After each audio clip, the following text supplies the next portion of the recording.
All right. Good morning, everybody. Can everybody hear me okay? I can't see myself on the screen, but it looks like it's still working. And we're going to have a rookie singles final for you. The other part of the rookie singles final. We started last night, and the bar closed. So we finished one set, and that was all we could get done. And I don't know how to work this thing, Randy. So can you log on and see if you can hear us at least, or can you go and grab Brett? He should be out right there. All right. Well, there's the little screen. It looks like it might be working. Yeah. Somebody send me a message if we're up and running here. If you can hear me, if you can see me, send me a message, please. Yeah, we don't have our tech guy this time around, and just kind of piecing it together. So if you can hear me, send me a message, somebody. Please.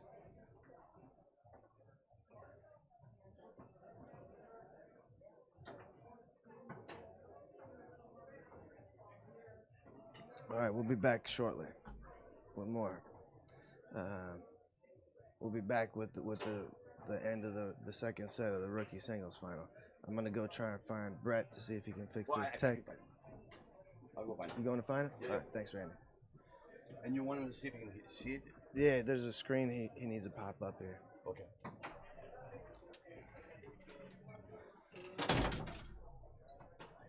Yeah, Chris Adamski got that first set of the rookie singles final last night. And Tim Kiss is the other player, Minnesota player.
All right, we're back here.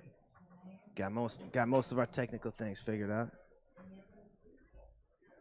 Got my boy Randy in the booth with me, and he's gonna help me with stats later in the weekend, and he's gonna help me do the scorekeeping too. So yeah, it's been a good tournament so far. We've had a pretty good turnout. We're expecting more than 200 players this year. We have 25 tables, and there's plenty of room. It's comfortable. Thanks for all the messages, guys. Letting me know that I sound okay this morning, helping me with my tech. Thanks, Lexi. But shortly here, we'll have the rookie singles final, and pro doubles is just starting.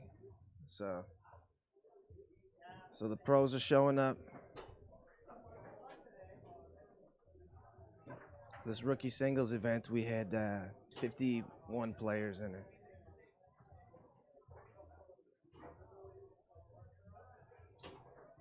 So pretty good turnout. We have a good rookie singles final for you. These guys are super rookies.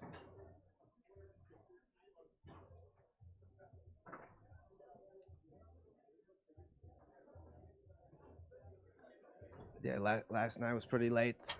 Didn't get out of here till 2 a.m.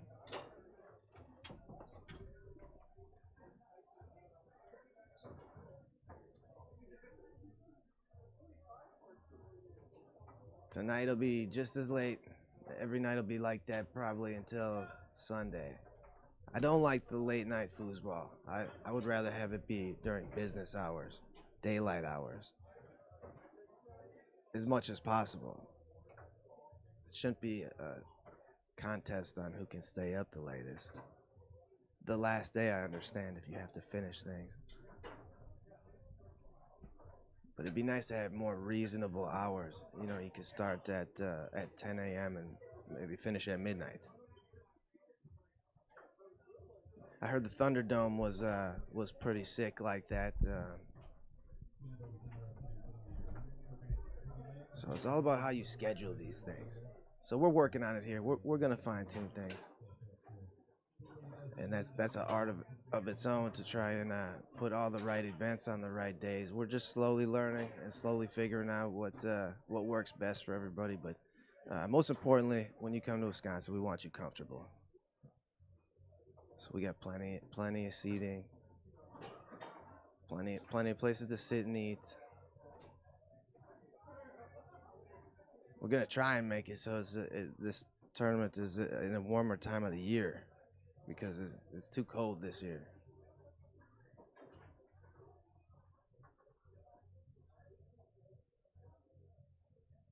It can get ugly in March. So where's the other opponent? Is it Tim Kiss, you said? Yeah, Tim Kiss is on his way here. Oh, he is. Yeah. So they didn't schedule. They should have scheduled it a little bit better and let them know. The players know when the final is going to be. I feel like anytime you can let the players know when the final is going to be, you should have that courtesy to let the players know when it's going to be, so they can prepare. You know what I mean? So you should give them time. This poor guy might just get thrown down here and not even have time to warm up, and they might expect him to play his final. So that we're not going to let that happen. So it's going to be a little bit long. I won't let him get thrown to the wolves here. But you have to you have to let them know. If you can give them 2 hours to let them know, I mean that's enough. 5 hours might be better. So they played the first game last night, right? This is a double dip. Yep. Chris got the first set. He was coming from the losers bracket, so it's 2 out of 3 to see who the rookie singles champion is here.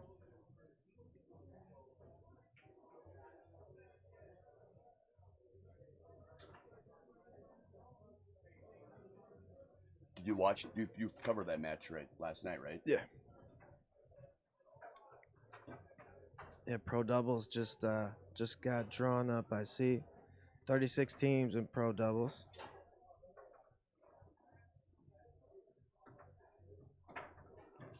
Teddy, you playing today? Yeah, I got Matt Weber. He just showed up. I haven't talked to him yet, but I saw he walked in. So I know he's here. He flew in at the very last second. So he's going to get warm, I'm sure, because he hasn't touched a table since at least yesterday. So do we have a count on how many pro masters are going to be here? It was 8 or 10. So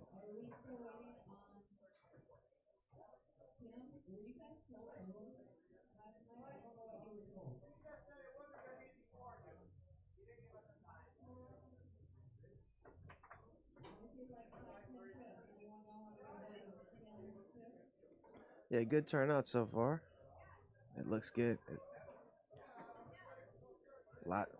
Most of the juggernauts in the Midwest are here. As far as pros, I'm talking. The table layout's much better than last year, I think. There's a lot more room between them. It was a little crowded last year when we just had the one main room. Yeah, that's totally necessary. You have to have places for people to sit. I go to tournaments all year long, and there's never anywhere good to sit. There's nowhere comfortable to sit. So that was my little task. That I was all about the chairs. And plus the spacing between the tables, so people can walk a little without crowding and bumping into people. Last year was really tight. There's a little more room this time. Yeah. So. And you got 5 more tables this year? Yep, 5 more tables. So we got 25 tables.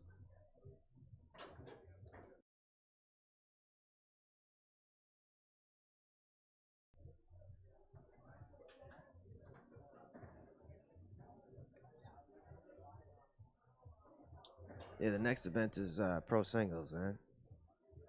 Starts at 3. Still time to get in.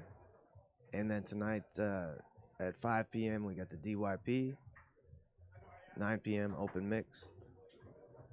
10 p.m. amateur singles. You gonna be awake for that one, Randy? I hope so. I stayed up a little too late last night, so.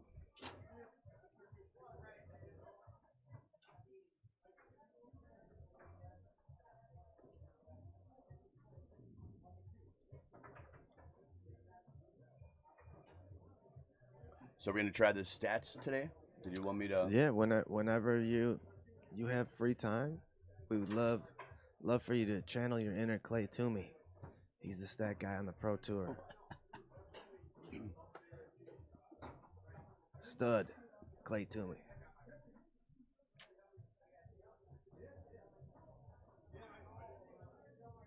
So you get normally you have a screen here for you, Right. like this, and same here.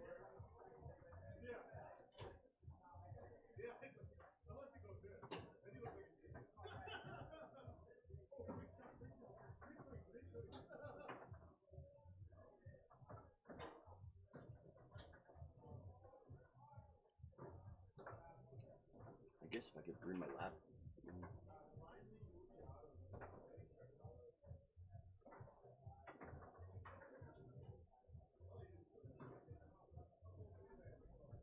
Do you have the Wi-Fi password?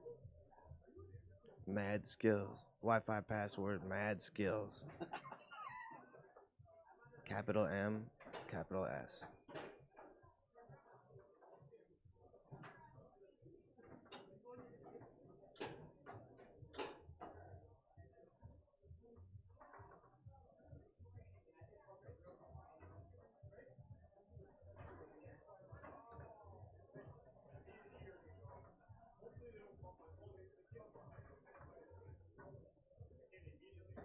Oh, just to clear something up, I said last night that Kenneth Dale was a pro in doubles, and Mary corrected me today. She said he's never been a pro in doubles.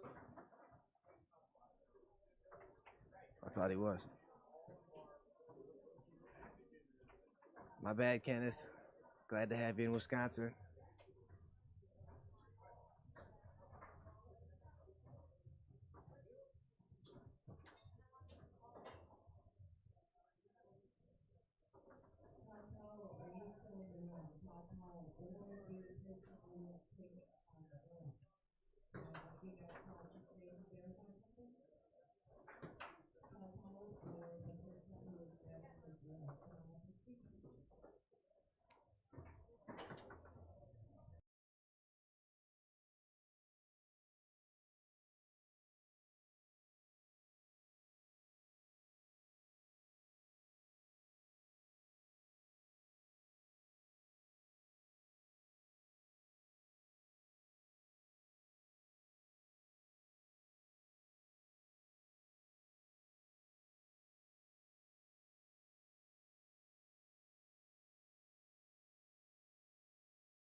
Yeah, last night, expert mixed.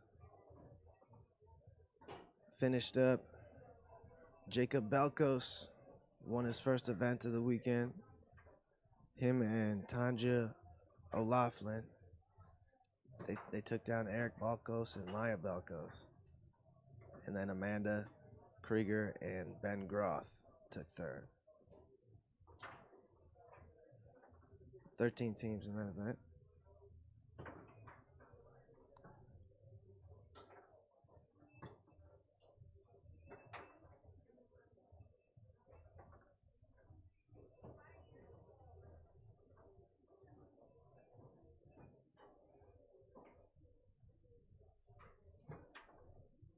Yeah, I'm gonna try and get all the promoters that are showing up this weekend to come talk about the little things they have coming up. You know, state tournaments. All these different states have their state tournaments coming up.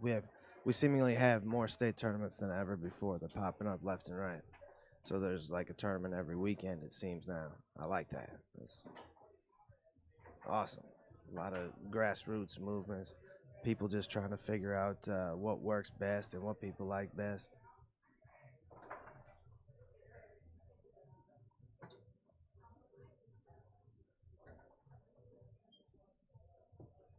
I know Oklahoma's having a tournament. They haven't had a tournament in a long time. They have one coming up in April, the end of April. South Dakota, they just did their first state tournament in a while, and there are plans in the making, I hear, for the same people who run that tournament to run like a Minnesota State Championships is what I'm hearing, and possibly like Nebraska too. So more state tournaments are coming toward us.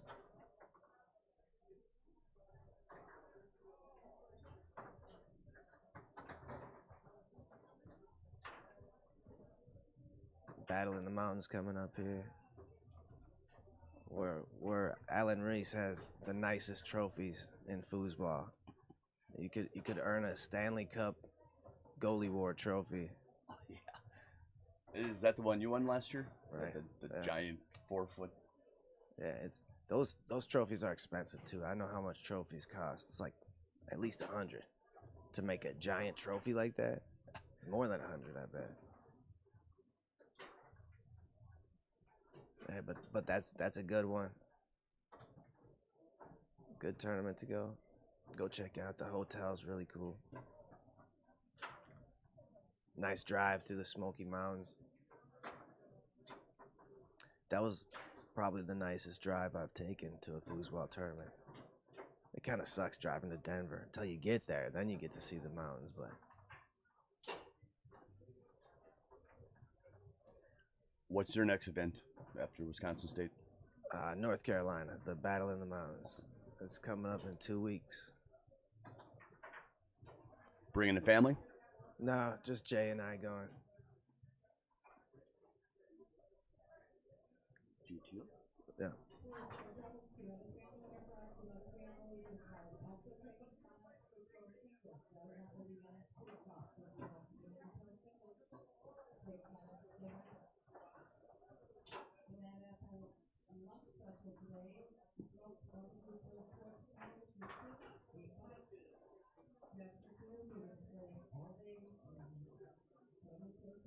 All right, they're out looking for him. They want to get to playing. And then we want to get you some pro doubles action. Yeah, I'm going to play this event, so I won't be in the booth as much this afternoon, hopefully, unless it goes all terribly wrong. But there will be other guys.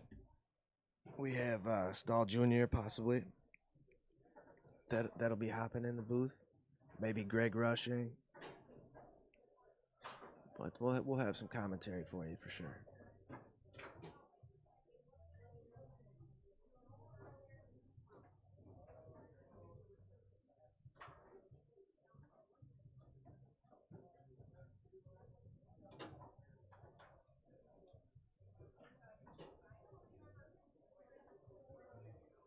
You play the winner of Table 2 here. Wish we could switch over to that view. You see, he had a screen on it yesterday that you could watch that one. And I wonder if you could switch the view over to Table 2. I don't see cameras. Yeah, we don't have a tech guy this year.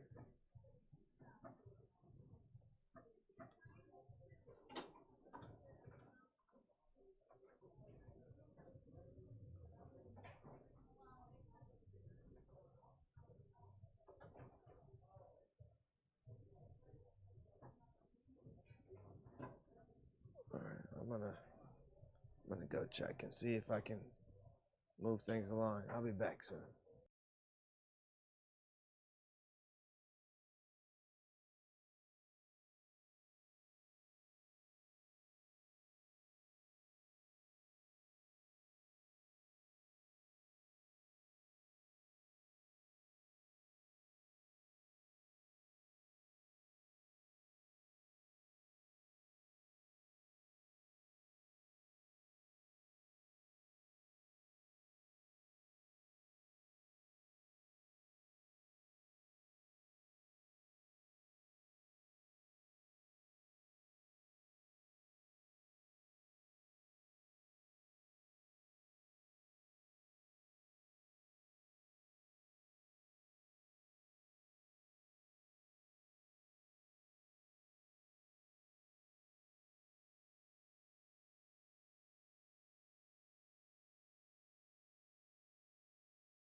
You're doing a great job.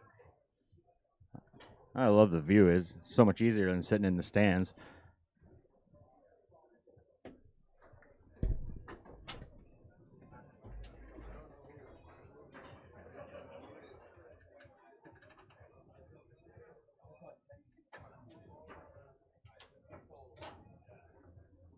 All right, looks like we're getting ready for the start of the second game.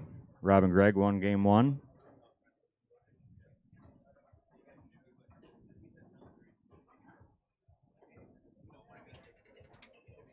Kenneth through the lane to the 2-man on the 3-rod. Tic-tacking back and forth. Tries to go long, sprays it wide. Rob set up in the middle of the table. Looks like he was looking for a bank there. Changes his mind. Sets up in push position. And tries that short push kick again, but goes nowhere. Just found out from Brett that we were muted for the last 10 minutes. So, if you want to introduce yourself again, Yeah, Tin Man. Yep, I'm Clint Ferrari. Everybody knows me as Tin Man. And I'm Randy Robin, helping out. We're sitting here watching Rob Balza and Greg Rushing play Eric Balkos and Kenneth Dale. So far, it's a 1-game lead for Greg and Rob. As Greg strokes at home a nice rollover.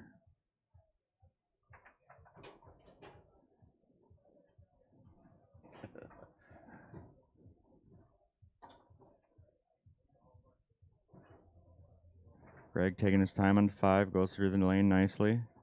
Setting up in a rollover position. Quick shot to the pull side. Nice shot.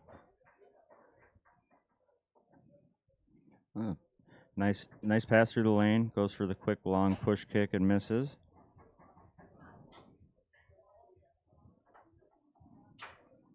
Nice block in 5. Good thing Rob was on his toes. Sets it up in pull position.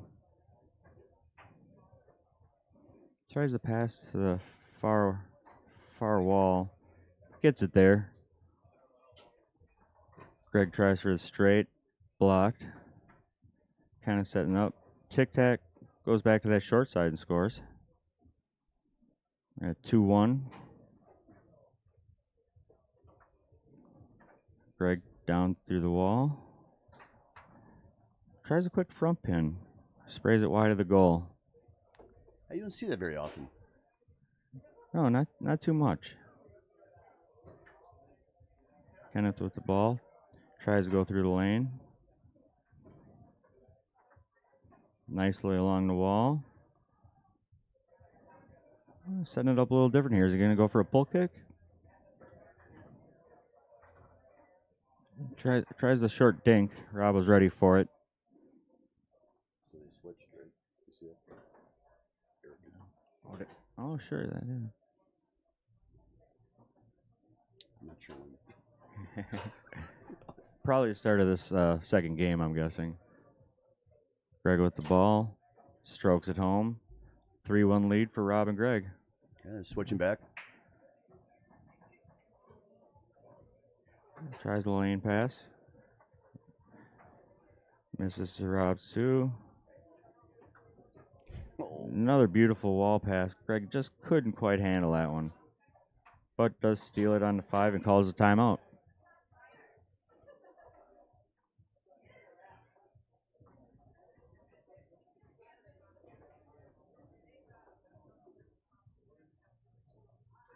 I think it's what should be expected. Looks like they're both shaking off the rust a little bit, warming up. I know for me it's still early.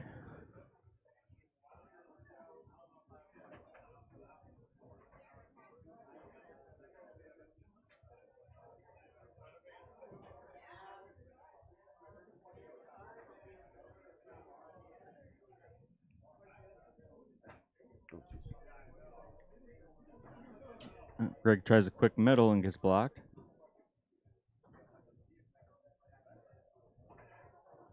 And he gets it back. He's going to set it back up in rollover position.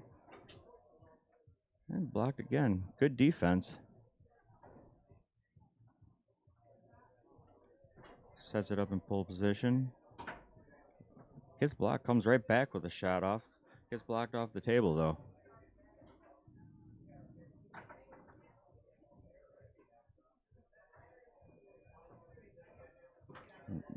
Nice brush down to the wall. Nice quick push. I feel like the tempo is starting to pick up a little bit here. Yeah, I would have to agree. His percentages are quite a bit higher the second game. Yeah. Erica was doing an excellent job that first game in blocking. Pass attempt blocked.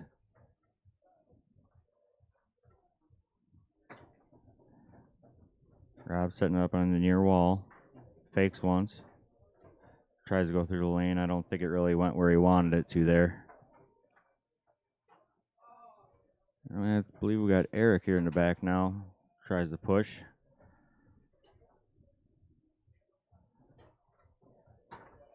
Both teams playing great defense.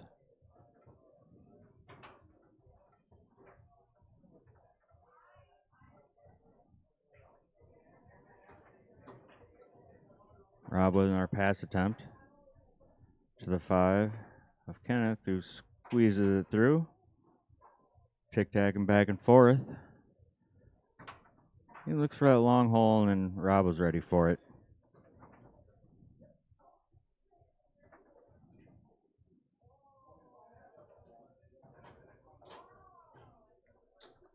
That was earlier. The people are messaging us.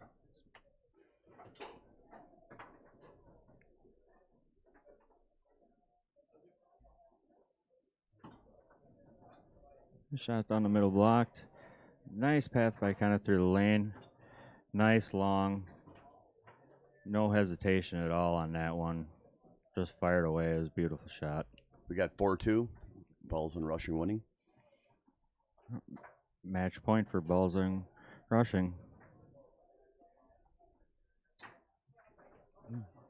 And nice block.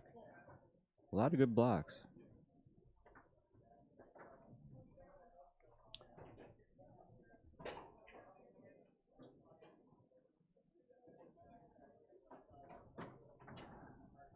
Rob with the pull kick attempt, stolen on a 3 by Kenneth. Ooh. Tries to go back long again.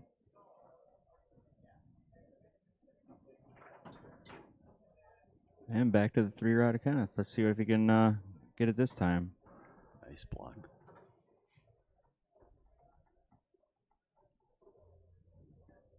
I think Balls is due for scoring from the back here. Yeah, I would agree, but he's passing pretty well. Yes, he is. They're killing pretty good on that near wall pass, and that is game. Good showing by Rob and Greg.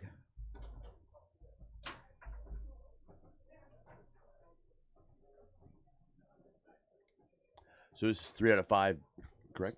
Is it? Looks that way. Oh, we're 3 out of 5. I thought it was 2 out of 3.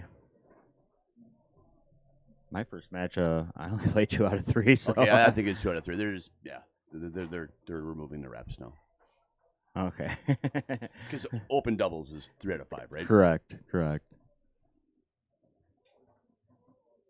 All right. Well, this is fun, Randy. Thanks for the help up here. Yeah, this is my first time, so I don't have much to say. Yeah, it's my second time, and you're trying to keep up with the game and still talk at the same time. Yeah, you did an excellent job, Tin Man. Teddy always makes it seem easy.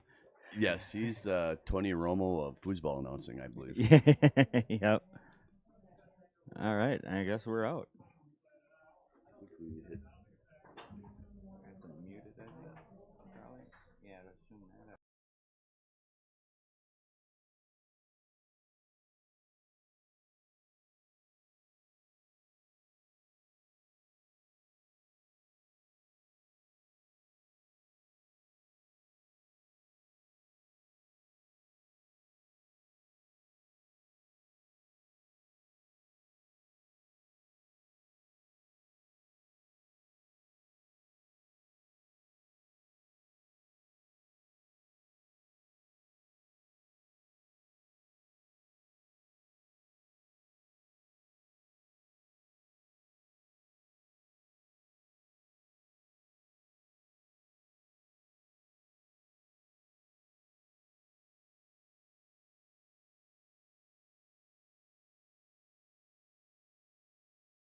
Ladies and gentlemen, we have a rookie singles final for you. This is the second set of the rookie singles final.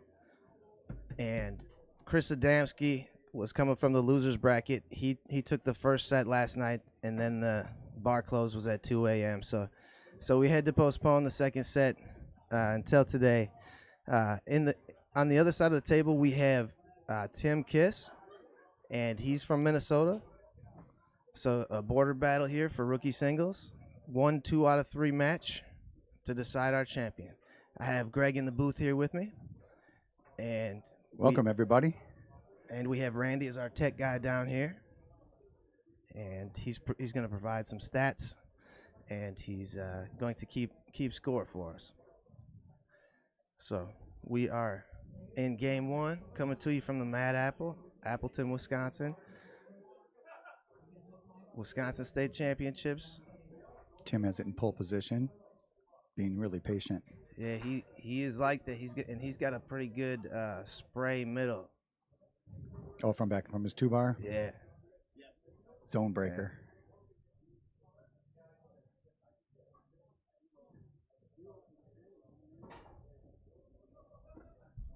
Chris Adamski is a longtime foosball player from Wisconsin. Yeah, has all the skill sets. Shoots the ball hard, and crisp with whatever he does. He's getting better and better every week. So he comes out every Saturday, Greg, and I've seen him every Saturday for a long time, like 2 years straight. He's always come and played foosball in Appleton. Yep. But for 2 years straight, he's been coming out every week. I see him at every tournament. Yeah. So he's putting in as much time as anyone, and his game is sharp. He can get as hot as anybody. He's my main competition down here on Saturday nights. Yeah, he gets streaky. If you don't slow him down, he'll just roll you. Yeah.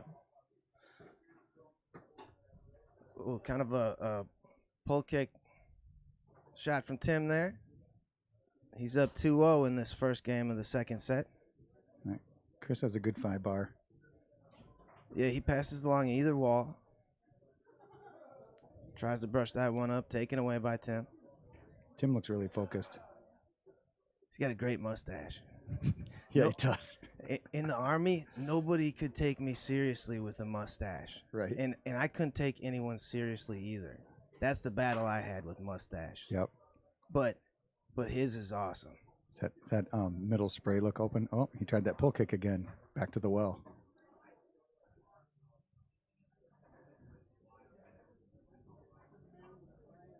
They're playing with some confidence early here, up 2-0. Yeah, I like Chris's zone on his 2-bar. Oh, Chris cuts it to 1 with that pull kick there. Beautiful. Like I said, he hits the ball hard, crisp every time.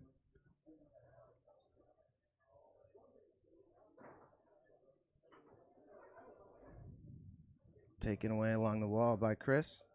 And he's really good with the far wall series, too. Tries to weave that one through. Picked up here by Tim. We all know that angst when you miss that wall pass when you're on the wall. Yeah, but you see many players with the top part of the handle, how they grip it. They don't really have a good wall pass on that far wall. His is really good. Mm-hmm. Yeah. Uses the length of the bar to get that power on it. Yeah. Good turnout here so far for the state tournament. Yeah, it's feeling good. We had 51 players in this event, Greg. That's awesome. And this event is finishing before the weekend even really gets started. So that Thursday start for some of the rookie events will keep some of the flow to the tournament, right? Yeah. Less conflicts. That's good. Yeah. Yeah, really room to put more events, if you ask me, Greg. Classic doubles, perhaps. Yeah. An event that anybody can play. I like that. Haven't really seen Tim's rollover too much yet. Yeah, he's hit all the holes. I've seen him hit all the holes. Goes pull side there. Nice and smooth. He just let it roll out there. 3-1 lead here for the Minnesotan. And we are in the final set of the double dip, right? Yep. Second set here. Chris goes through the lane. He's got a big push side, folks. I don't think he executed that the way he wanted. It didn't go all the way out that time. No. Pull push kick. But then he another magic 2-bar shot out of the back. Yeah. Big monster shot. cuts it within one here.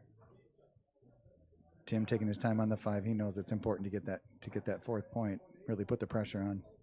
Good block by Chris.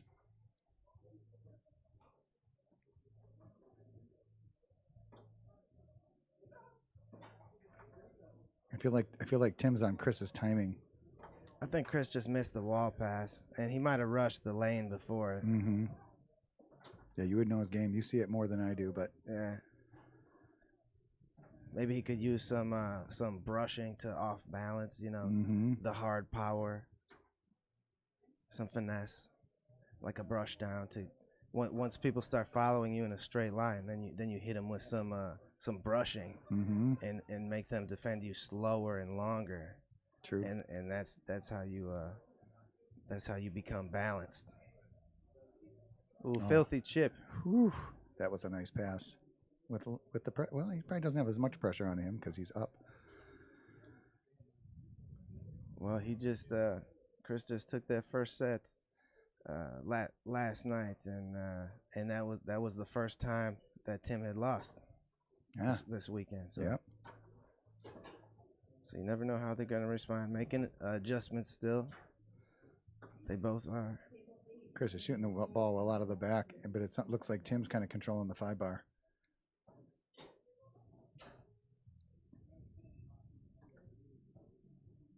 Brushes it down, I think. Went pull side last, I think. Could throw a timeout in here if you needed. Big point. It is a big point, but he goes push side and makes it a 4-2 lead. Game point here for Tim.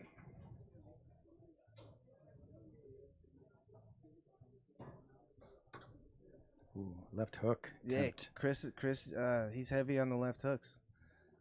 He likes them. He uses them all the time. That could be a team name, heavy on the left hooks. Yeah. Yeah, a few of our Saturday night guys are like that. I don't know where they get it.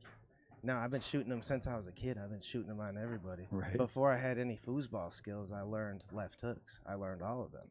So I could take you down just with 5 bars. Who taught you those? Well, I figured them out myself. Because that's all I wanted to put the time in. I wasn't as disciplined as Jacob Belkos or Sam Dijon. I didn't have a great trainer back then, Yep. Yeah, those guys started when they're, 14? Yeah, and they have as 10? much discipline as a grown man. 8? Yeah. But I still wanted to compete, Greg. Yeah. So I learned all the 5 bar shots. Which probably gave you the 5 bar you have today. My dad still shoots them a lot too. So. Yeah. He always smokes them out of the back. We'll see him tonight. All right, Tim puts it back into play. Chance to close out game 1. Yep. 5th point. Good defense by Chris Adamski. That's his best trait, is his snake defense. So Tim takes game 1.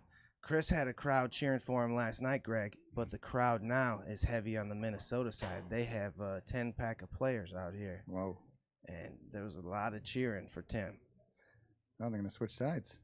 Yeah, and that Chris won the first set on that side. So not a bad ploy. We've seen it work before.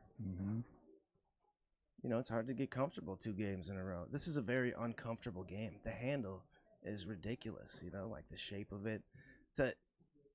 To always be in the zone and feel it is tough because the handles always feel different at tournaments than they do at home. That's why you keep your table as updated as possible. Absolutely. Try and replace it every couple of years to keep 100% it a fan stiff. of that. Stiff and new like Mary's tables, like Tornado's tables.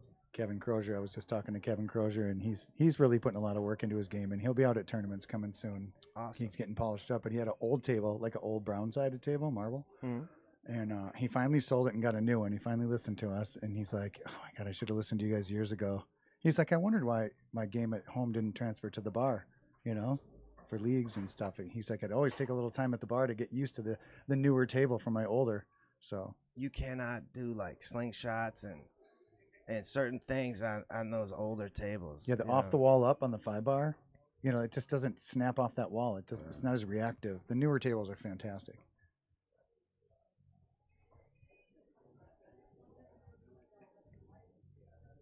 What do you think our population of players will be this weekend? We were expecting over 200 players this weekend. That's great. So that's really the only goal. I think we're at 189 last year. In the last 2 years, we were really supposed to grow, but didn't get a chance because of COVID. Mm-hmm. So we're expecting over 200 here. It's looking good so far, folks. There's going to be some non-playing faces here this weekend that are coming in just for the Hall of Fame induction of Karma and Tony. Oh, yeah. I think that's going to be really cool. I can't wait. Old Man Harkins is coming up just for that. Excellent. All right, we'll get a look at Tim's pull shot here. And he could thread the needle on that spray middle. Good pickup by Chris. Yeah, Chris most dangerous out of a heavy tic tac, a hard tic tac. But like we talked about before, it's easy to get on someone's timing if they're just going fast all the time. Mm-hmm. You just stay in front of them. Let's see if he adjusts the way you thought maybe he should. Maybe a little bit of brush action, maybe off the wall brush down. I think first he's gonna. There you go. Yeah, that was good. Yep. Off balance. Mm-hmm. And that's a great one to sprinkle in that little weave pass. It's many people's first pass that they learn, Mm-hmm. but you can still use it effectively as a pro. Tim on the 5, checking. There's a lot of checks. Smart. Good job for Chris trapping this one. Tries to dump and chase. Couldn't hold on. Dump and chase and singles, smart move always. Keep the ball going the other way. Yeah, if you're shooting from your 2-bar, good luck surviving an entire weekend if you don't sprinkle in the dump and chase once in a while. Mm-hmm. Another big push kick from Chris. He sees those. The second he gets is the second it's gone. There's Tim, patient as ever on that 5-bar. He tried to slide one down the wall. Chris was like, nope. Chris bounces it through.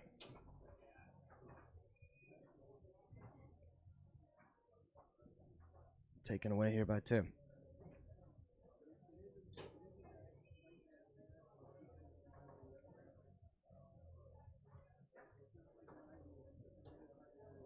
Good energy on the 5 and 3 from Chris to knock down that shot. He tried to send it right back. Mm-hmm. Chris is good enough where he could be a little more patient, and he could have waited a little bit longer on that snake possession. And same with the 5-bar. He shouldn't be wasting his possessions on those attempts yet, I feel like. I agree. Because he's too good. Tim looks calm and cool. Yeah, bumper close to the wall. Bank off the outside wall to even it up. See, Chris could have been up 2-0 with a good possession there. Two good 3-bar shots, yeah. And now he's tied up. That's as important as a 4-4 point. Mm-hmm.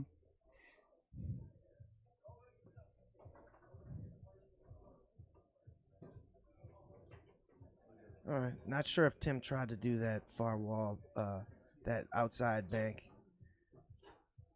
But he gets credit for it, that's for sure. Yep. Rolls to a stop here. Chris will put it back into play. This is where Chris has been scoring his points off the 2-roll. Yeah, and you see Tim keeps one hand in the back and changes his zone defense. There's the dump and chase. He's 1 for 3 on those.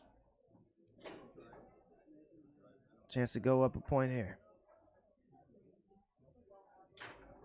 See, that was a 6-7 second wait. Yeah, you're right. You got to wait for him to get in a him. bad position first. Mm-hmm.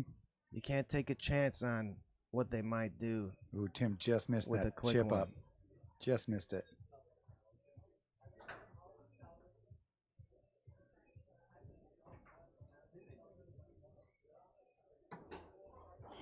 Two-row stays hot. It was a short side. Yeah, almost tucked it in. Goes up 3-1 here. Chris putting himself in a good position to even up the game totals here in our second set of our rookie singles final. Yeah, come on down to the Mad Apple. Check us out. We have pro singles starting at 2. We have DYP at 5. That's going to be a big DYP. It's always big. There were 140 last year, 140 players last year. All Tim right. setting up. Goes around Chris on the push side to make it a 1-point game.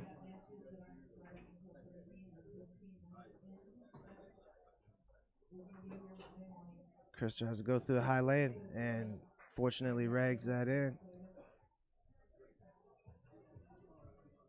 Takes a little heat off of Chris, though, to have a 2-point lid. Yeah, so it's looking so far like we'll have one final game to decide the rookie singles champion here, Wisconsin State. That was the hurry up again. I'm guilty of that a lot.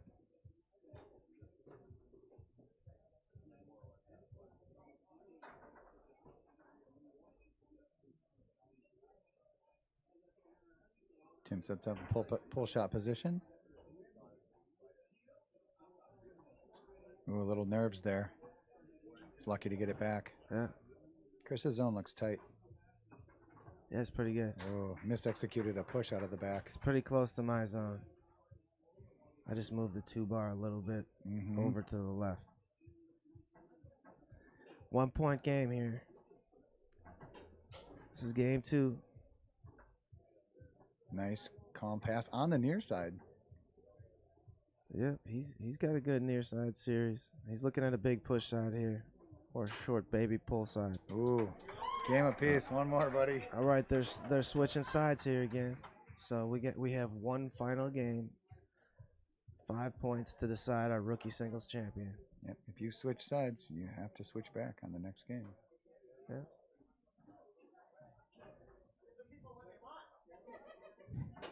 These guys are fired up, having a good time. Yeah. Corona Extra or the mustache? Who's going to take this, Teddy? It's tight.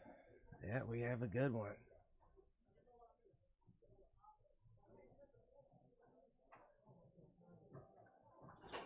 Yeah, we'll take this moment to thank the Mad Apple here for having us this weekend, and thank a couple of our sponsors, Good Nature, E-Vapor, and Supreme Lending. Yeah, this restaurant has good food here.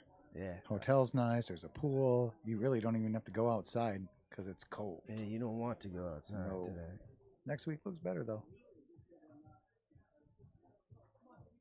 Yeah, last year was beautiful this time of year, but not this year.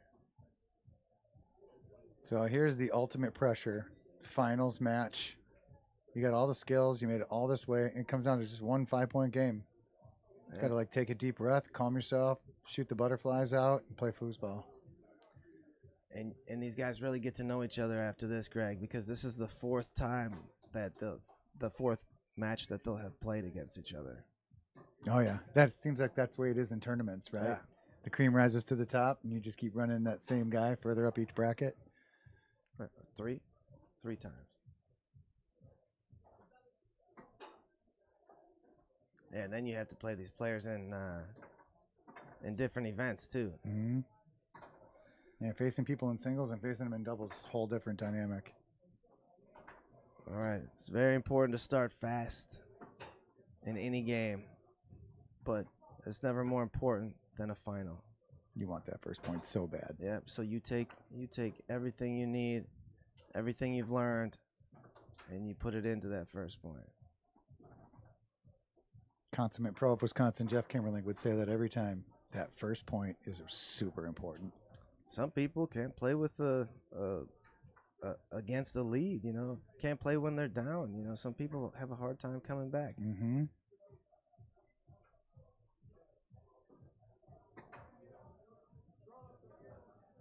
Tim sitting patiently, taken away by Chris. And that zone finally paid him back.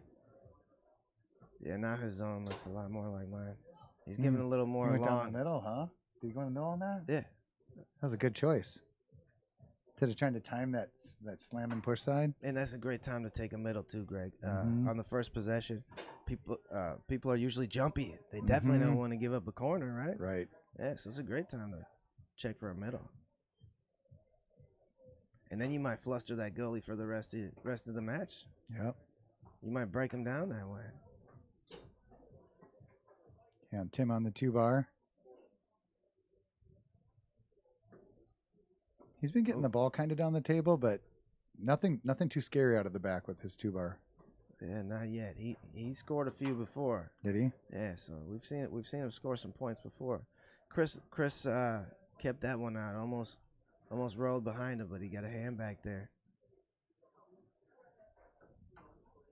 He was ready for the chip this time. Mm-hmm. Picks it up on his 3-bar with a chance to go up 2-0. See if we put some patience into this one. Just rattled off of both posts.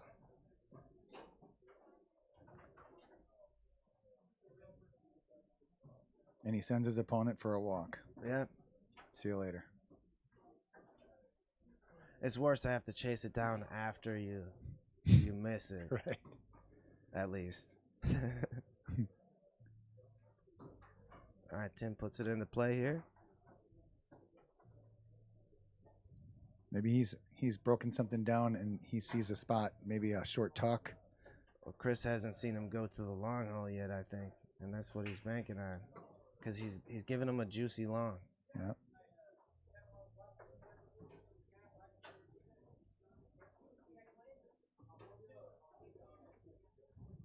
And we've seen Chris hit some big monster shots. Oh, another big 2-bar shot. He squares that one. I don't know if it went inside or outside that stationary man I think it went between them.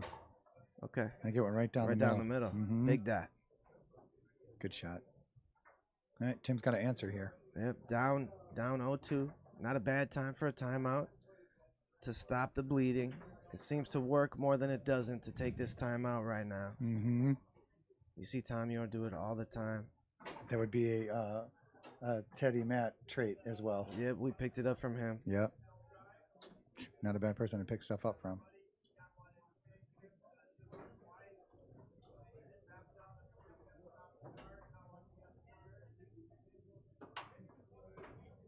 Tries a pull kick, comes right back to Tim. Nice grab. Chance to make it a one-possession game.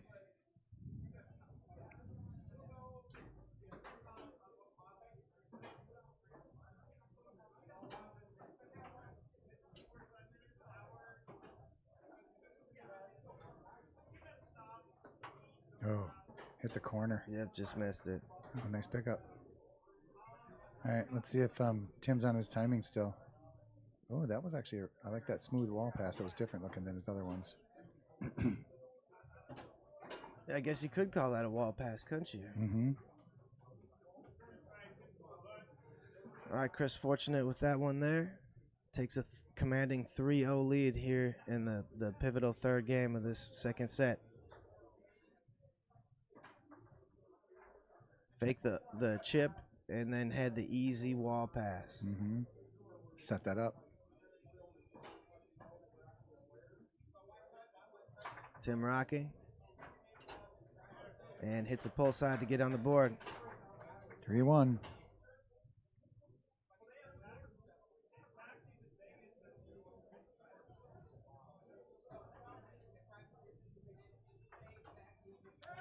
Chris bounces one in. Tensions are high. On accident. Took a timeout. Knows he's up big.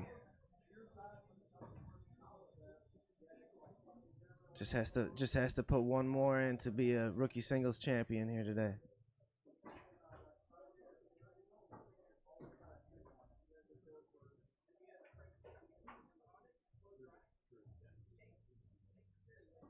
With that chip that Tim does, he's going to have to just maybe keep a little bit toed forward and be a little energetic out in that lane area and be ready to just slam the wall.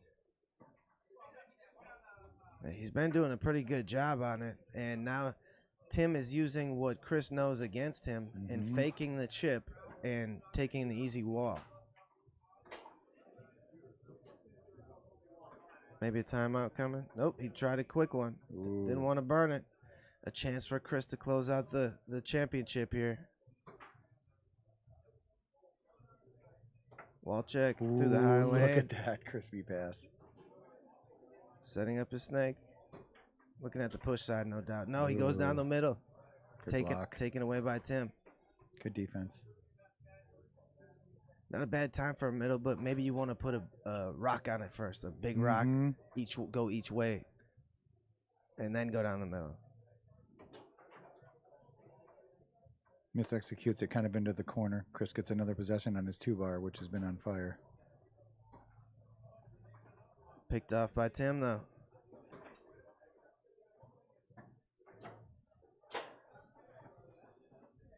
Tim's really patient on that 3. Waits for his time. He doesn't have a scorcher. He just kind of accurate where he goes to. Yep. Comes right back to him after going to the push side. Again, blocked by Chris.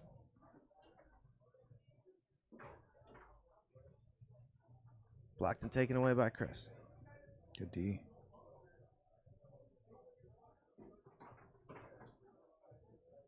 Another possession. Oh, Tim almost had it. Chris on the 5 for the win. Another one. Championship point here for Chris. I like that pass.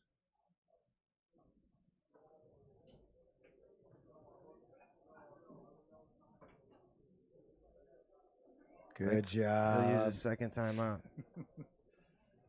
You would have taken that timeout, wouldn't you? Yeah, so this is a pro move that we get to see in beginner singles, Greg. You can do this twice every match. You can take a glimpse at the player's defense and see how they're defending, and then you can take a timeout. So that's a no-brainer. Right. Like, you should do that twice every match. Yep. That's a pro move.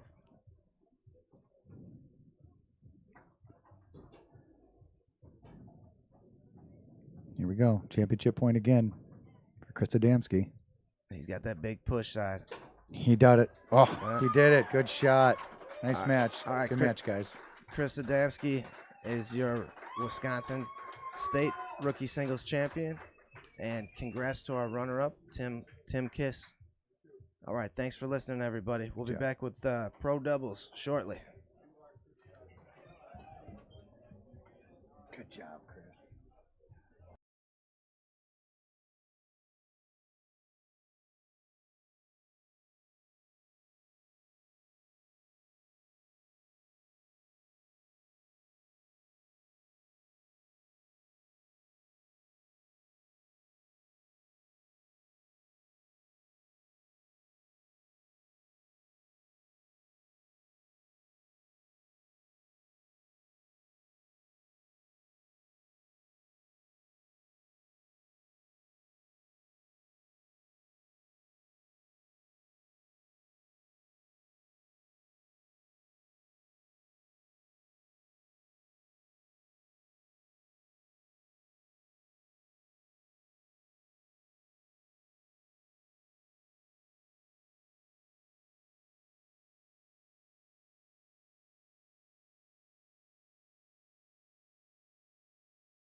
Ladies and gentlemen, we have pro doubles for you as promised.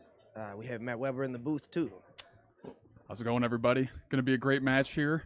We got, looks like a little bit of Chicago versus Chicago here, so should be a great match. Where's Brian Piper from? He spends a lot of time in Chicago, but I think he's from Colorado. Colorado, okay. Yeah.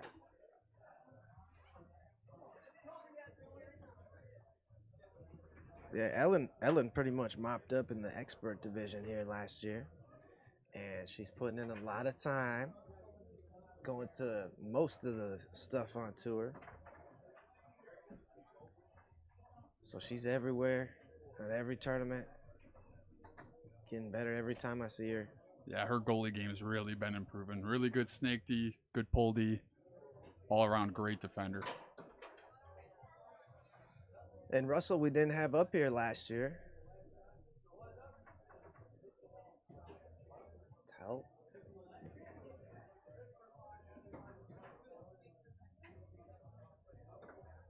All right, we're getting going here.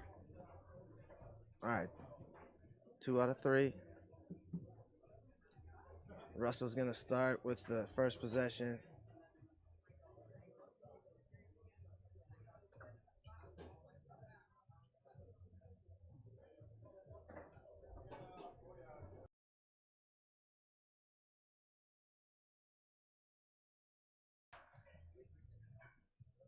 All right, this Andrew Cruz on the other side of the table. Gets it taken away here by Russell. Gets it taken right back by Andrew.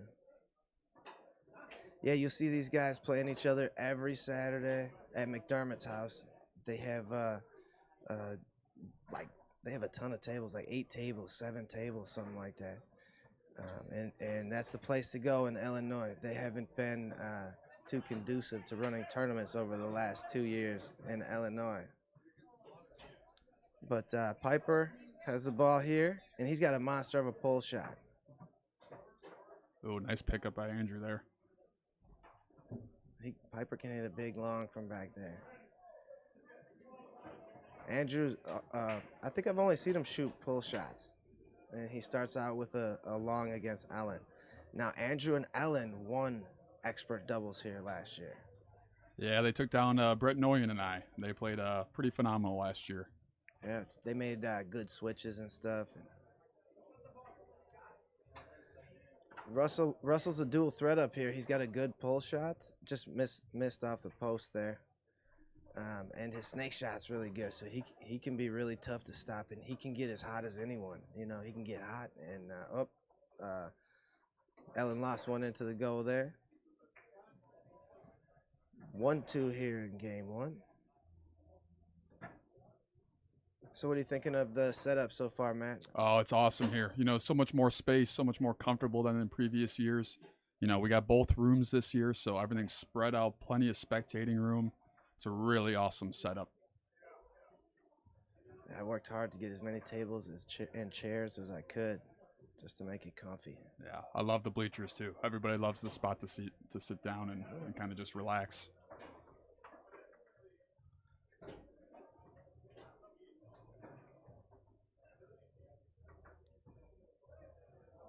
Tried a quick wall pass, comes back to him. Piper sends a pass up. Andrew's got a kind of unique setup here on his pull shot. Actually, he's not doing it this time, but a lot of times you'll see him adjust his right hand with his left hand as he's kind of getting comfortable with his pull setup. To push it into the right place. Yeah. Yeah, I see he must center his middle finger on the top part of the handle for his power. I played with that a little bit.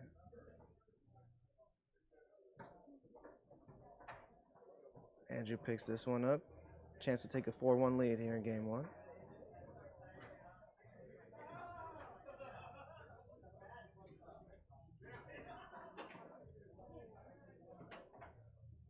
And scores a straight. Ellen's going to take a timeout there.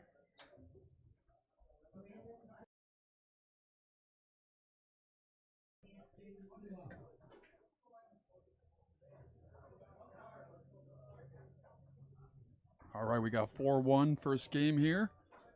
Brian and Andrew with an early lead here. Good timeout by the team on the left here, trying to slow down some momentum.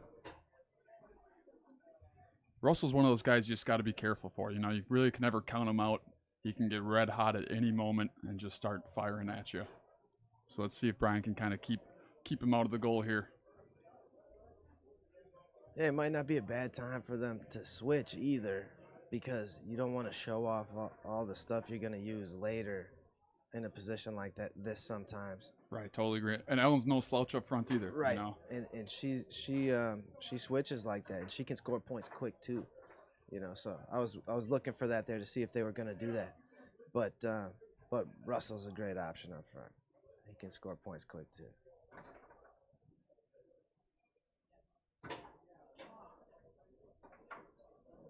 Ooh, bank right off the post by Piper there.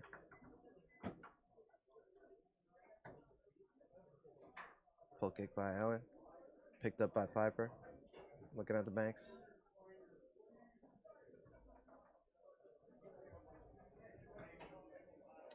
Left hook by Russell. Maybe it was a missed middleman pass. Yeah, it looked like a middleman. But either way, good time for it. Yeah, 2-point game. Switch on the left here. Allen up front now. And Andrew's going to take a timeout.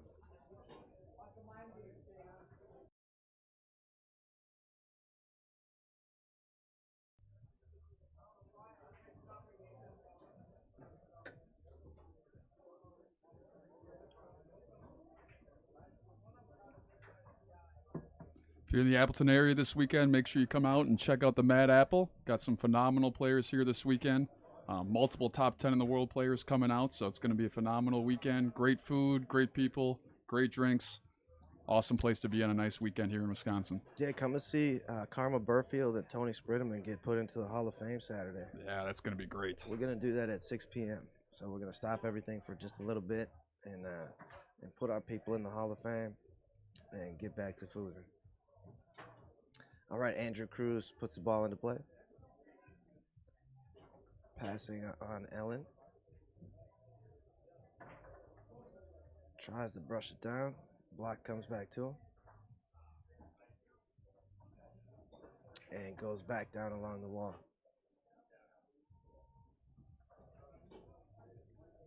They see him pushing the bumper and get that good setup. Yeah, finding that right ridge that he wants that finger on. He just wants as big of a, some people just feel comfortable with that bumper against the wall, I think there's some benefit to doing it where Ryan does it. Then you can do that John Wayne that cuts back. Russell fires in a nice long slider from the back. Yeah, 1-point game here.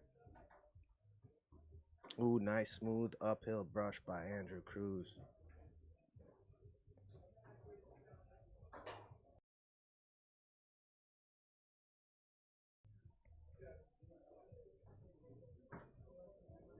Tries to go long, taken away by Russell.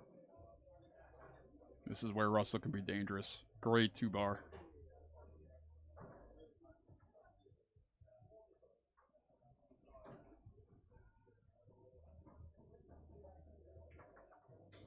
Ellen tries to go along the wall, taken away by Andrew Cruz. Another shot to close out game one here. Tries to go long. Russell was waiting for it.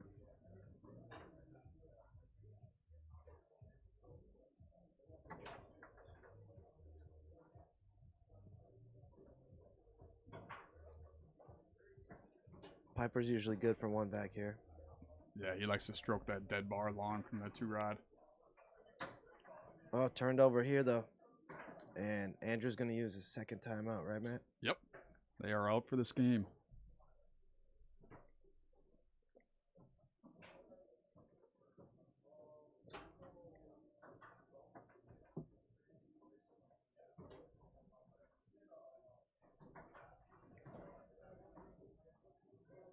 All right, so Russell's going to stay in defense here. See if he can steal another good block from Andrew. Keep these guys alive in game one. He blocked him the last couple times.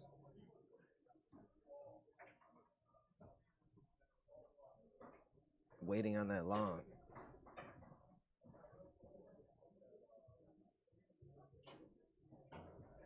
Russell kind of leaving a juicy middle here.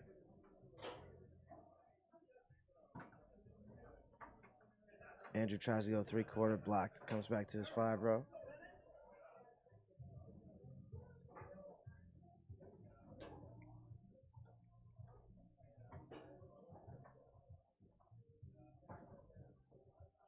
Nice downhill brush.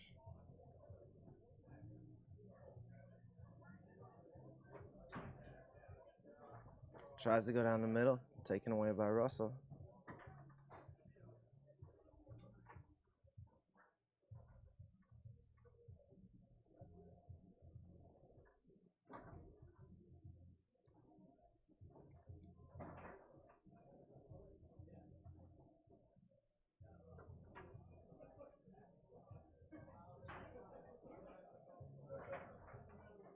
Tries to go along the wall, fortunate to pick it up off the back wall. Chance to close out game one. Stubs his toe. He's out of timeouts. Yeah, he's got to go here. He's got to do something. Russell putting up some pretty good defense. We'll see if he can score a point here to top it off.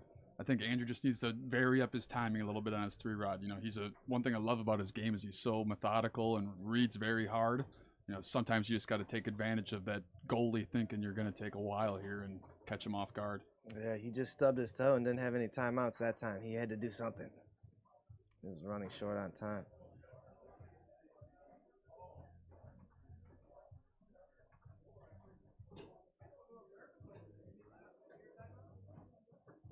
And Russell ties it up here. 4-4 here in game one. We have a battle. These teams know each other well. Russell doing it all here.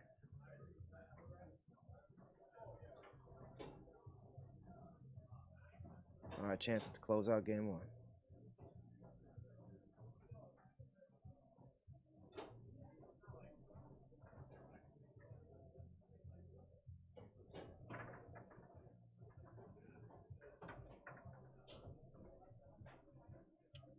Allen loses it back to Andrew here. Another chance to close it out. Got to take advantage here. Bumper flush against the wall.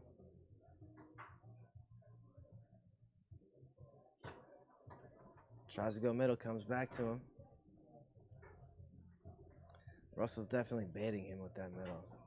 And that's what happens when you bait people sometimes. They pop us straight on you. It's miserable. So Andrew Cruz and Brian Piper take that first game.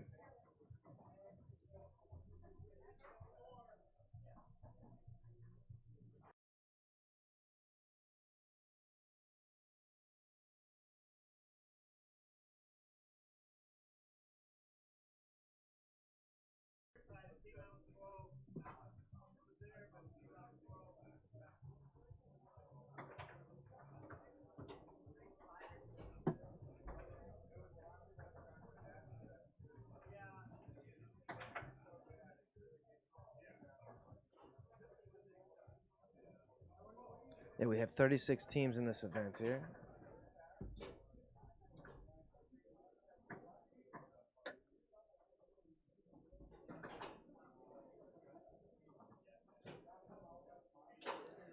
Looks like Ellen might be getting ready to come up front. Yeah, I think that's a good move for the team on the left. You know, Russell really put up some good D. And as we mentioned, you know, Ellen's got a great forward game. She can handle these guys. Just going to be a battle for them to kind of keep pushing hard and fighting their way back. Looks like she's warming up a pull shot, man. I haven't seen her use that. Wow.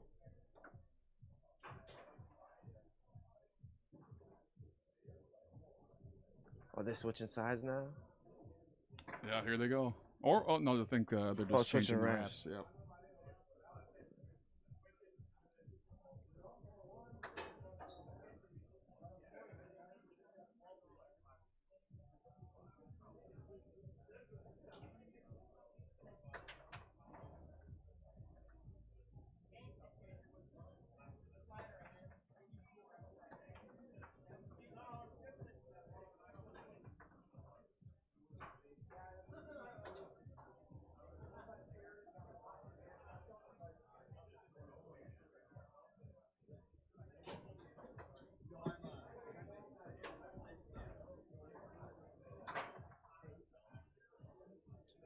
Sounds like we'll have stats for you after this game, too. Yeah, shout out Randy Routman. But we've decided we're not doing the points anymore. We're going to try and get those boxes removed so we don't look lazy, too. But big thanks to Randy Routman for doing stats here. Just adds another dynamic for us here.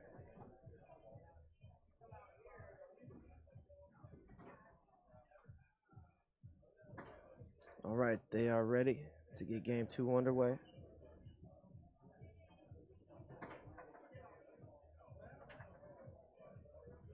Allen passing along the near wall. Tries to go through the lane. Picked up by Brian Piper. Nice pass up to Andrew. And we'll see what adjustments Andrew makes against Russell's defense here. Russell's had his number a little bit.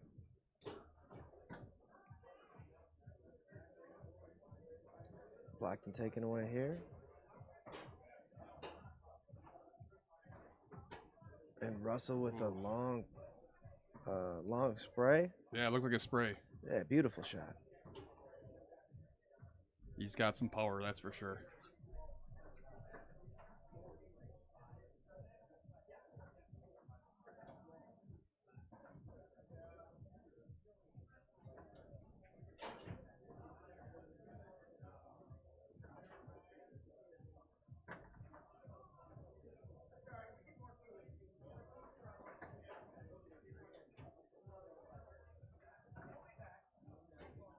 Andrew tried to go down the middle.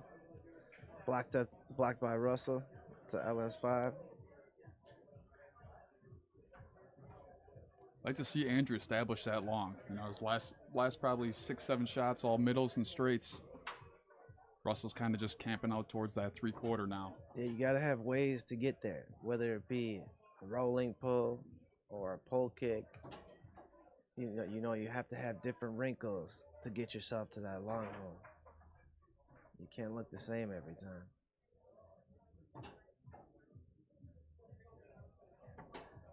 And Russell scores again.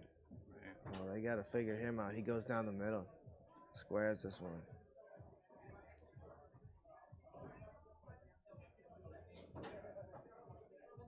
All right. Andrew Cruz and Brian Piper down 0-2 here in game 2. After winning the first game. Andrew stubs his toe. Might burn a timeout here.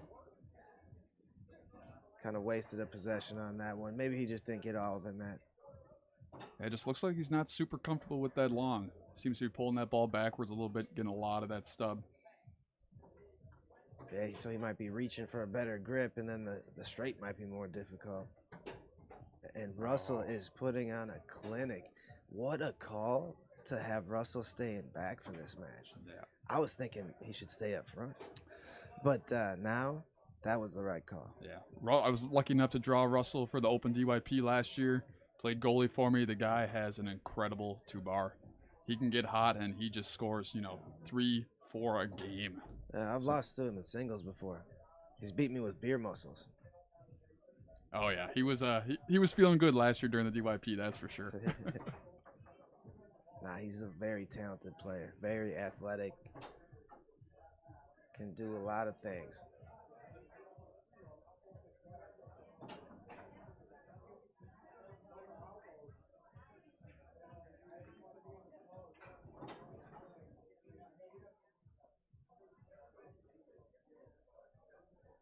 Got some discussion going on.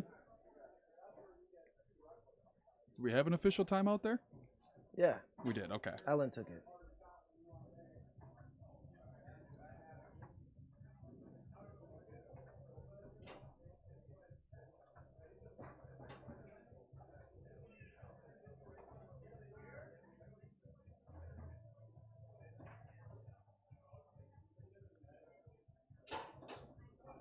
All right, Andrew puts the ball back into play. Brushes it up. And we'll see what kind of plan he's got for Russell back here.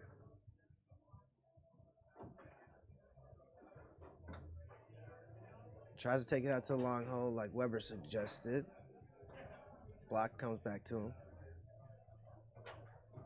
And he waits out a straight. Great patience. Yeah.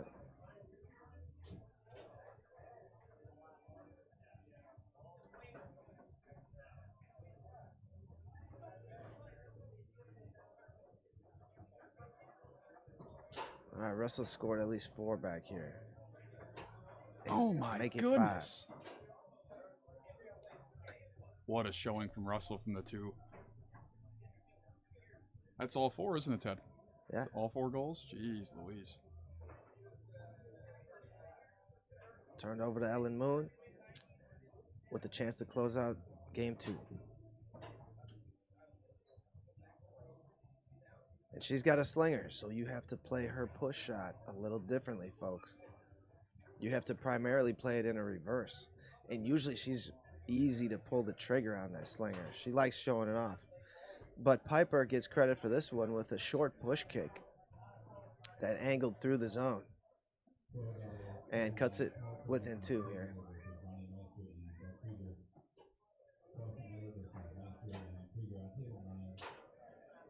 Ellen missed her lane pass. Piper sends one down to the most dangerous man in the world at this moment.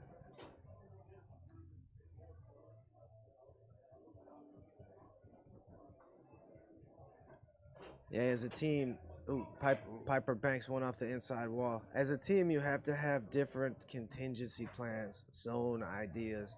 You have to have a plan to stop these 2 bars. Left hook by Allen.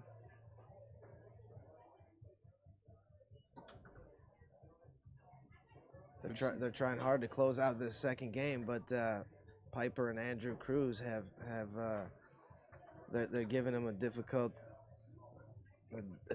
match here and not letting him close it out. They're all over Ellen, but Russell's been Hercules. He scored all 4. Oh, Piper keeps a nice one out there.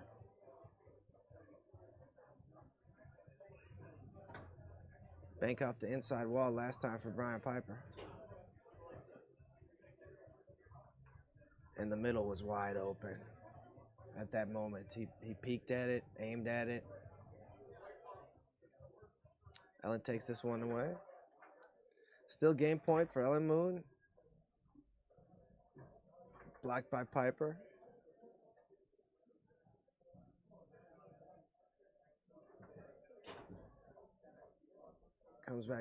Comes back to him.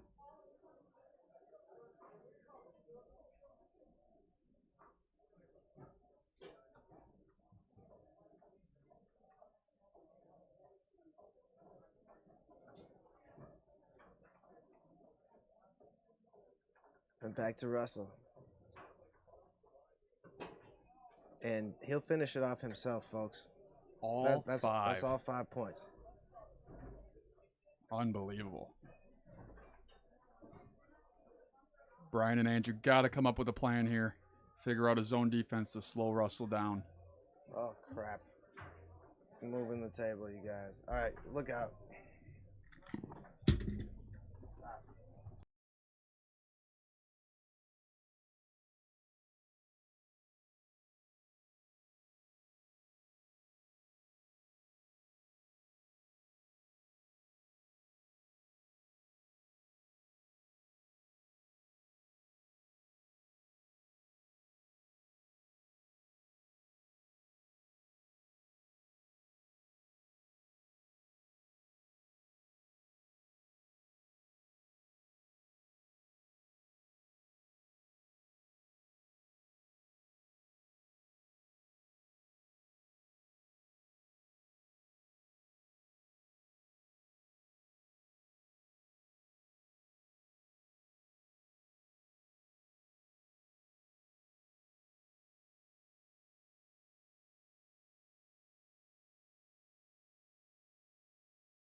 All right, sorry about that, folks.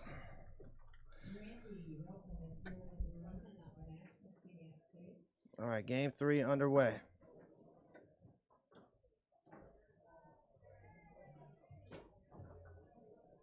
Bounce pass off the far wall by Ellen Moon. Tries a quick push shot. Blocked by Brian Piper, who sends a pass up.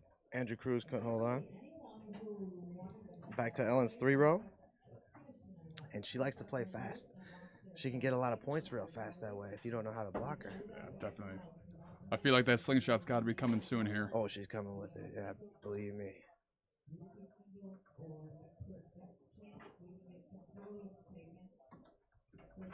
Another long pull-on goal by Russell.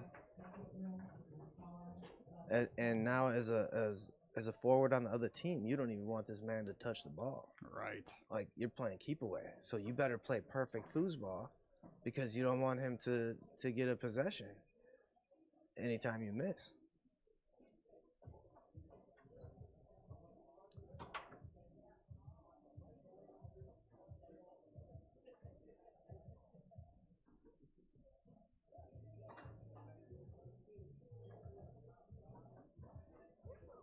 Andrew tries to brush up, couldn't hold on.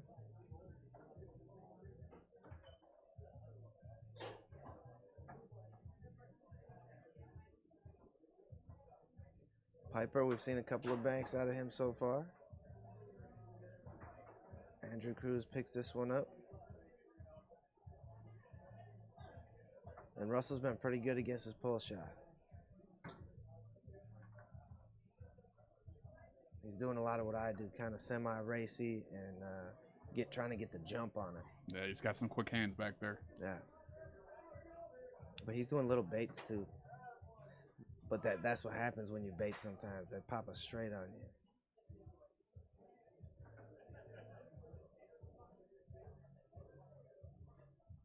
you. There it is. Yeah, we talked about it, Weber. Ellen Moon's slinger. It's going to make things difficult for Brian if she can keep up that push shot. Spreads out that defense, to its maximum length. You got to guard almost 6 inches more just with that slingshot option. That changes everything.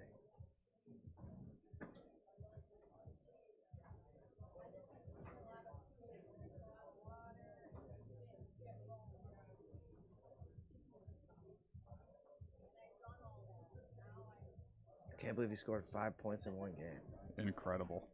He gets credit for this one, too.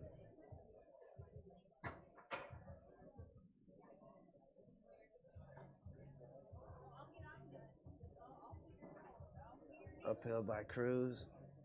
Looking smooth.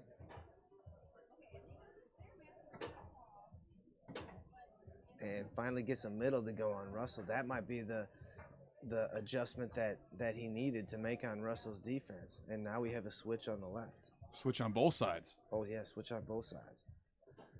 And we got Andrew Cruz coming in back for a defensive switch. And Russell goes long around it.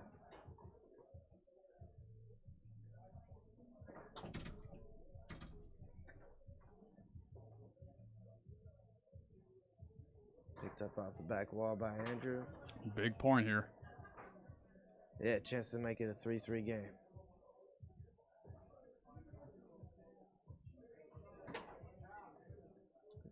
Trying to see where that went. I think it went long, yeah. 3-3 coming down to the wire here. All right, we got Ellen Moon back up front again.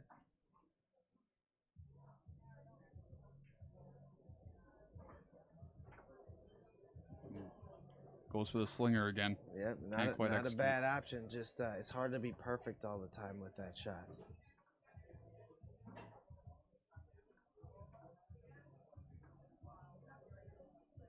Three here in game 3.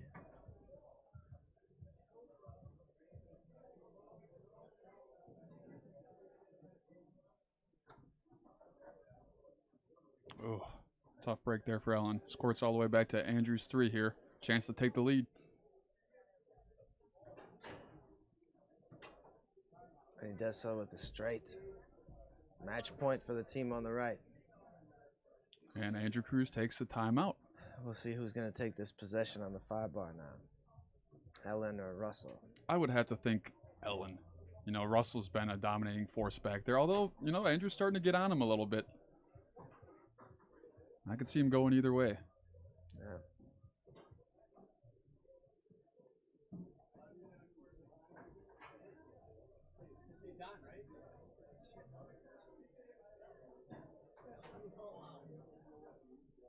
All right. Looks like Ellen is staying up front here.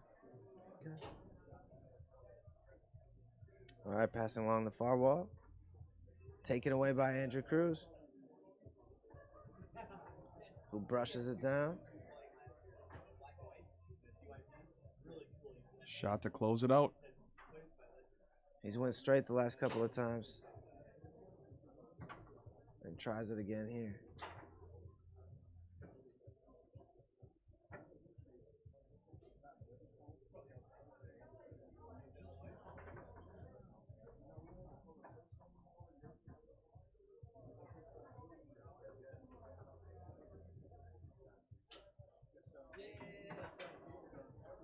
Pull push kick comes back to Andrew Cruz. Did he catch it? He caught it. Oh, just snagged it. Another chance to close out the match.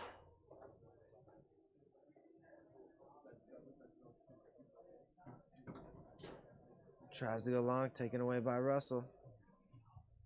5 points in one game, ladies and gentlemen.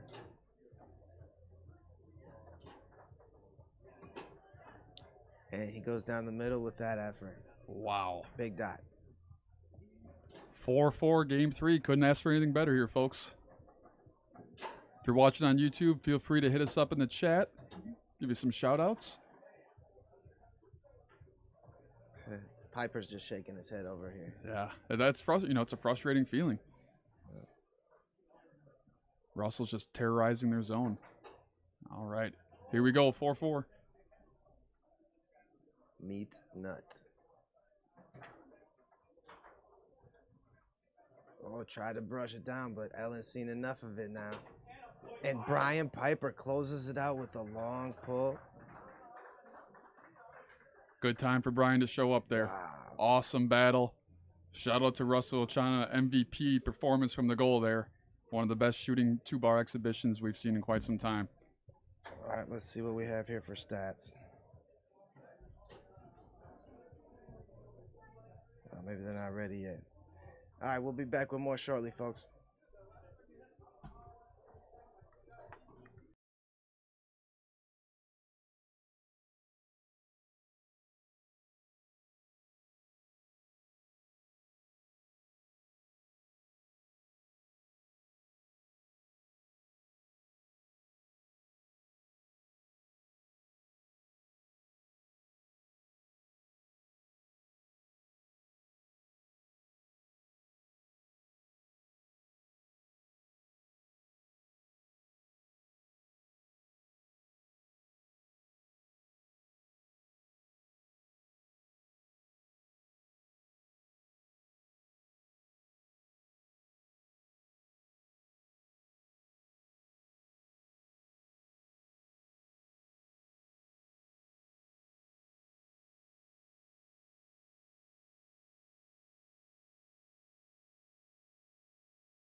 All right, we got a pro doubles match here.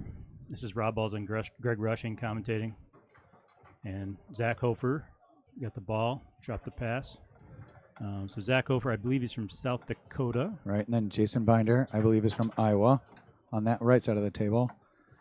I got Randy Van Oss, big-time pro goalie. Chris Adamski just won rookie singles up front with Randy, and they've been playing together and against each other for years. Yeah, Randy Van Oss has been playing foosball since I was in my mother's uterus. And he's still got game, man. That guy has seen everything. And he's going to need that experience because Zach Hofer will throw the kitchen sink at you. I played this guy last year at State. He was shooting push shots and pull shots and push kicks and snake shots. And slingshots. Yeah. So it's going to be interesting to see experience against young ingenuity is the way I would put it. Yeah. Adamski can take that 5-bar and go near side, far side. He can pass either or with efficiency. And you're going to see Randy on that 2-bar. Oh, he goes with the left hook. You're going to see Randy on that 2-bar. If you want to copy a 2-bar and watch the clinic, watch Randy Van Oss's 2-bar. When we play Randy, you got to talk long and hard about your zone, and you got to then not falter. He'll shoot long, hard square, all the holes. I'm intrigued by the large tent that Hofer's wearing for a shirt. I mean, you can tell he plays foosball when he wears that shirt, no matter where he goes. What do you think that shirt, Rob? That's a sharp shirt.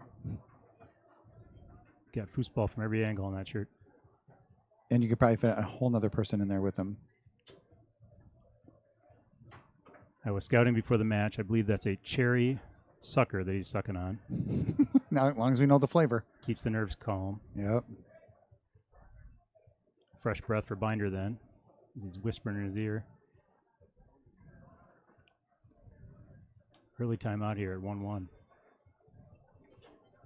Yeah, you think Zach would get rattled, stuff like this. You know, he hasn't been playing that long, but he's calm as a cucumber, man. I've never seen him get nervous. I've never seen his handshake.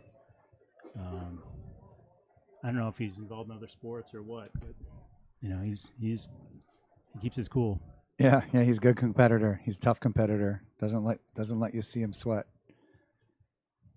Moves the ball very slow on that 5-bar, and then sets him up for the left hook. Man, comes out of a timeout with the left hook. We have to keep score, Rob. All right, let's see here. 2 for Binder. Like that.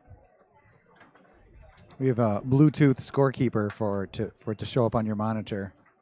Newly added this year, pretty cool. And we have a stat screen that's going to give us percentages, and we'll get that information out to you. So I watched a little bit of Adamski and Van Oss's last match. They played 2 really tough dudes from Minnesota. Wow, that was out there. Front pin. Dead bar.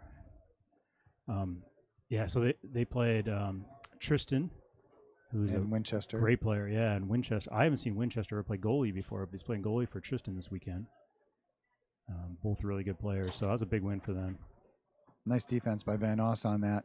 That was just a traditional rollover there from Hofer. Yeah, Van Oss held his ground. Beautiful pull side by Adamski. Back and forth here. Adamski gets the rebound. Was that a little nerves from Zach there? He's just mad. Huh.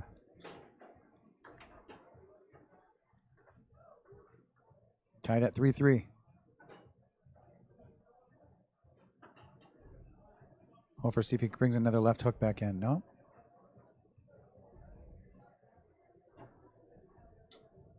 Randy's about to unload the cannon here. Mm-hmm. Jason Binder's a really good goalie, really solid goalie. Doesn't let the ball out of his zone. He'll put the most timely pass on his forwards 3-bar.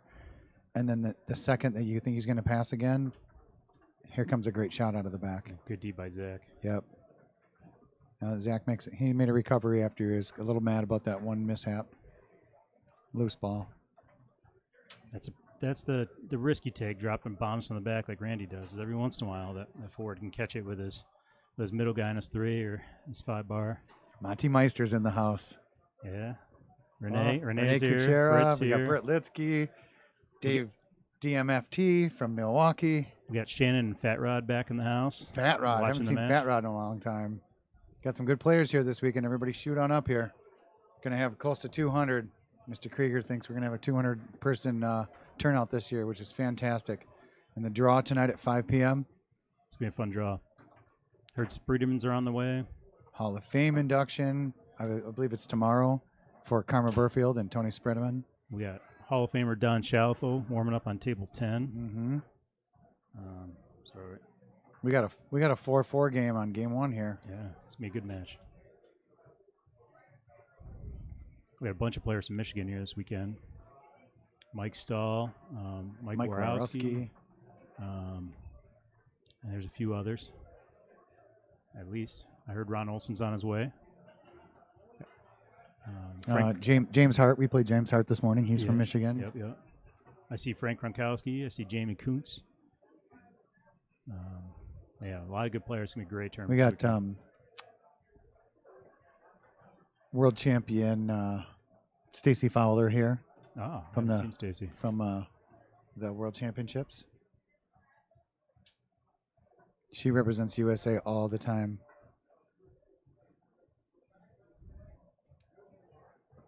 Zach working that tic-tac there.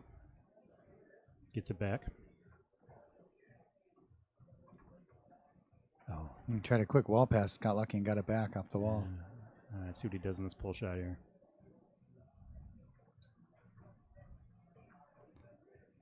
Chris is telling him, you guys can't talk while you got the ball set up on the 3-bar. I believe that's a distraction. I think Chris has got a point. Yes, he does. Looks like Zach was leaning back asking what shot he should shoot. Could be getting some ref action here. Zach saying, we do this all the time in South Dakota. I don't know what your problem is. So he resets the clock.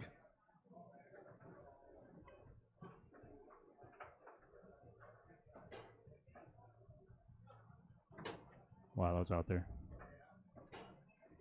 It looked really long to me. Is that what happened? Is that what you saw? It was like a three-quarter long. Oh, it cut back though? Mm-hmm. Tucked it inside the guy. I think Randy was out on the long. What do we got for stats over there, Rob? Game. All right, let's see what we got. Adamski. Adamski is passing 1 for 7, 14%. That's not helping him. Shot 2 for 4, 50%. And we got Zach is passing 1 for 10. Is that right? 10%. And it's showing 2 for 3 on the 3-bar. That's what Zach's known for, is good shooting. He's a tough guy to block. Zach going with the two-handed 5-bar D, deflects the pass. Binder gets it in the back in pull shot position. Jason will be patient on this. Zach's makes some nice pickups. And then we've got the rollover. Last time it was a pull shot. And before that, it was a front pin. Zach came up the table. First thing he did is warm up his snake shot, and he shot about 3 or 4 dead bar push sides in a row. And right there, he pinned it up and went push side almost immediately. Damsky gets in on the 3 and rollover position. Off the corner. Hits the wall. Yeah. He didn't quite get the recoil I wanted on that. Another good block by Binder. Yeah, Jason's got and good D. scores out of the Wow, back. sneaky Nice bank play. shot. Jason's been in a lot of big matches. He's played goalie for Nathan Winter in past events. So he's seen a lot.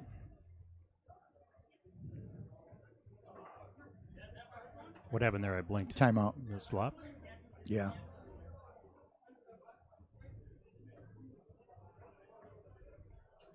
So we have a big Minnesota presence, which is normal. One of the tables is wrapped with advertising, and it's got WI Foos on there, Minnesota Foos on there, sharp-looking table. I believe JT will do a little bit of wraps on tables, plus he's selling his 3D timeout guys that look like little foosball guys that goes on your score rod where you pull the chips. He also has bottle openers and all kinds of 3D material here for sale this weekend. You're welcome, Jay. That was a really nice series there by Chris. He just got the ball back again. Oh, tough turn. Little nerves there. Yeah.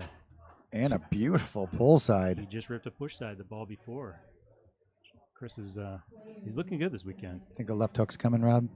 Oh man, I don't know. I have no idea what's coming with Zach. Was that a push side? Push side pin, front pin? It's a rolling pull shot. You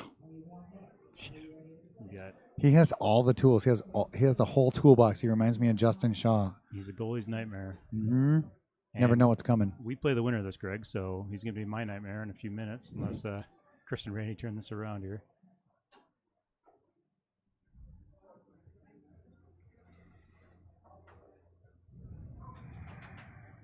Hofer closed on that last match. I don't think the match was pretty, but when he did get the ball, he did score. And it's a 2-2 or 3-2 lead for them going into game 2 of a 2 out of 3. Adamski needs to come up with some 5-bar D. He's working that high lane a lot. There's a nice wall pass. Mm-hmm.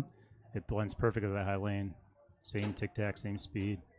Nice shot. An immediate middle. That was smart. It's going to pucker up Jason a little bit for Mm-hmm. him.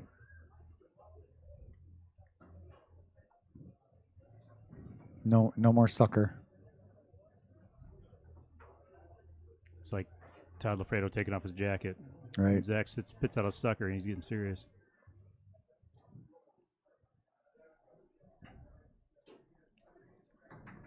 Oh, Off the corner. Randy, the blistering push. Great shot. Just missed it. That would have been huge. Nice tic-tac wall pass from Damski. He's still fired up from his rookie singles win. I gotta say, I haven't seen Chris play in a while, but it looks like he's improved a lot. I bet he's putting in some table time. Fiber looks real solid. Randy lines up from the pull side this time. He can do either. Damski on the 5. Nice fluid pass. He just got a piece of it. What are you thinking about when you see Jason set up there? That spray pull. Or a pass. All right, Zach's working a Euro pin now. Deep Whoa. pull side. Feels like he got away with one there, but it looked like a pretty good shot. Most guys I would post up when they do stuff like that, but I don't know if it's smart to post that. It looks like he's getting pretty deep. I think he can hit that dead bar. I'll stick with my standard D against him. Mm-hmm. Oh, he went real quick to the push side. Lost it. Binder set up in the pull. Oh, try to wall pass down the way. Slip through. Most players have a much harder time going push side, that Euro pin, than pull side. Mm-hmm. I agree.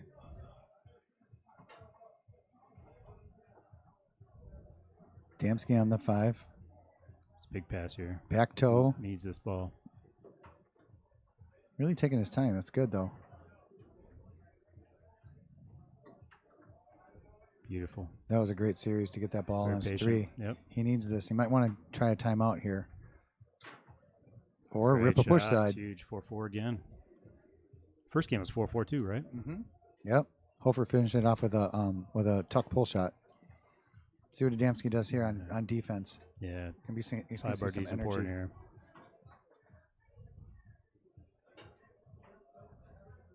Wow. Oh. Lucky break. Lucky break. Yeah.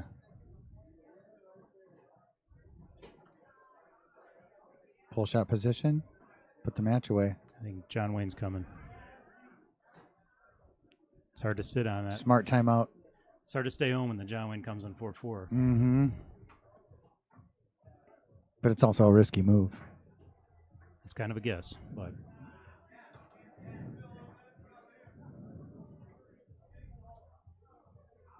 So Adamski's now 5 for 9 on the 5-bar, 56%, and 50% on the 3-bar. What's Hofer? Zach Hofer, who's this game shooting 3 for 5, 60%, just brought up Jason Binder for the 4-4 ball. I don't know if that's smart. It's hard to jump up front and execute on 4-4. You've been sitting in the back. Speaking from experience here, it's not easy to do. Zach's been shooting great. I'm not sure why the switch. Big block by Randy. Watch out. He could put it in just from the back. He's so clutch. Zach's showing a big long.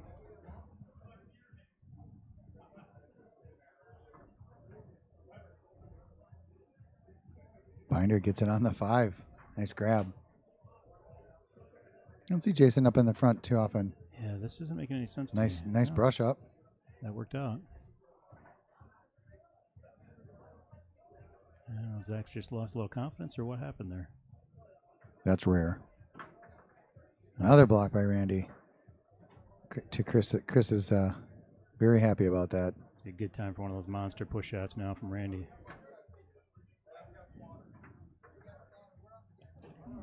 Oh, another corral on the 3-bar. Man, it's got to feel like a shooting gallery for Randy at this point. Just keep getting on. But I think he's got a bead on Jason's pull shot. Oh, wow. Oh, Here we go, Chris. nothing like blocking it to your 3-bar partner. Yeah, Put this away, baby. I'm a little biased. Wisconsin guys. Nice shot. good shot, Chris. What a defensive stand by Randy. Yeah, that was big. I was confused by that switch too. All right, so that game, Zach and his partner, because Jason came up for a couple, collectively shot 4 for 6.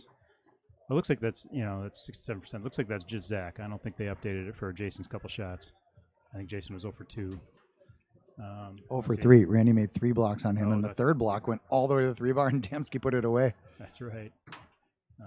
Chris Adamski now shooting 56%, 5 for 9, and passing 57%. So Chris really came alive that last game. Chris needs to get up in that 65-70% range. Yeah. Zach is rewarming up his pull shot now. Hey, must have just lost a little confidence that last game. Never seen that happen before. Yeah, he was really working that long. He must have felt like he was spraying a little bit or something. And now he's warming up the push as well. Yeah, let me throw a couple pull side dead bars. Then I want to shoot a couple push dead bars. Nice to have that regimen. All those tools. Is Jonas Drury in the house? He's in the crowd. There he is. Welcome, Jonas. Jonas always keeps us entertained. Pimp Daddy. Yeah. He's going to have to pick up the slack for Tim Shue, who's not here this weekend. Matt Weber's in the house. Graced us with his presence from Arizona. I think he's playing with Teddy this weekend.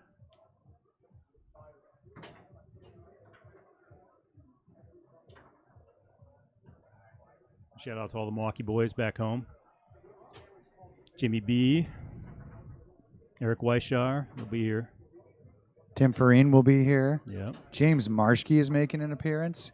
He's on fire right now. His game is looking as good as ever. Aaron Gilmore is going to be here. He's bringing the heat. He's been practicing. All right, here we go. Game 3. All right, just warmed up that pull shot, and now he's going to push. I remember him having a long square push shot. It looked like it would break my arm if I tried it. Back to Snake. He set up 3 shots there. So he set up the pull, he set up the push, and then, I'm going to do a rollover. Is that him not feeling comfortable, or is that him messing with Randy? Maybe he's just not feeling it today, foosball-wise. A little frustrated with his flow. Like sometimes you can warm up and do all the shots, but then you get in the game and get the adrenaline going, and it's just not there. Yeah. He'll figure it out. Foosball psychology is funny that way. You know, you miss XQ1, suddenly you start questioning everything. Good D by Randy. He just kept out a couple errant passes that are hard to keep out.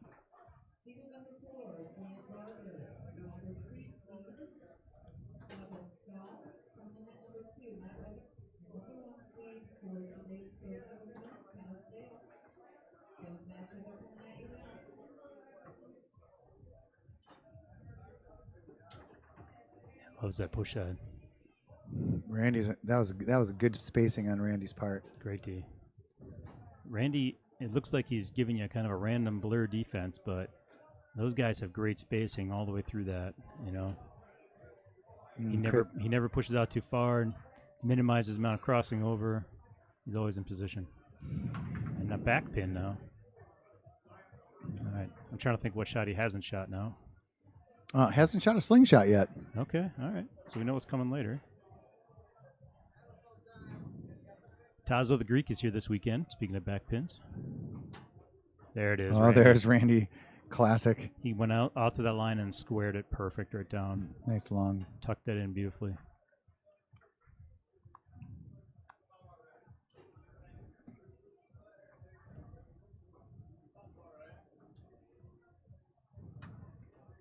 Followed up with a nice little spray, hoping Jason would be jumpy, but Jason's experience showed there. Stayed home.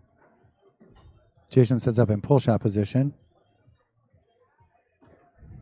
Tries to rip one off, but Adamski is in front of it. Chris sets up in a classic rollover, hits push side. Did that split him? That might have been a push side split. Yeah, Couldn't tell from here. Jason flinched out there, and I couldn't tell if it split him or went around him. Oh, nice grab, Chris. Zach going into the two-handed D. Aaron Gilmore from Milwaukee. He'll throw that two-handed D at you, and it just gives your dominant hand a little bit of help and a little bit of control to try and stop a 5-bar pass that's getting through you too much. The disadvantage, obviously, is you don't have your hand on the 3-bar in case you block a pass back. It's hard to grab. Mm-hmm. Oh, Wow, Binder, big rolling shot. push out of the back. That was huge. Nice shot. Okay, Damsky on the 5 again. Hofer still with the two-handed D. Makes a nice block, but Chris gets it anyway. Nice grab. Oh, Binder with a big block too, and a nice keep. Binder coming up huge here in game 3. Oh. I just cursed him. He almost turned it over there. Now, I was watching Adamski's singles match. His 5 and 3 zone on goalies shooting is pretty good. Binder got lucky and kind of got a little slopper one in there. Looks like Randy blocked it, but it had some 4-wheel drive and kept going. So he is finding the right hole.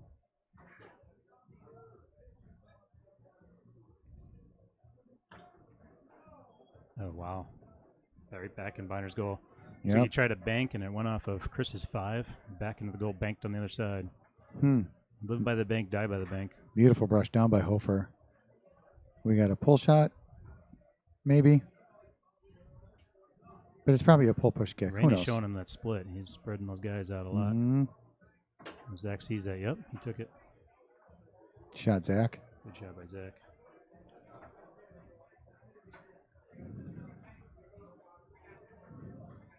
If you're wondering why the score is always wrong, that's my fault. Get a little excited watching. Forget to update it. I love that high lane pass Chris has been working. Greg, if we play those guys next, you got to stop that. I'll take care of that, Rob. Steal that thing. All right, match point for Chris and Randy. Chris says, take a timeout, let you guys think about What's that. Chris's shooting percentage right now? It's probably up there. Let's see here. This is showing 2 for 10, 20%. Remember, Randy. Is that his 5-bar or is that his 3-bar? Remember, they had the sloppy one. Oh, This yeah. is just this game. Just this game. It's 20%. Oh, just this game. Randy had the nice pull shot from the back, and they had the Binder bank back into their own goal. You know, even if your percentage is a little low for scoring, but you score at the right times when it really counts, that's how you know the competition's tough. Yeah. I think the edge in the 5-bar right now is going to Chris. Yeah. And he's making some nice loose ball grabs. Yeah. So did Hofer too, but somehow Randy and Chris have the edge in the scoring department 4-3. This game, Chris is passing 67% and Zach's passing 25%. Yep. It's huge in doubles. Another miss by Zach. Difference. Tried to do a brush up, just didn't get his guy in the way.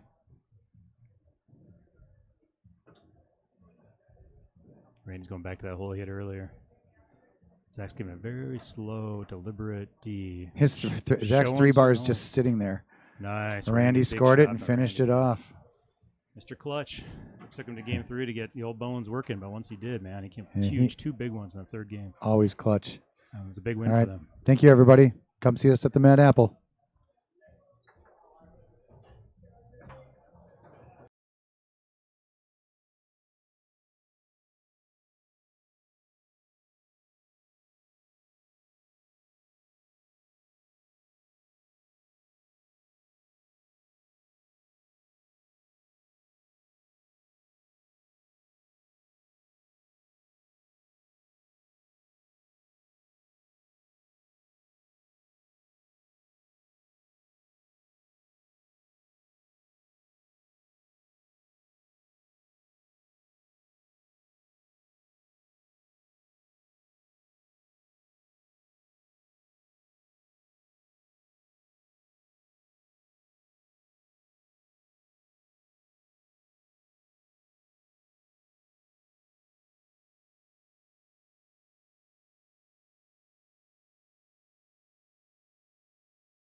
Broken yet? Yep, there you go. All right.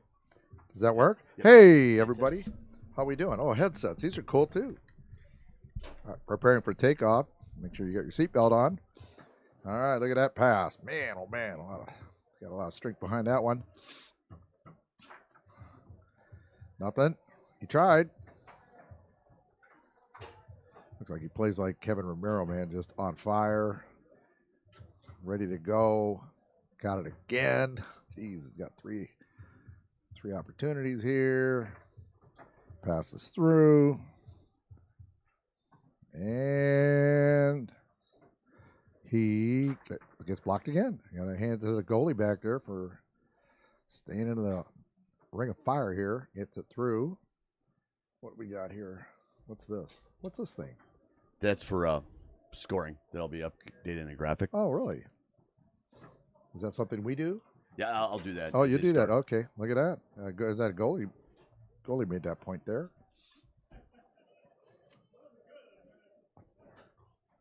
I'm looking it up. We're trying to get updates on the players that are on the table right now. Stand by, guys. If you're wondering who's at the mic, this is Tricky Dicky And Randy Routman from Sheboygan. Randy Roban. Roban? Routman. Roatman. Oh, you got a T in there. Who snuck in that tea? Do you drink tea? Oh, only on Sunday evenings with crumpets. Okay. Kid's got a very nice control on his fibro. He's makes quick decisions.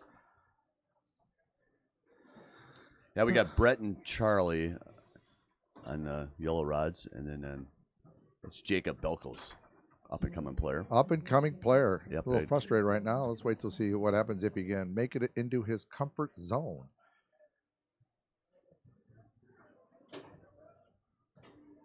So the guys on the left again, I'm sorry, with the black shirts. Brett, he's playing forward. Brett Noonan Brett and Noonan. Charlie. Brett and Charlie. Charlie doesn't have a last name? He does have a last name. I don't know He it. probably dropped it to keep himself safe in law enforcement. Let's just go with that for now. Look at that. Nice shot. Brett Noonan. The guy was named for a meal, I think, right? Don't you eat at noon? Is that how it is? It works that way? Something like that? All right, here comes this kid again. And the kid is, again, his name, I'm terribly sorry. Jacob Belkos. Jacob Belkos. Is that right? I think I'm pronouncing it correctly. Sorry. Oh, there we go. He got one. Yeah. His partner says, your hair smells like Pantene. I think that's what he said. There we go. So, there we go. Oh, boy.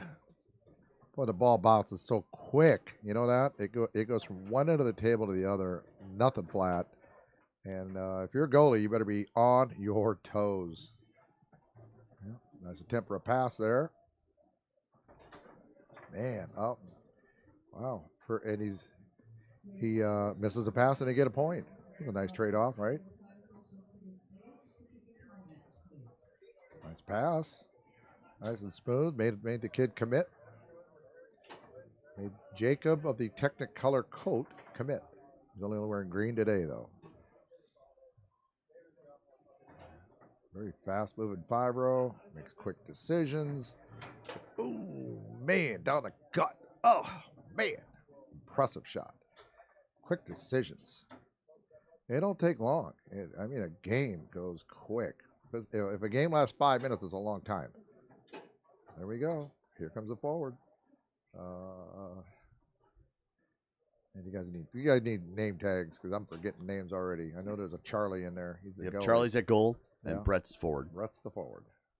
Brett's not really a forward name. Brett's more of a rock and roll singer name, like Brett Michaels or something.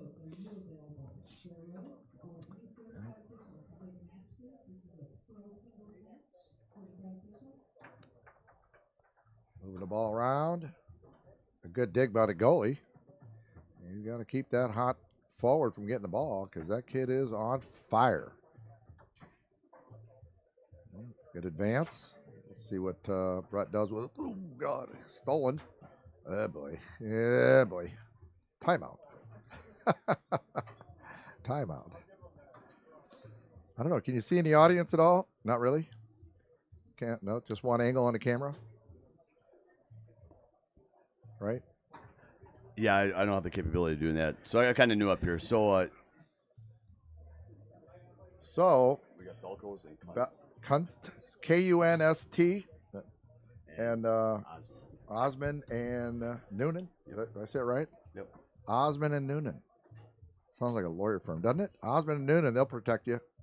Oh, let's get our sponsors in here when we get a second.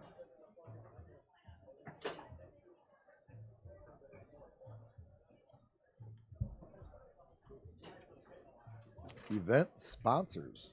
So the kid's got the ball again. Makes a quick shot. Nothing goes. Goalie gets it up to his forward's 5 row. And he stolen by the opposing forward by Jacob. Got a lot of movement there. Look at that. Jeez. Makes you commit. Gets it through. Wide open. Wide open pass. But he doesn't make it. He's in a lot of possessions. I wasn't keeping track, but I know he's probably had at least 10 possessions. Back on his 5 row. This very dangerous 5 row. He got the ball again. And he takes a timeout. In the meanwhile, we'll talk about an event sponsors. We got Good Nature E-Vapor. Did I say that right? E-Vapor. Oh, that's open singles. I'm terribly sorry. A little early. They sponsored open singles. Okay, I'm terribly sorry. Good Nature E-Vapor. They are sponsors of the open singles. That's probably where all that extra cash come from that made this go from a $10,000 tournament to an $11,000 tournament. And the other people, Cross Country Mortgage, they also threw in a pile of cash for open doubles. So thank you very much for sponsoring table soccer in North America. We appreciate it very, very much for Wisconsin. Wisconsin is a hotbed of foosers these days, and it's growing fast. Good attempt for you got an extra possession and tried something sneaky, but it didn't go. Oh, here comes the kid again. You got a chance to tie it, and does. So it's a good time for a timeout. Good time to wipe your hands. Yeah, there we go. Timeout. Hey, what do I get for that, huh? you gotta love Brett's Farwell 5-bar. I tell you what, I just played him like 3 matches ago, and he did what he wanted to do. Yeah, I mean, he's very well practiced and very sharp. That's a good team there. They play together very, very well. And I wish them luck. I said, you guys are a good team. Go get them. So here we go. Kid's got the ball. Game ball. He's trying to go wall. He's going to go wall. Nope. It was a good pass. So did you see that? Game ball. Block. Good going. Charlie, man, I'll he tell you baited him on that what. one. Yeah, he did. Look at that. Kid's got it again. And he gets it again. Oh, man. And he, Jacob, 4 consecutive shots here. And whiffs it. Better call. Oh, I think he's out of timeout, so he couldn't call a timeout there. And Charlie, the guy without a last name, does an inside wall bank after about, 30 blocks in this first game. Look how calm he looks. He looks like he could be a quarterback for the Niners. And it's just like, yeah, another day at the shop. Yeah, he's kind of chuck one off. I got this, kid. You just get up there and do your thing, pal. That's why we're partners. That's why I get 60%. All right, so Brett and Charlie got first game.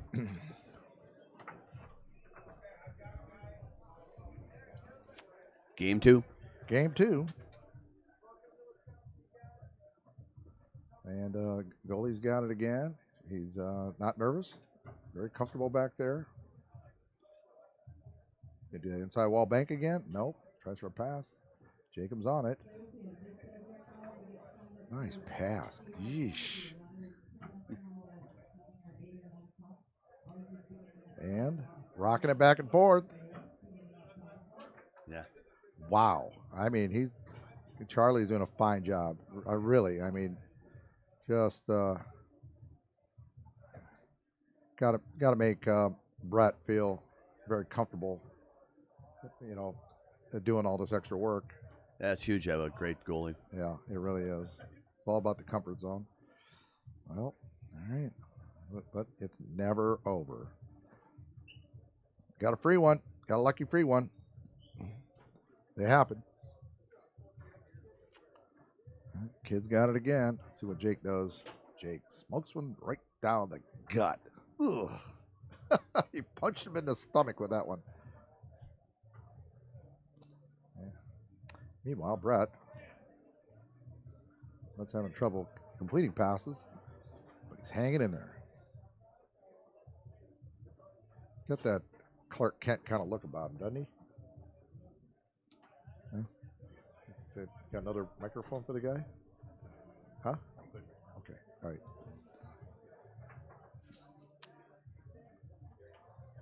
Back and forth.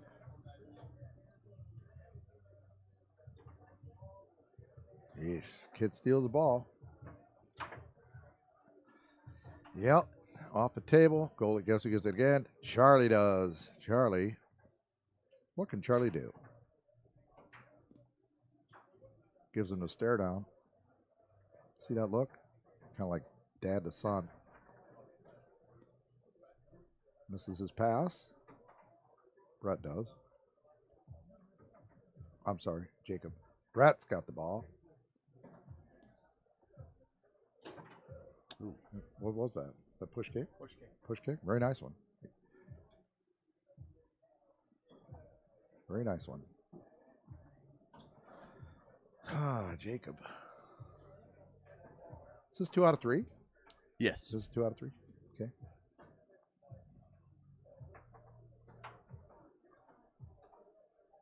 Ball flying around. Charlie got the ball. Ball flying around. Brett's got the ball.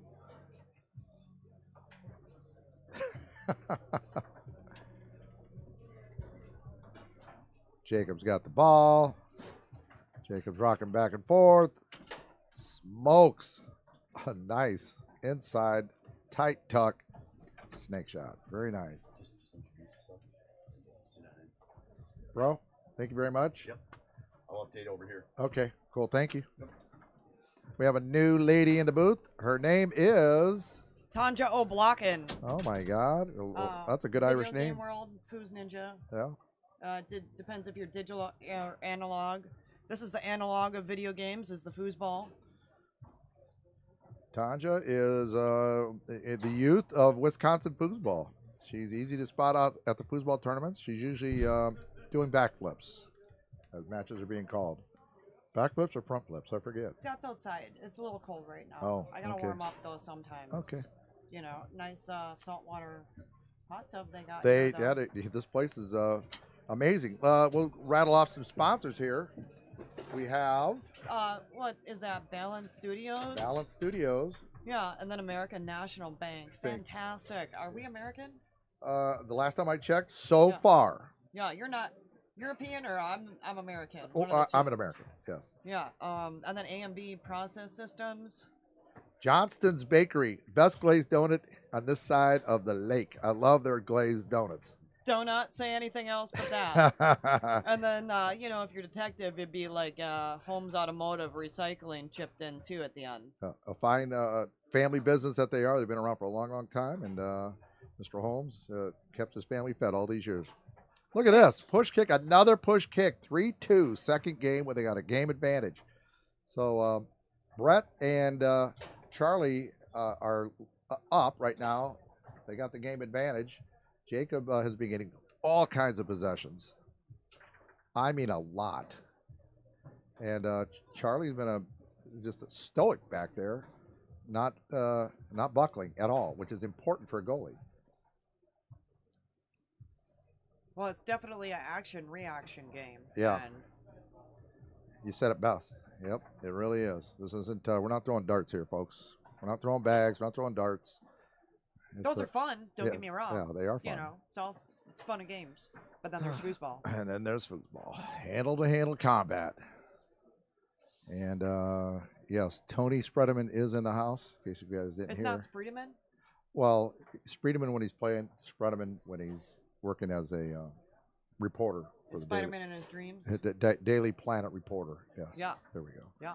Okay. Jacob makes a nice wall pass on the inside. Gets the ball again. Hey, that was a Gosh, smart side. man, Chris. We've established that Chris has no last name. So what are we going to do here? Another push kick. Oh, blocked. Another push kick. Nope. Yeah, it was, doesn't but make it wasn't yeah. on goal. It was push kick, man. I'll leave it to Charlie. What's Charlie going to do? Come on, Charlie, be a hero. Charlie does what Charlie does. Charlie does what Charlie does. Charlie will be. He was a hero last match. He blocked like 6 to 8 blocks per game ball, and made an inside wall bank shot to close that first game. Jacob gets the ball again. He did the God. downhill and then tried to square it up there. That in? That's voodoo. We had someone walk by. That's voodoo. Yep. We had someone walk by, but that was in. So now it's tied. This is a very important game.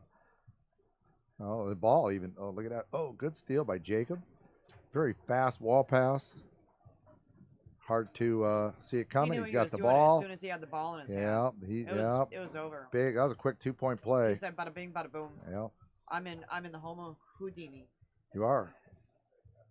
Was it a disappearing act? Here I am. You are here. Back in the Wisco Disco, doing the things. You know. We also got the Good Nature Vape. He's here tonight. He is. Yeah, he's smoking somewhere on the table. Who is? Yeah, Good Nature Vape, Ben. Good Nature Vape Ben. Oh yeah, Ben, the Good Nature Vape guy. Okay. Well, Yeah. a fine young man he turned out to be. Upstanding Still is. citizen, and his kids love him. Human. He is a fantastic smoking Right? human. All right, Brett. Brett's ready for Brett's this one. coming back from a timeout. It's 3-4.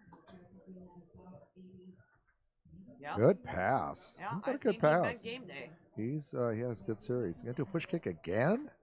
He did. Oh, He read God, Brett. He's like, huh? What happened? What are they talking about? Something went right. Yeah, well, we don't have the luxury of that. knowing. Fractions in foosball. Yeah, we don't have the luxury of knowing. So, Jacob's goalie. Is that Mike? I'm sorry. He told me his name. I'm sorry. Brett. Charlie hanging in there. Stops Jacob again.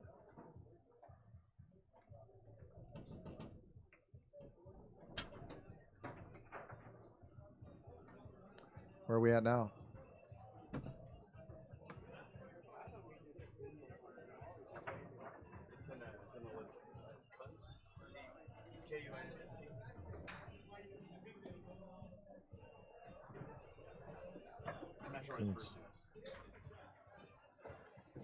Well, anyways, Jacob's got the ball, rocking it back, smokes. Can we just call him Belkos? Can we just call him Belkos? Jacob, I like Jacob. It's a biblical name.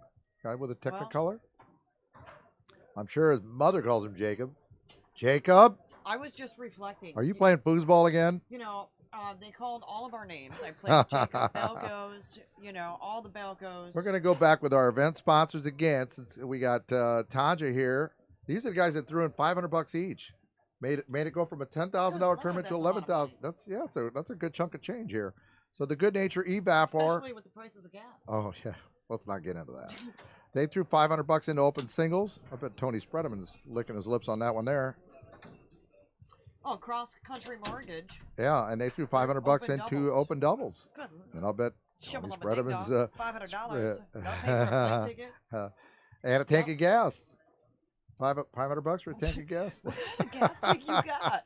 Well, it's a semi, and it's Okay. diesel, and it's huge. Yeah, all right. So here we go. I believe that one. So it's, they're Shanini, trading he off. went They're long. trading blows now. Here we go. It's 1-1.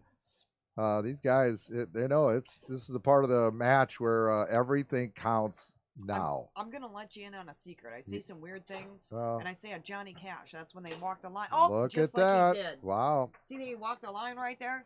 That's Yep. a Johnny Cash. that was a Johnny Cash shot. So we have 3 possessions and 3 points right away. Ooh, almost good save by the goalie, Mr. Kuntz. He's got a last name, Kuntz with a K. That is his last name. Yes, All day like OJ. yes, indeed. So here we go, Mr. Brett. That's another push BRETT. kick. Come on, Brett. Ugh. Tick, tick, tock. He's going for the same hole. He did a different shot that time, but he's still going for the same hole. He's just All lost right. a little bit of confidence in his snake shot. Hey, so fire, here fire. comes Pick a side Jacob. all the way, Wow. doing the He is Johnny on Cash. fire. Balcos? Oh, Yeah, yeah. Balcos is a neat last name. Well, so is So- O'Loughlin. O'Blocken? Well, yeah, the O apostrophe The is Irish. brother or cousin. It's Gaelic. an Irish foosball player. It's over the pond, yeah. Yes, it is. Here we go. Good block.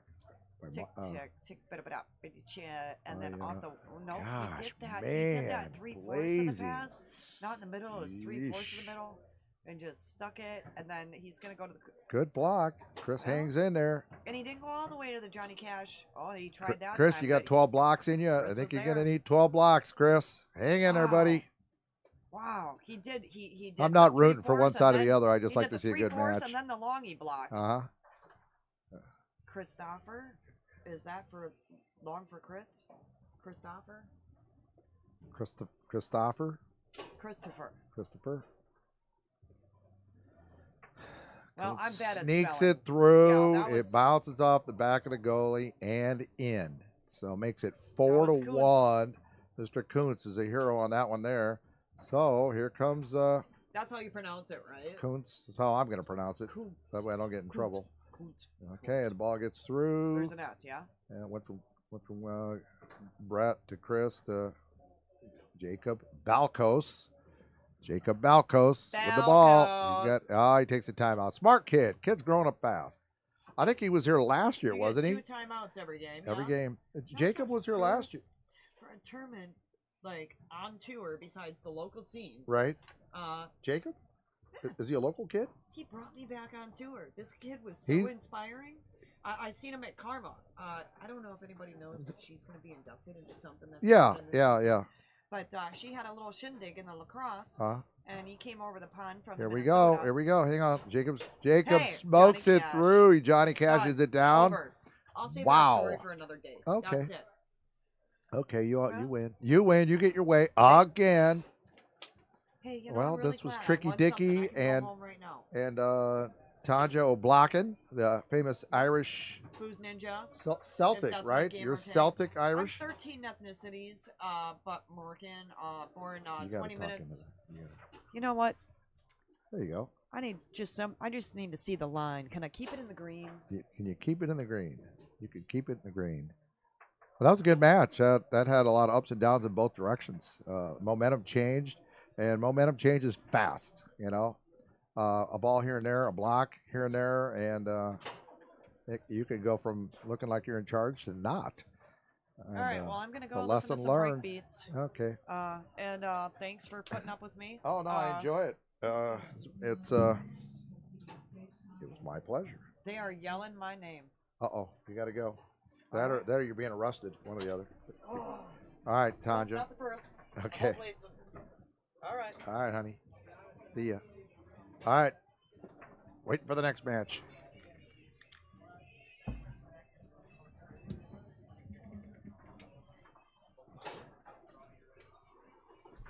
Is that yours, Tanja? Is this yours? You got it? Yes. I wasn't. It's perfect. Yep. Now, who's this good-looking guy here? I'm Rich Peters. Rich Peters? From Sheboygan. Sheboygan? Okay. I played some Sheboygan guys a little bit ago. They handled me. They did very good. Good players. So let me see. Who would you have been playing? Who's playing today? The Ferrari guy in there. Is he from Sheboygan? Ferrari? No, he's Waterloo. Waterloo, Iowa? Wisconsin. Oh, Waterloo, Wisconsin. Yeah.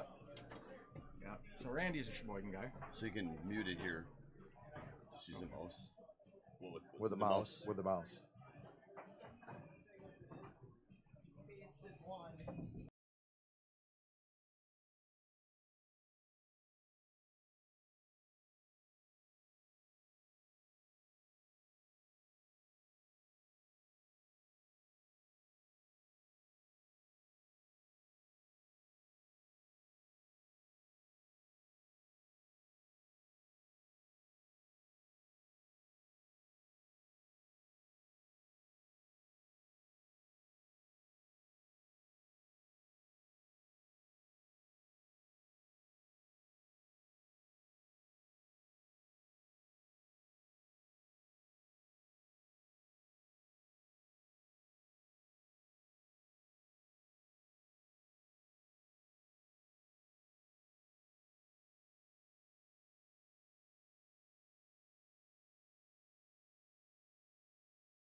Hey everybody, we're back with more action. We have pro singles coming for you.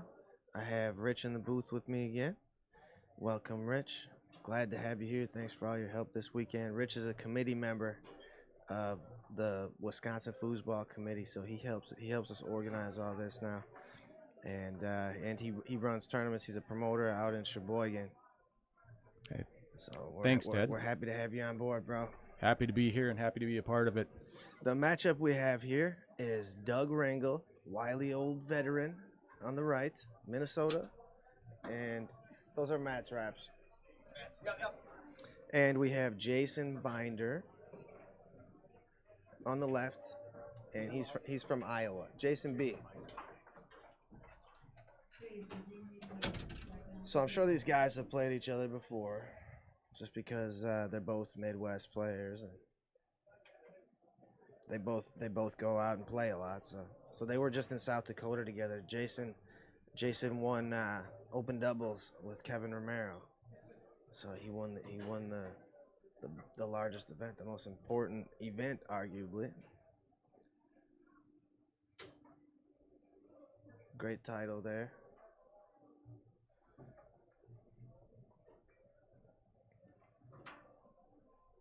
Yeah, we have 39 players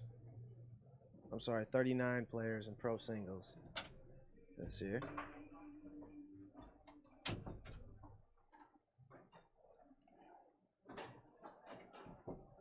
And these guys are playing they're on the winner side, 17th, 24th.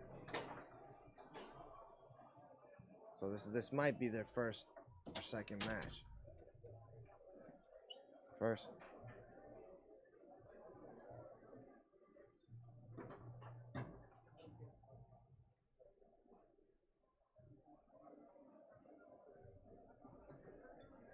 Yeah, Doug out of St. Cloud, Minnesota. Close to St. Cloud, anyway.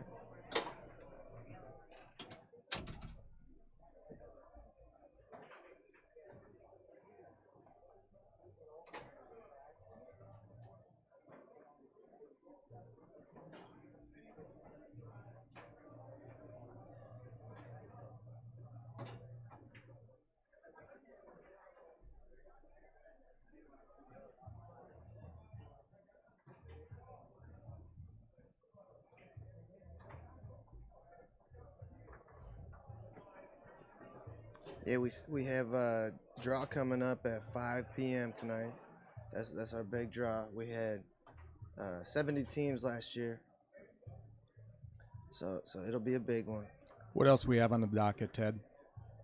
Open mixed at 9 p.m., amateur singles at 10 p.m., and that's our night. Last night we did real great getting all of the events. I think except for rookie singles, we wrapped up the second half of the double dip this morning. But otherwise we were able to complete all of the matches yesterday that were scheduled.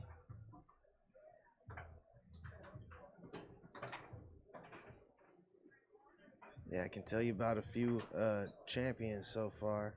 Beginner doubles, we have Aaron Hall and John Waite. Beginner singles is Mike Patrick.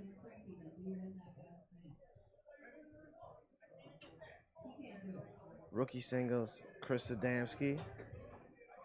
Chris did a great job.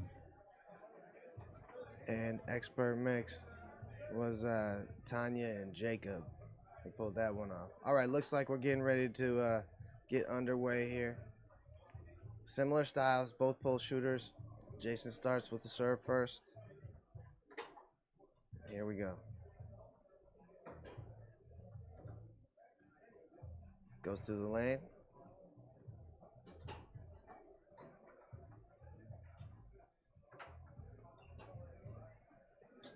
Quick pickup for Jason to get on the board first.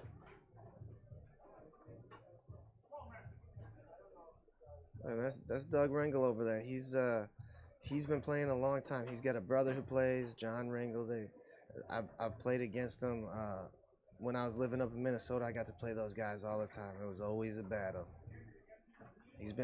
Doug and John have both been pros for a long time. Jason tucks one down the middle. and has a 2-0 lead here in this first game.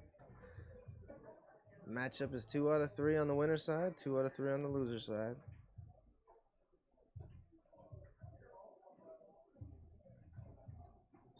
Get a good look at Doug's pull shot. Tries to go long. Blocked and taken away by Jason. Comes right back to Doug. Yeah, both very methodical players. And Doug gets on the board with the straight. A couple of our event sponsors we want to mention. Good Nature E-Vapor. Cross Country Mortgage. Balance Studios. As Jason bounces a pass through and tries to go with a quick rolling pull shot. Rags it in. Doug puts it back into play. Sprays it wide, picked up by Jason, moved up the table 2-5.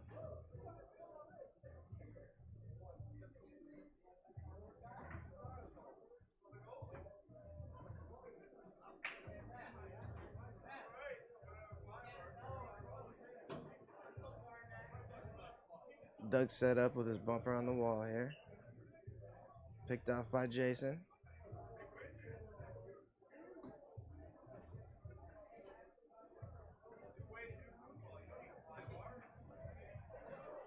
Taken away by Doug. Got out just in front of it.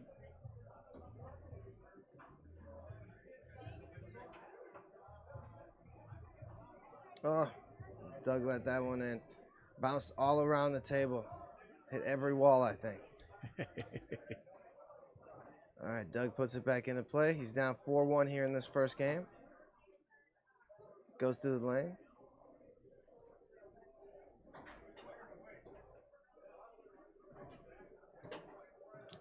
And goes down the middle.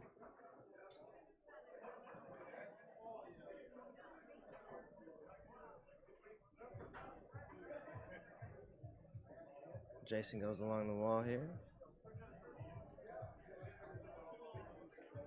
We'll see what shot he chooses for 4-2 here.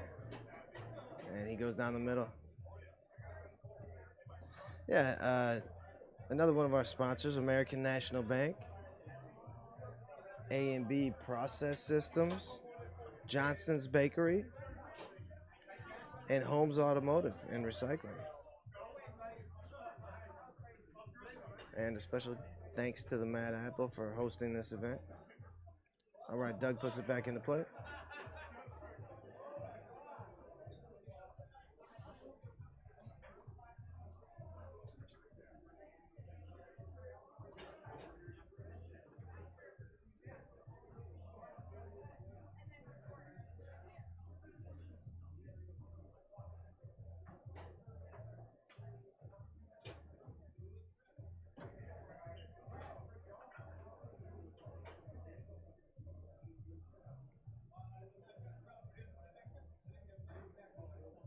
All right, Jason went down the middle last time.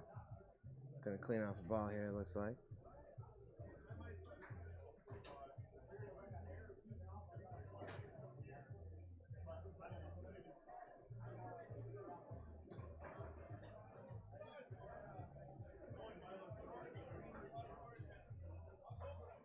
All right, Jason puts it back into play. Tries it long. Comes back to him, tries another one. Doug's getting a piece of him now.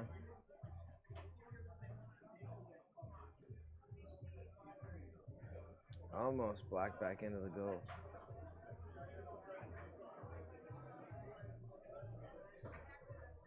Break there for Jason.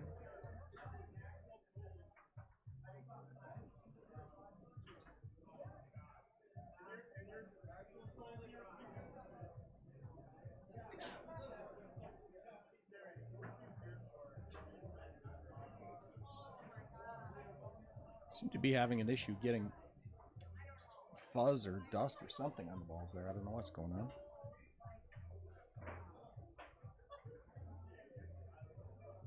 Doug puts it back into play. Sat and went long.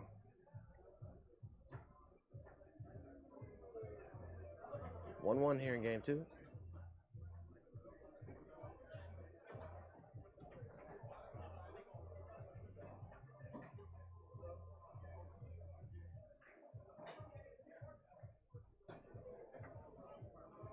Doug goes crisp through the lane. Real nice lane.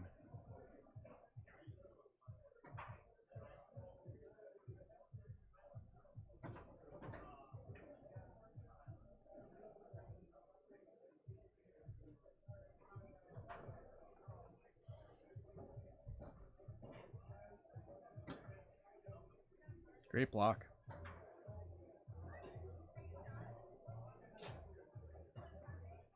Jason looks like he's going to shoot this time.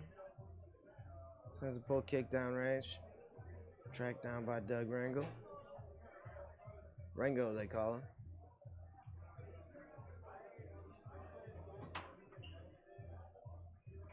Tries to go long, bounces all the way back to Jason's 3-bar. And it looks like he was thinking about a snake shot, I think. Back to the pull.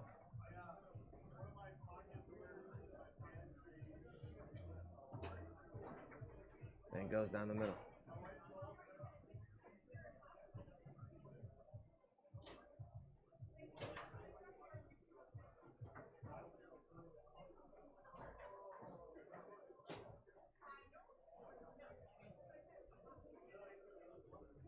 All right, Doug sitting. Ooh. And he hammers along.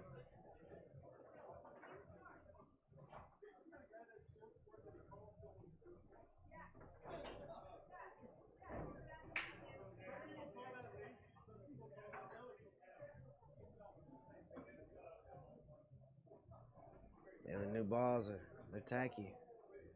The new balls are driving me nuts though. They get dented real easy now. The 5-hour Reds. Something's wrong with them. So they're too soft. They get dented and they roll like eggs. So they have to fine tune this process. All right, Jason with the long pull there to take the 3-2 lead here. Jason kind of ran away with that first game.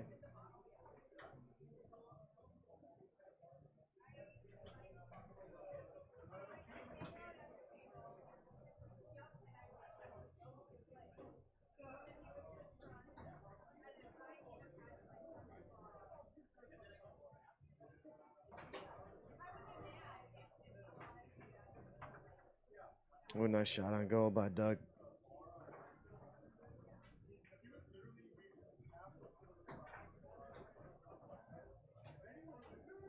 And Doug hammers that one back in. 3-3. Yeah, so in your head you have to have 4 points for 3-3. And 2-2. You have to have 4 passes for all of these big possessions when the game is tight. So you have to have a plan. Tries to go straight on that one. Jason passing 2-5. Almost taken away by Doug. He might shoot this time.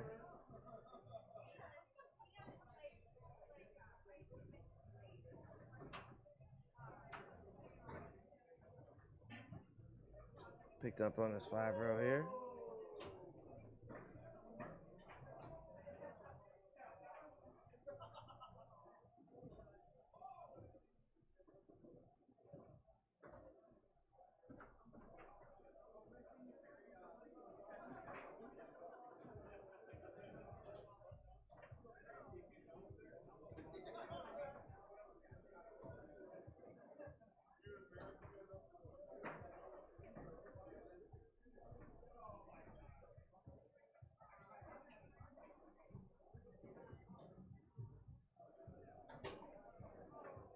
Another look at Doug's pull shot.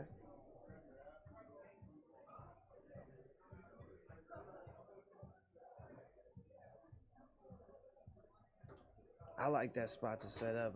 I wish you could hit a baby bank from right there, a consistent baby bank with your pull shot. So I'm trying to come out another inch from where I set up. I used to set up there. I like that spot. There's a nice snake out of Jason. I think that's the first snake this match. Yeah, and that's a match point for Jason. A game Doug has to have here.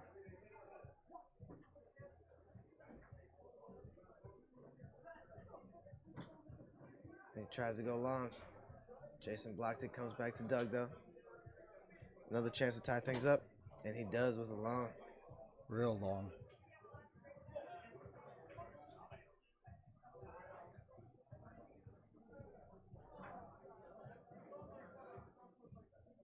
All right, chance to close out the match for Jason.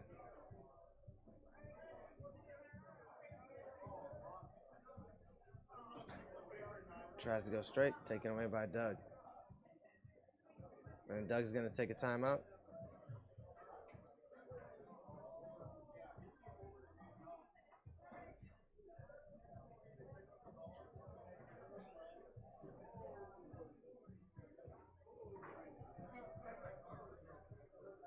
Hope you guys are liking the show here.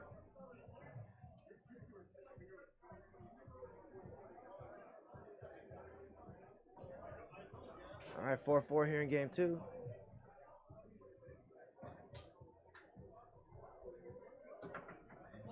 Pull kick, Doug gets to drop, and he's still alive.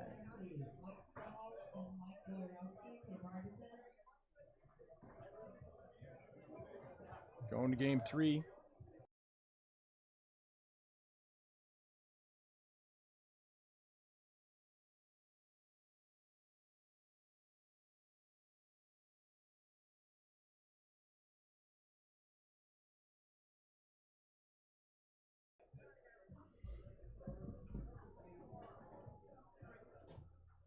Yeah, you got to come try the food at the Mad Apple. Good grub down here. Oh, they got great food. I had it's like a quesadilla burger. I don't know exactly what it's The called. brisket quesadilla, everybody's talking about that Wow. here. Great food.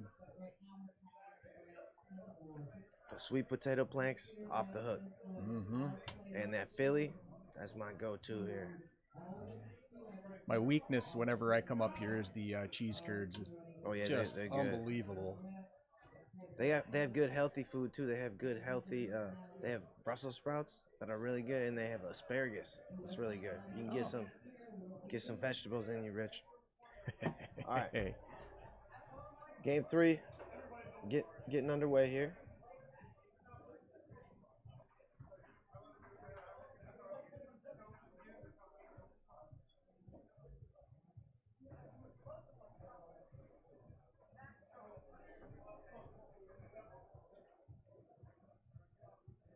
Doug goes through the lane with that clever pass. That's a great pass when everyone knows you want a wall pass.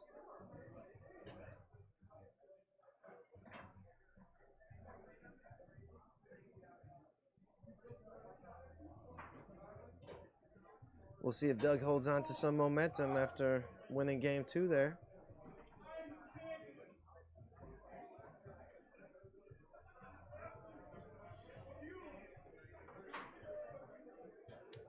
Fortunate to pick that one up off the back wall.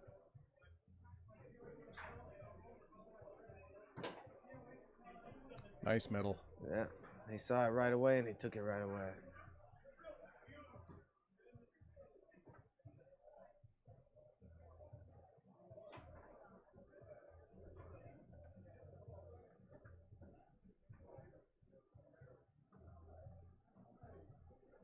All right, chance for Jason to even things up.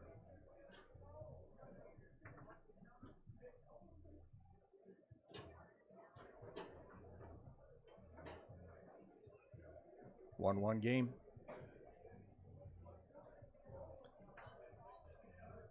Bounce pass taken away by Jason. Bounce pass taken right back by Ringo.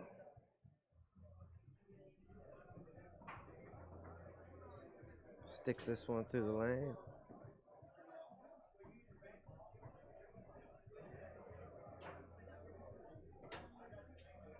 Beautiful straight. Yeah. So he's went middle and straight the last 2 times. Look for long the next time.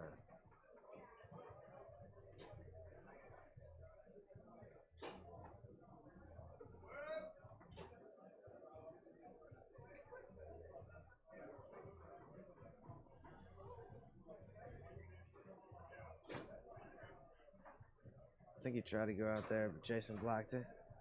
Oh, turns it over here. Another chance for Ringo. Make it a 2-possession game. Ooh, strokes at home. Down the middle? I think it was down the middle. Yeah. All right, sent back to Doug's goal.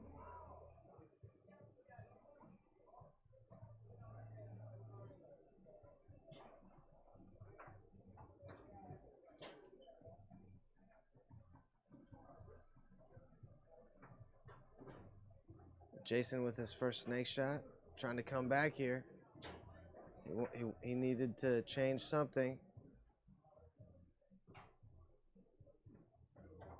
And sent back up the table. Another chance to make it a 1-point game. Jason's 1 for 3 right now. Let's see if he can improve on that.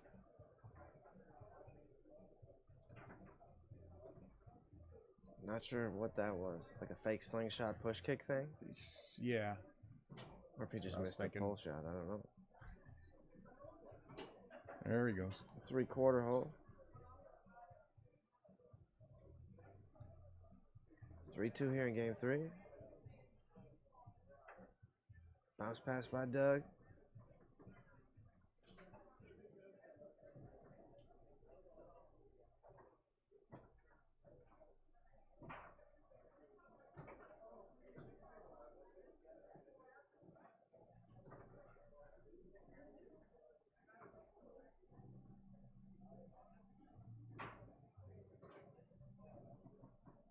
Lands on Jason's 3-row.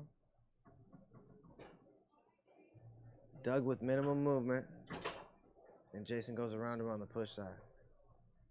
3-3 here in game 3. When Doug went up 3-1, I thought that might be a turning point, but Jason's done a nice job of really reversing that momentum. Yeah, he's coming back here.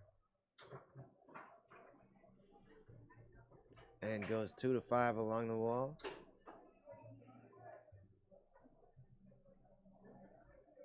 And he's going to take a timeout. Big possession here. Good time, just take a nice deep breath.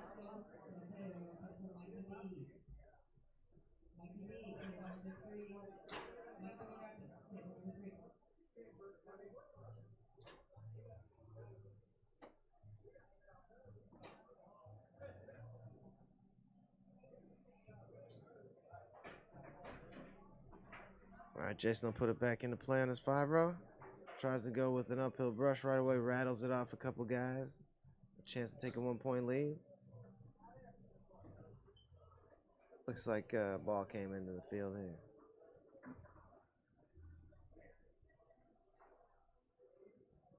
All right, chance to take a 1-point lead here for Jason.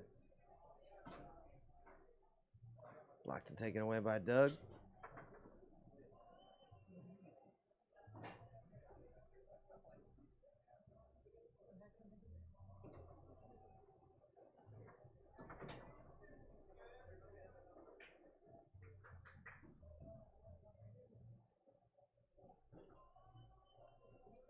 Jason goes through the high lane.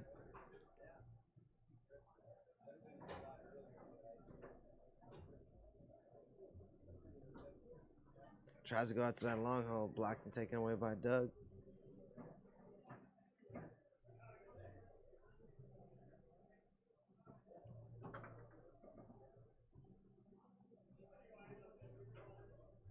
Oh, and he uses that same pass again. Another real nice slick 2-5. Yeah. Tony does it so fast you can't even see it. But it's the same thing with Jason. It's the same pass.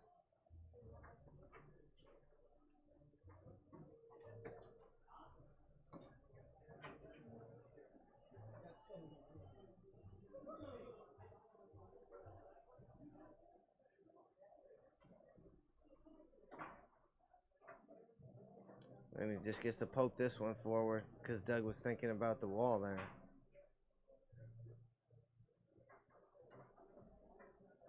Brushes it up, tries to go with a quick push kick.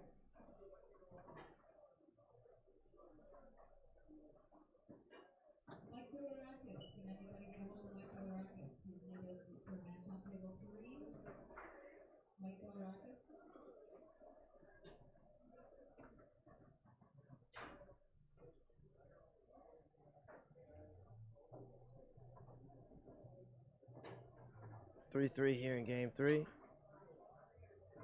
Jason got game 1, Doug got game 2, and we're all tied up here.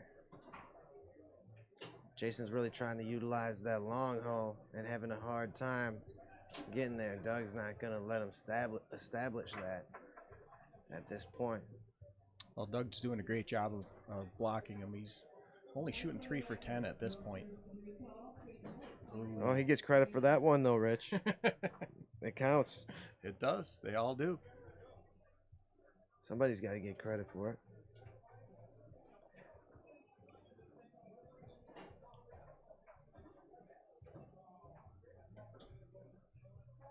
Comes back to Jason's 3-row with a chance to tie it up. Kind of rushed a push kick there.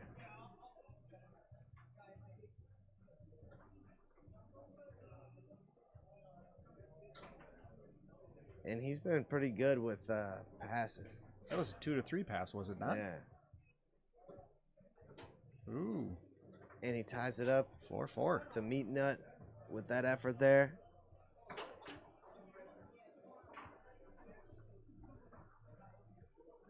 It's a beauty of a match. Yeah, good battle here, folks.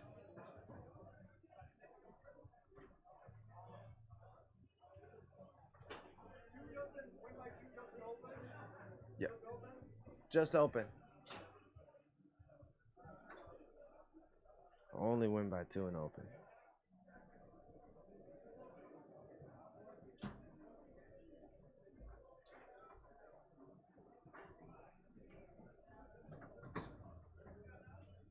Doug goes through the lane with a chance to close out the match.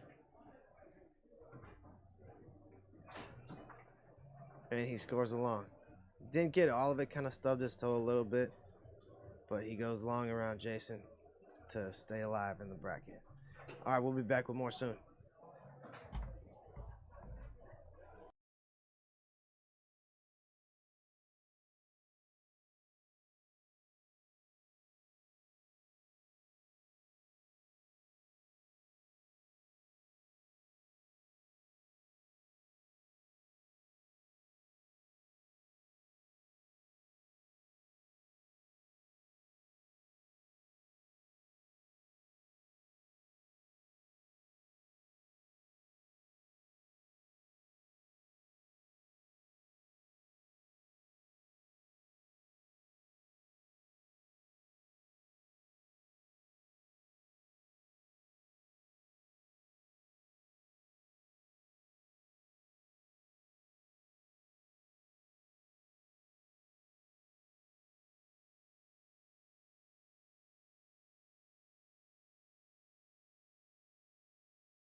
All right, folks, we got some stats here for you.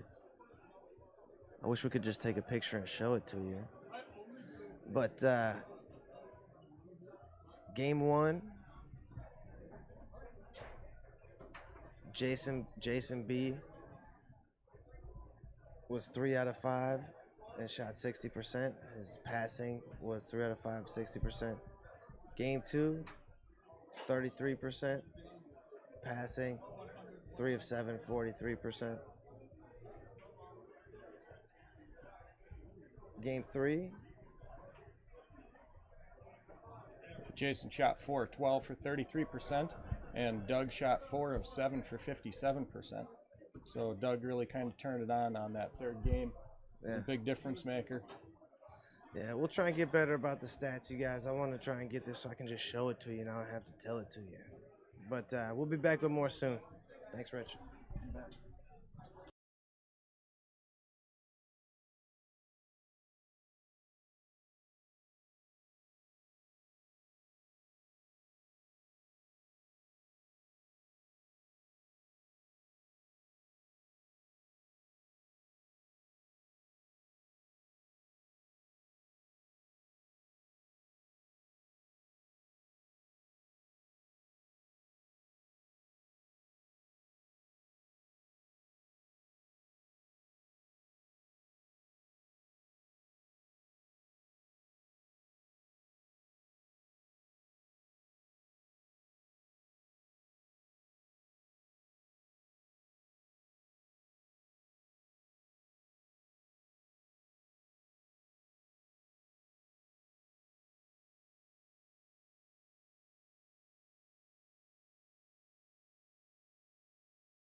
All right, we're back again.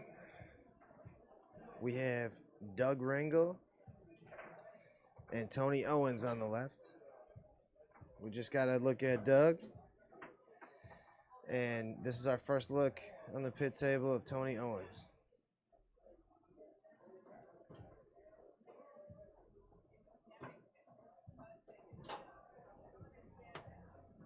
Doug gets lucky with the lane pass there.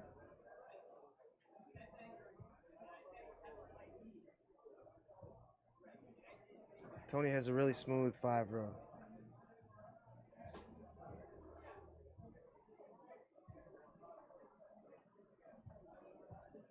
All right, I've only seen him shoot pull shots as well. So these guys are both playing the same game here.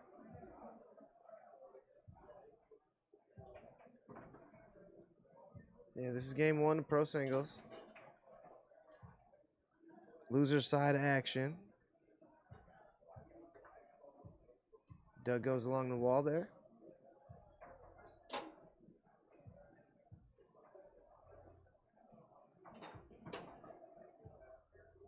And goes down the middle. 3-1 lead here for Doug Ringel. Tony brushes that one up off the wall.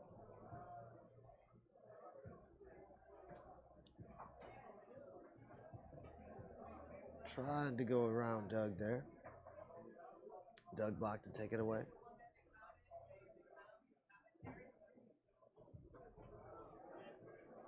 Doug tried to tuck corner there. Comes back to Tony, who will get a chance to cut the lead to 1. Tries a John Wayne. Blocked by Doug.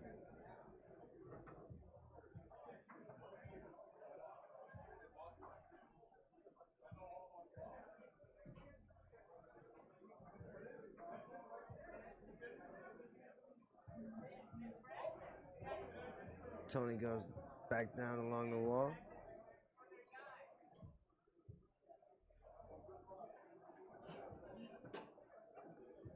And goes down the middle with that pull shot. 3-2 here in game 1.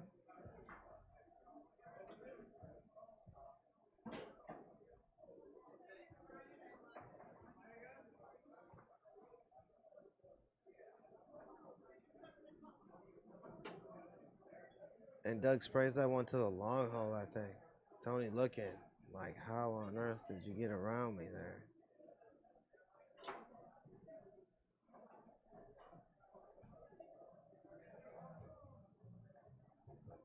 Doug with a shoelace catch there.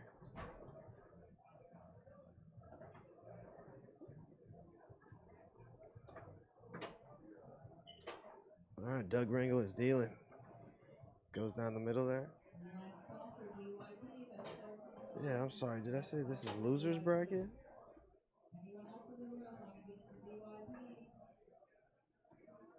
It's DYP time, you guys. If you're interested in getting in, now is the time. This is the winner side. Doug just beat Jason B in a thriller, meat nut thriller. I'm sorry. This is winner side pro singles. I said loser side. Doug gets the first game here, and we'll get a look at Tony's game plan from the back. He is solid back there in doubles. He's very productive. You know, he's passing. He can stick it to your second man on that. He's got that good wall pass. Then he'll stick it to your second man too. You know, he's the technical dude. So I'm anxious to see how he works his singles game here.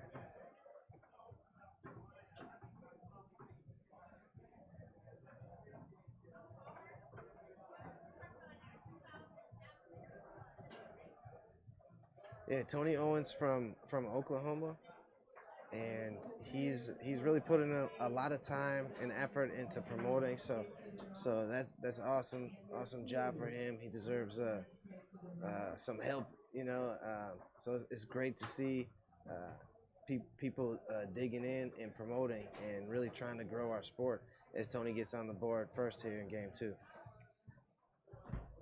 But otherwise, we're not going to have a sport to play if people don't don't take promoting more seriously, and trying to figure out a way to grow the sport. I firmly believe that the monster style format is going to grow our sport, because you don't go out in two.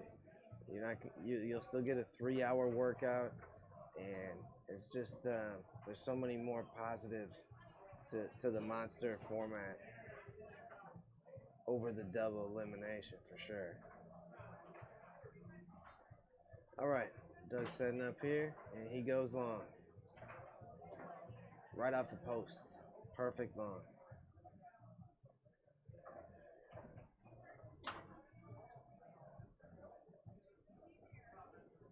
But yeah, Tony putting a lot of time into promoting down there in Oklahoma. They have different nights of the week. They have Oklahoma State coming up. It's already bumped up to 11,000. And they're just hungry promoters. They want to promote. Him and Tommy Atkinson, they're putting a lot of effort into growing things down there. We're gonna have these guys on in the booth later this weekend, so they can tell you exactly what they have going on down there. But they're doing their part to grow our sport. All right, taken away here by Doug.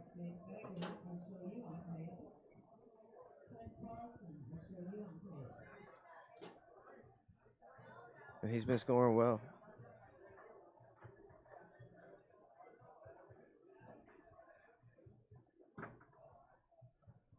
Tony blocks the last two. Comes to Tony Owens' 5-row. And he brushes it up. Smooth pass.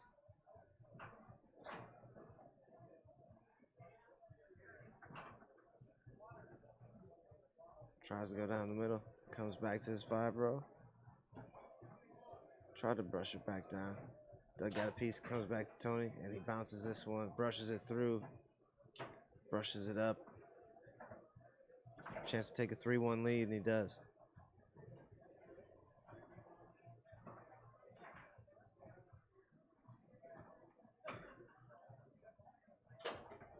Doug's got that good hard lane pass. You better have a game plan for that thing.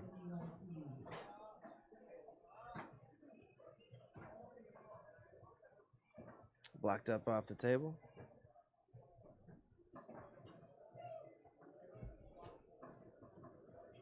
You still have 1 minute to get into DYP if you want in.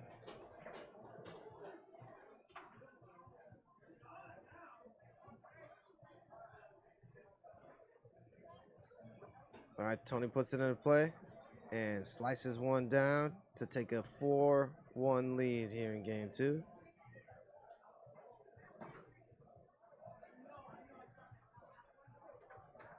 Ooh, Doug, nice along the wall. Danced around with it a little bit and then banged out that wall pass. Sends it backwards. Back to his 5-row. Another passing opportunity here.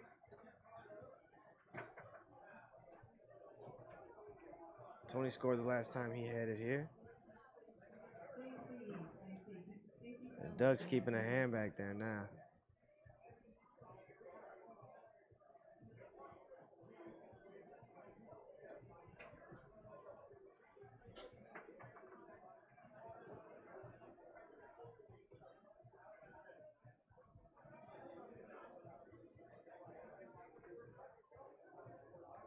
Tony set up at the top of the goal box. Tries to tuck it down the middle. Picked up on his 5. Brushed down. Nice and smooth.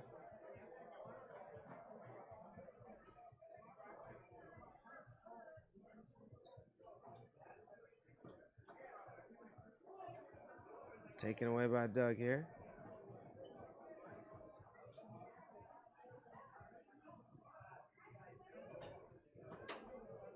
Ooh, good pull, push kick.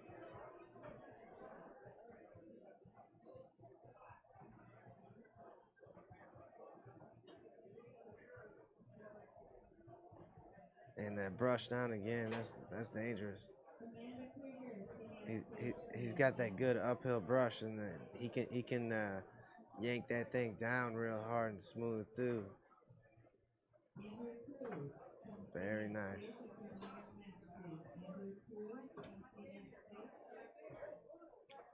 And Tony Owens gets that second game.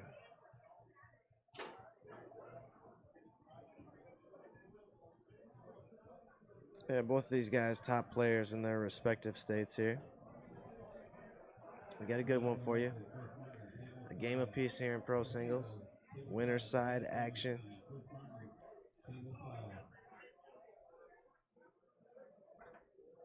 Doug goes along the wall.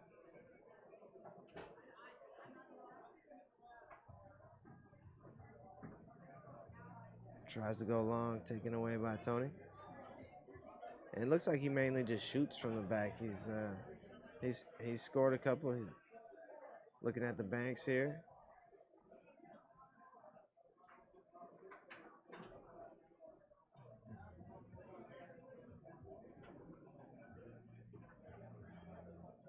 And Doug goes smoothly along the wall.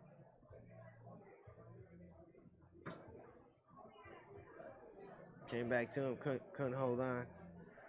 That's why you can't ever shake your head and or pout or anything in this game, because that could be the difference between, I'm not saying Doug was pouting there, but that you're not going to catch that if you're pouting. You have to keep a positive attitude. Then you can have the Matt Weber horseshoe. You have to have the power of positivity on your side in this game.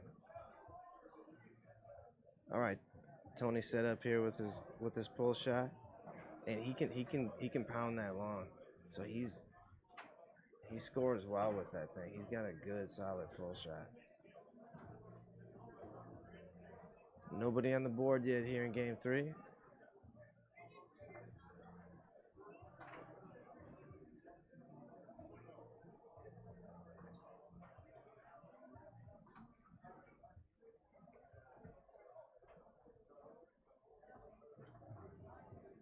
All right, good defense there by Doug.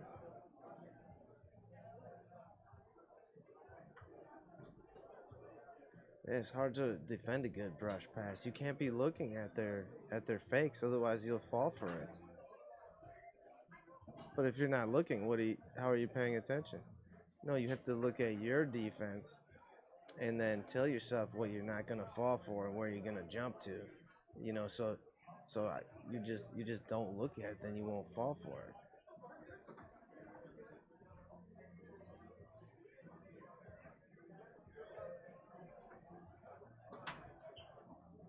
Doug tries a long pull kick.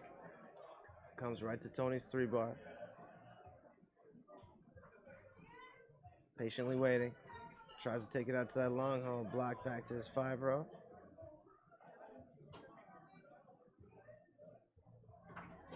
Ooh, good long that time. Right off the post. Perfect long.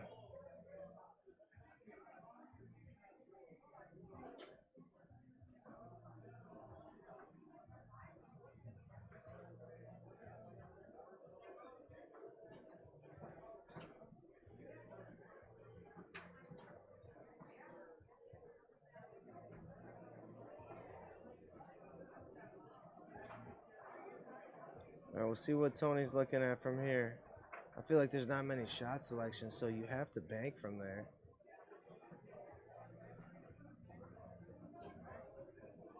But really, there's only one guy to beat if you're stacked on top of the goal like that, you know. So there's less traffic to read through, I suppose.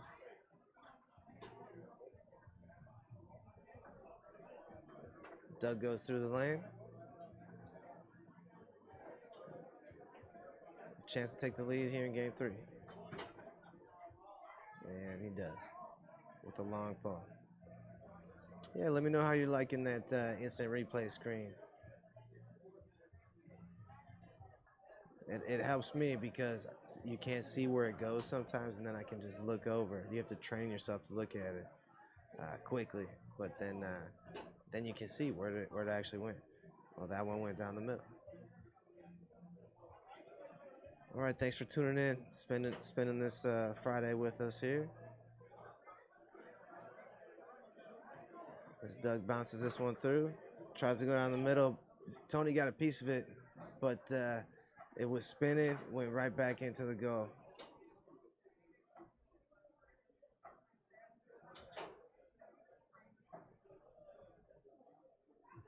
Yeah, beautiful brushing by Tony.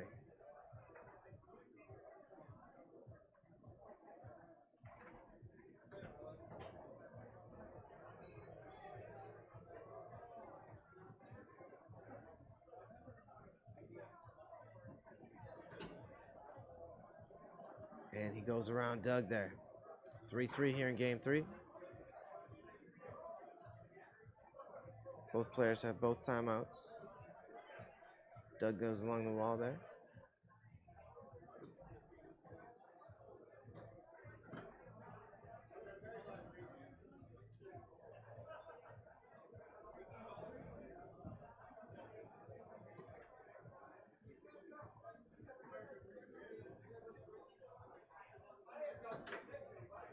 Tries a pull kick again, blocked off the table.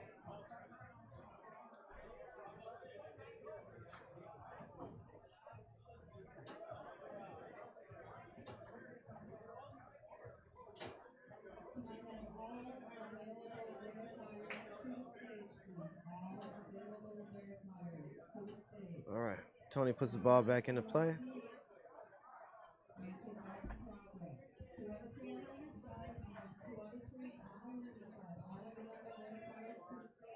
He scored a slider from here.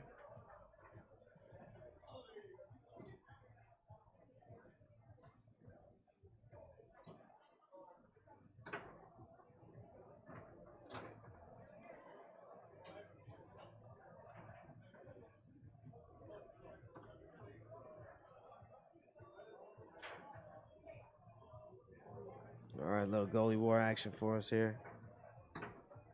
And now Tony was looking at the banks. This one landed run on his 3-row. Chance to take a 4-3 lead here.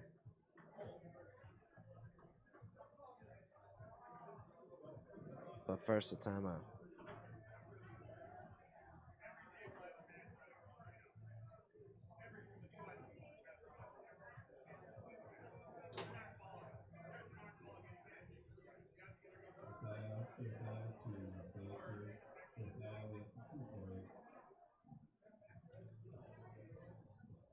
All right, Tony Owens puts it back into play.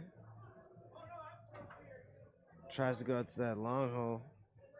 Blocked by Doug, taken away.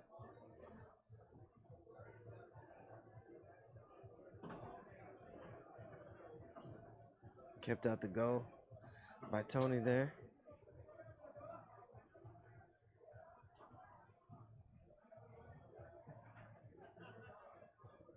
Doug with a hand in the back. Almost cut back to the short side of the goal. Tony set up there again. And he tries to tuck that one inside. Block back to Doug's 5. Crisply through the lane. Chance to take a 4-3 lead for Doug. Block taken away by Tony.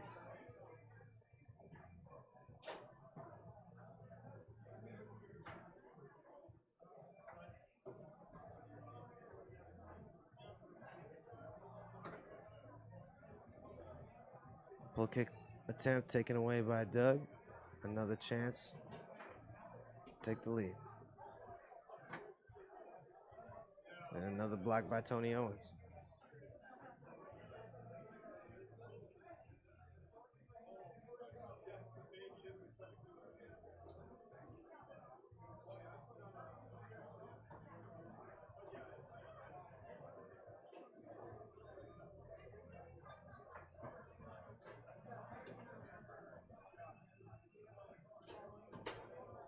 A short push kick.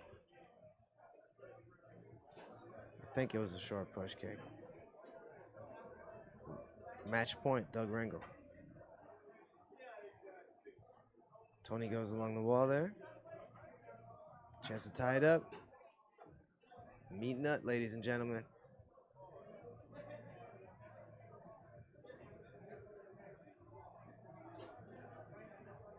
Tony has one timeout. Doug has both.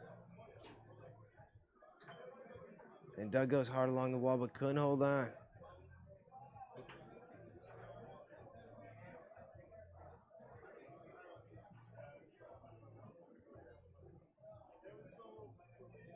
And Tony's going to use a second.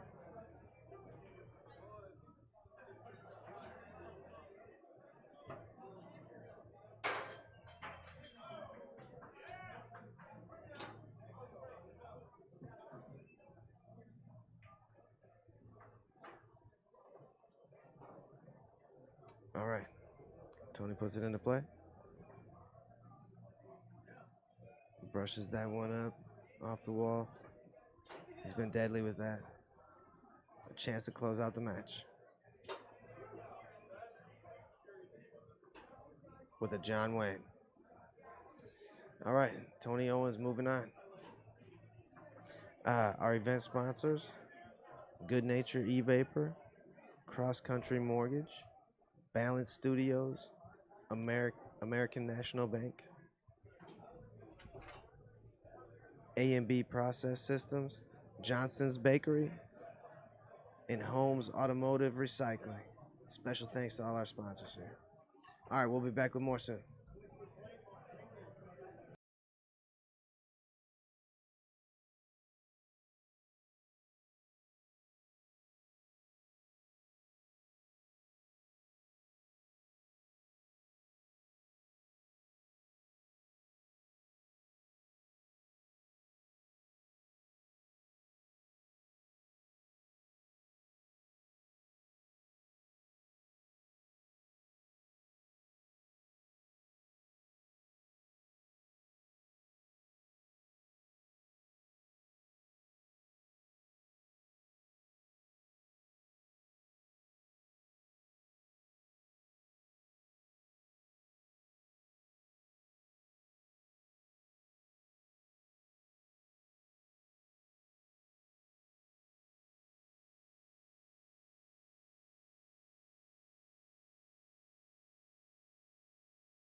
Ladies and gentlemen, we have a good one. We get to see Tony here.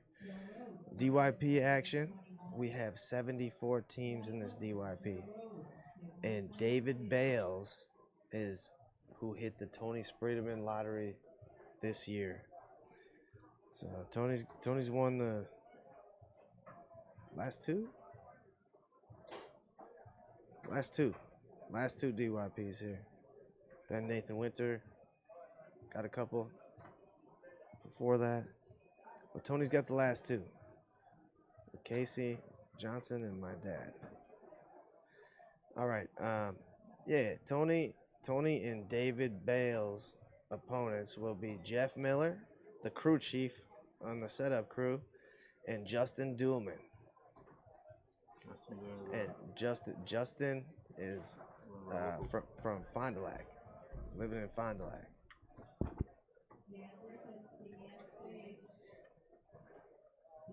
And Jeff is from Pennsylvania? Yeah. Jeff from Pennsylvania. I don't know anything about David. So everybody's trying to hit that master lottery, you know, the Tommy Atkinson. He'll take you a long way. He'll take you to the end of the road in this thing too. Everyone wants to hit that master jackpot, so that's what everybody comes out for on these big DYPs.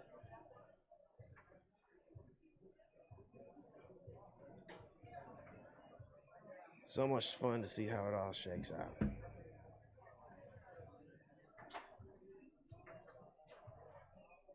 Tony just coming back from Costa Rica. He was lights out down there.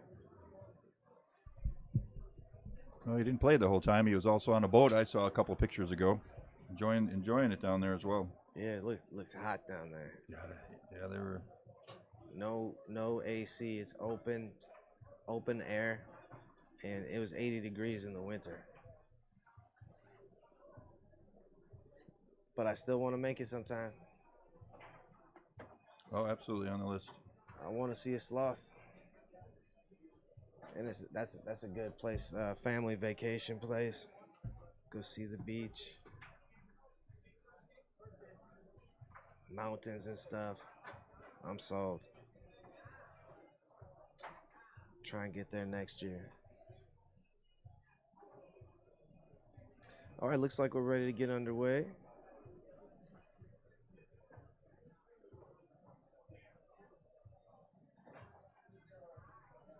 First look at Tony this weekend.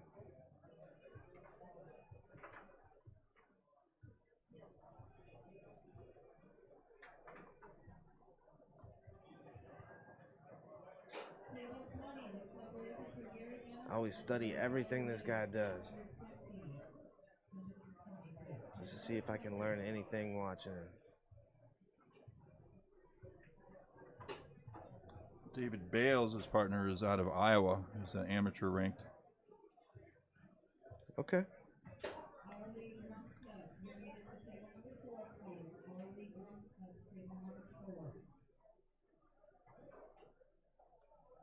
Got my brisket quesadilla coming. Yeah.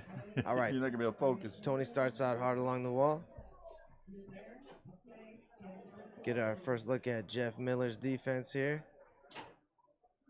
And you have to have a good pace about you versus Tony. You cannot slow down. That pace was too slow. I don't think that slow, methodical defense can work on Tony anymore. Well, it's an opportunity when you play Tony to see if you can defend it or get through it.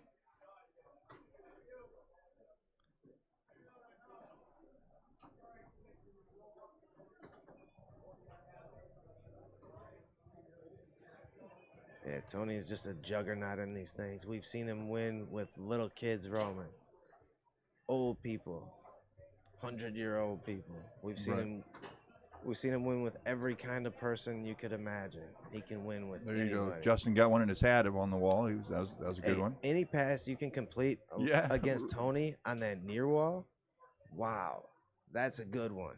Trust me. Oh, look at what he did there. Little dink. Right. Funny when you can get that to work. 1-1 here in game one. You block Tony twice, you can make it a game. And Jeff had a better pace about him this time, but Tony had some trickery. He threw that pull kick out there and got Jeff to follow it. All right, this is Aaron Duhlman here. Oh, taken away by Tony.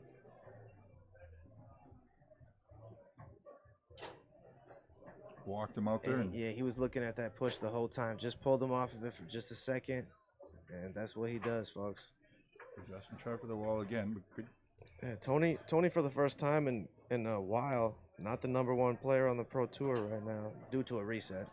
Yikes! That was a beautiful 5-bar. That was his. Well, I guess signature. Mary says maybe it's not completely due to a reset. Tony had a down year by his standards. He has the, he set the bar so high for himself. As he goes with the tic-tac pull kick, he's just pouring it on right now, and this is what he does in a DYP, folks. He does pour it on, but your goal is to see what you can do to slow him down. What can you do to? Ooh, pull kick pass there by David Bales, and Tony looking at a close-handed push kick. That's what he's looking at with that tic-tac. Super quick. And he gets it back here. See what he has in store. Hopped out to the pull and then right back to the push, just to get that separation. Misdirection. Oh, he's feeling it. Across the world, tried the wall pass. All right, this is Jeff. This is Justin from the back pin. Oh, and Jeff defending on Tony because Tony didn't put the pass where he wanted to. David in the back is just kind of feeding Tony, and that's kind of what you want to do is get that ball up to your forward if he's controlling the game like this. Good defense, Justin.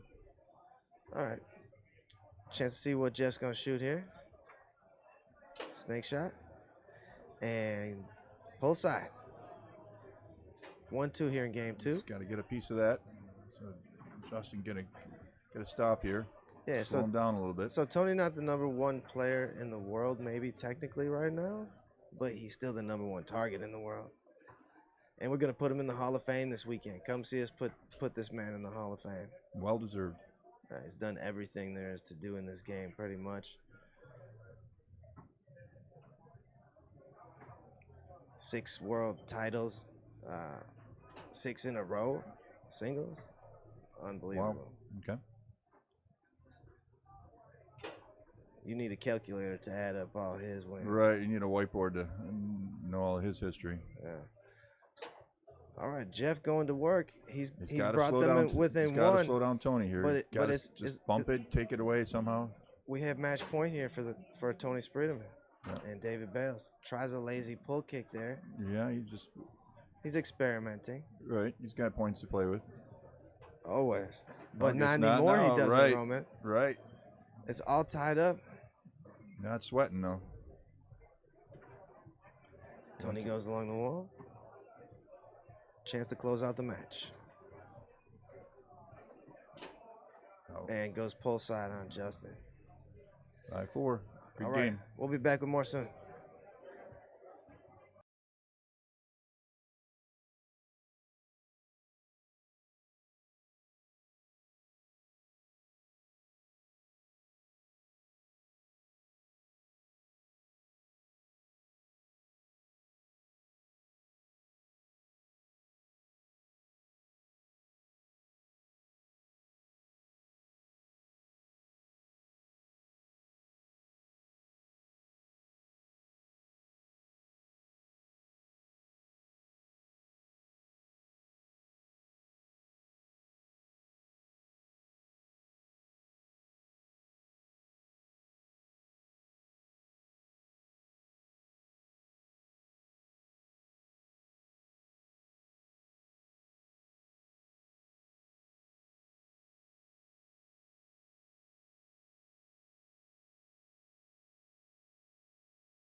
Hey everybody, we're back with more singles.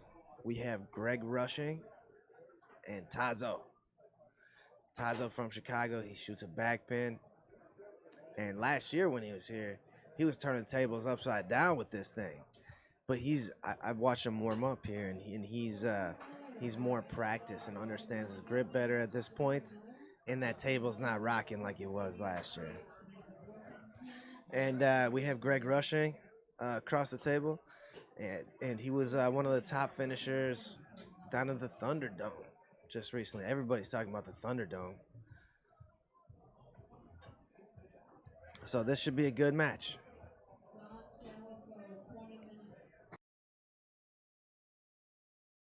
Yeah, this is the place to be for Saturday nights. We have awesome bartenders down here.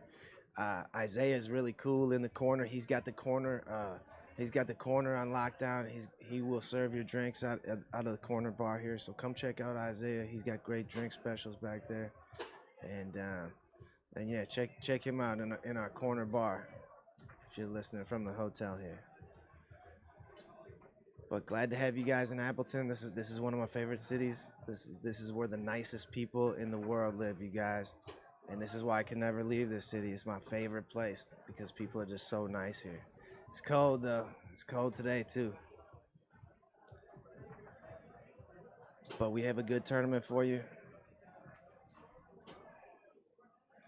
We have 39 players in this pro singles bracket.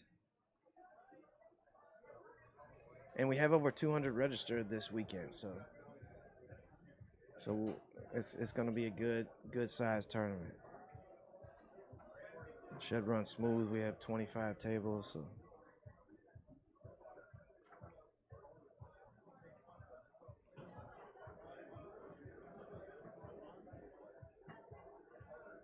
yeah, these are the few left on the winner's side.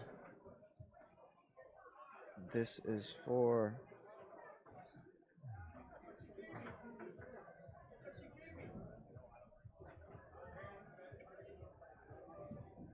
This is 4-5-6.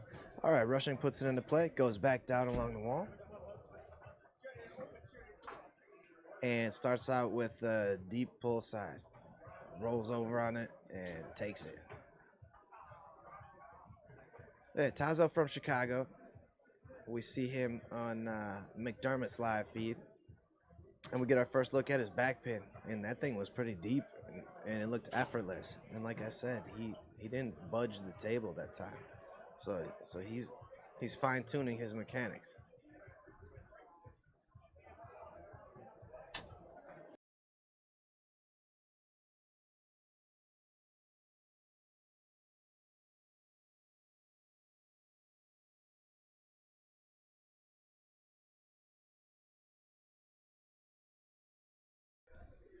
All right, guys, we're joined in the booth by Tricky. Hey, nice to be here next to a legend, Mr. Kruger. Not Freddie, but it rhymes with Freddie. I know that much for sure. So don't go to sleep. You might have a nightmare. Right. How's Thanks, it going? Tricky. Very good. Yes. How you enjoying the setup we have here for you? Very nice. This is the Mad Apple in Appleton, Wisconsin. It's joined by a Clarion Hotel. Ladies and gentlemen, I'll tell you, if you've never been here, put this on your list to come here at least for the rest of your life. This is a great venue, great people, fantastic food. Hospitality is off the charts. I love coming here. If my legs and arms were cut off, I would still come here, guys. So this is how great of a place it is. I really enjoy it, and it's always a pleasure to see the Kruger and company do their damage on people. These guys are fire, man. I'm telling you right now, man. Look out. Well, thanks, Tricky. We're happy to have you here. Appreciate it very, very much. Well, we have pro singles here for you, and 3-2 here in the first game. Rushing just scored a push kick from this position. Well, Tazo may lack fibro, and we all know that. But my God, he makes up for it in some of the other quirky things he does. Yeah, his shot's really incredible, but Yes. his 5-bar is getting good. That was a good uphill Yeah. brush. And, and it was so good that he was like, he was athletic with that thing. He threw it to the wall and then brushed it up like a boss, like he's not getting afraid. better. Yeah, he's not afraid. He's Like, fearless. our first look at him was a year ago here, Uh-huh. and he shocked everybody. But, Look at that. Oh, look at that to a push kick. That's the Tazo I know. Yes. Wow. Look at that. Yeah, Yeah, you got Rushing playing the same game. You got him out of his element. Yeah, see it, and that happens. And so Tazo's from Greece, right? Yeah, yes, he is. They play on, from what I hear, solid rod tables. It was a table that I've never seen before. Uh-huh. And so they all play the same style. So he's adapted his he's had to adapt to play this game on Tornado. Right. But yeah, we saw McDermott and Tazo go to Greece together, and we saw how they played, and it was awesome. It was wild, like nothing you've ever seen. Right. But yeah, a heavy dose of the back pins and. Right. So Greg picks up the first game. Okay, kind of in a Tazo style. So maybe be interesting because a lot of these guys that play fast. Oh, you see that? He passes it back to his goal. He is fearless. He'll do anything from anywhere at any time. Whoa, look at that guy. Well, he's fighting and he's scrapping and shooting and hitting and hollering. Yeah, but what about a little bit of control? He's got that unstoppable shot. I haven't seen him miss it yet. So, right. So that thing is hard. People don't see that. Maybe they would feel like they couldn't even stop it. Right. That's what I told people. I says he might only move it a quarter of an inch. It don't matter. It's going towards the goal. Yeah, Rushing put that one in the middle, so that was a middle. That was like a 3/4 shot. Yeah, short of the long. Yeah, Rushing was a top finisher in the Look Thunderdome. at that. And he did the same thing back to Tazo with that push kick. I will give this about Greg. I've played him a few times. He is very cerebral. Okay, the guy is constantly thinking, and he practically can see in the future with the way he plays. And he winds up and goes. I mean, great pull side snake back. It really is. Yep, guy can see into the future. Look out, Tazo. Now he's down 3-0. Wow, that was a quick 3-0 for Greg, and soon to be 4, and it is. And yeah, he hammered him with another push kick. Right. Yeah, that thing's unguardable after a lane pass, tricky. Good luck catching up with a push kick right away. Right. That's how you practice. That's an unguardable. Yeah. At least if you don't overuse it. Right. So here we go. Tazo down 4-0, second game and a game down. Man, but I was talking about his mechanics, Tricky, and how he's not moving the table like he used to. Right. Like he's become smooth with his mechanics. So I'm impressed with his shot. It's really looking sharp. Good block by Tazo and a and point. Then he picks up a point right away. So he puts himself back in the game. Don't act so depleted. But really, you just treat that back pin like you would a snake shot. Right. But the middles are a little bit different because he sprays those soft ones. And he doesn't have a great straight middle, right? It's got to have some cut on it because he's got to roll it out from somewhere. All right, chance to close out the match for Rushing. Rushing. Tazo turns over. That's the thing with Tazo. He is high risk. Yeah, he's high risk, and that costs him quite a bit. It's a good match. Short. I'm not even thinking it was even quick. 8 minutes. Yeah, rushing it turns up the gas, and he likes to play fast too. So Tazo, taunted him with a little fast game, and Greg took over and finished it with the fast pass. Big kudos for Greg Rushing. Once again, one of the many fantastic Wisconsin players. I'm not just saying it just to be saying it. I'm telling you guys, Greg Rushing is a force. Yeah, he just turned pro. He's hiding. Be ready. People pro and above. Here he comes. I enjoy playing against him. I enjoy watching him. He's very cool under pressure. It's never too big of a moment for him. So he's a great player. Soon to be greater, and he can enjoy a little bit of fun there. So you caught Greg Rushing winning a match against Tazo. I guess that's half the problem when you have high risk. If you got a good hand speed with Greg Rushing, you can take care of all those mistakes that Tazo presented for positive. All right. Well, hey, we'll be back with more shortly. I've been there. All right.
All right, guys, we are back. We have DYP action here. Winner side. We have Brian Lewis and Bob Halverson, a couple of Wisconsin guys, and Chad Jacquart and Tony Owens. Not sure where Chad is from, but we know Tony's from Oklahoma. Winner side DYP action. 73 teams in our bracket here.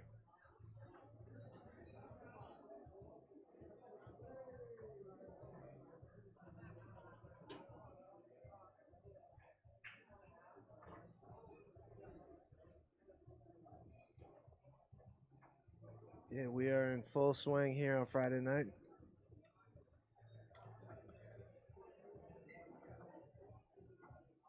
But there's plenty of room for you to hang out if you want to come down. If you're not doing anything, it's a neat place just to hang out even if you're not playing.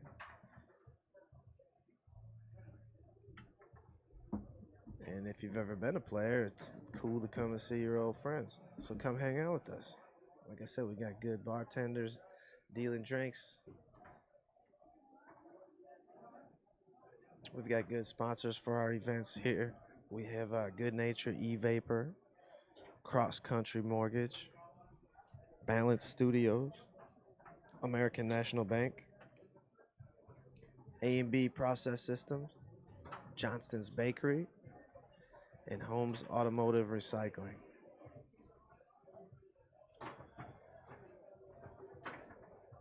Yeah, any of you local Wisconsin players, feel free to come out here Saturday nights. Every Saturday night we're doing this the same type of thing. We're playing the monster draw, and players are training.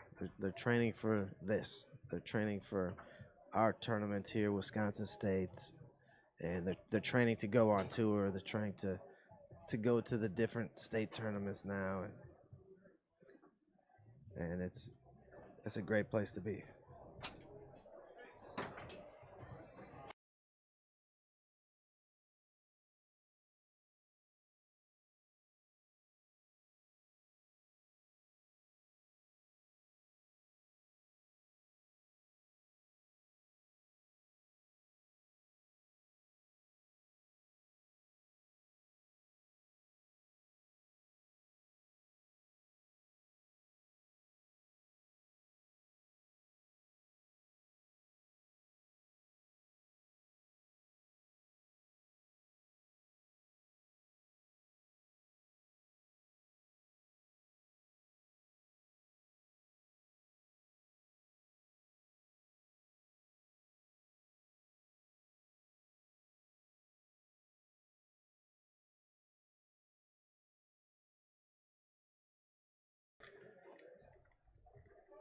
Yeah, we got Michael Stahl Jr. in the booth with us, and this man is king of the Arnold Sports Championships. What's it called?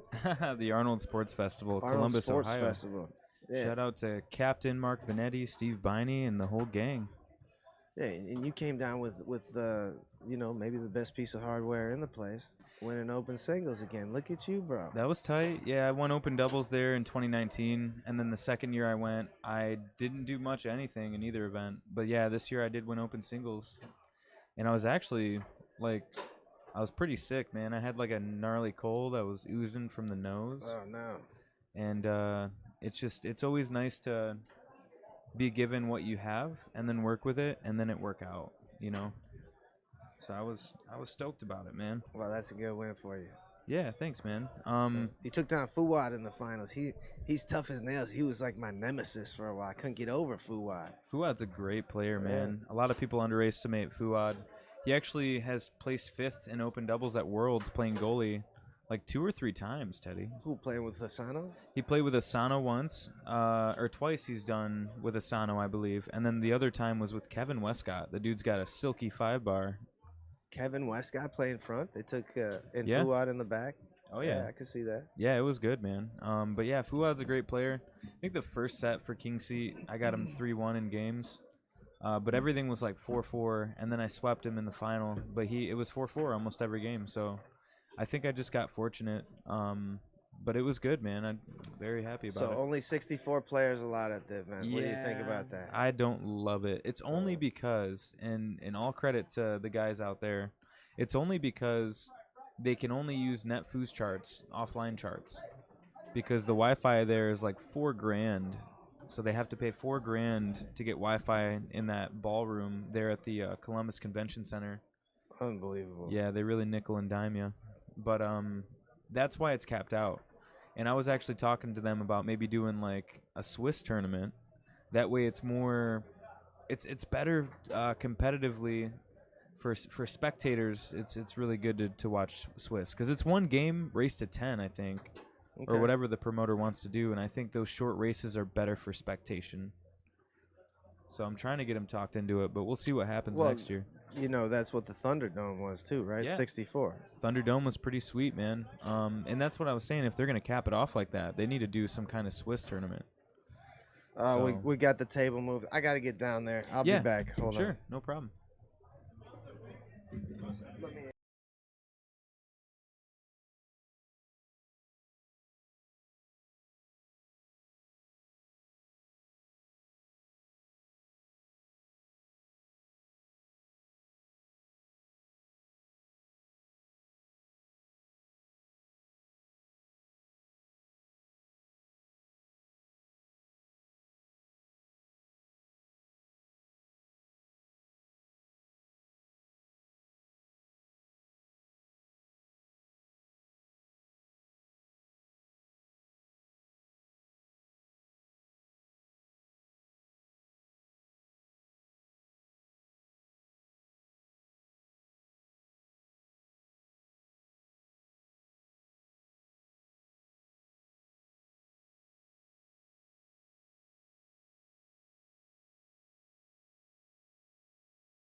All right, guys, we're back.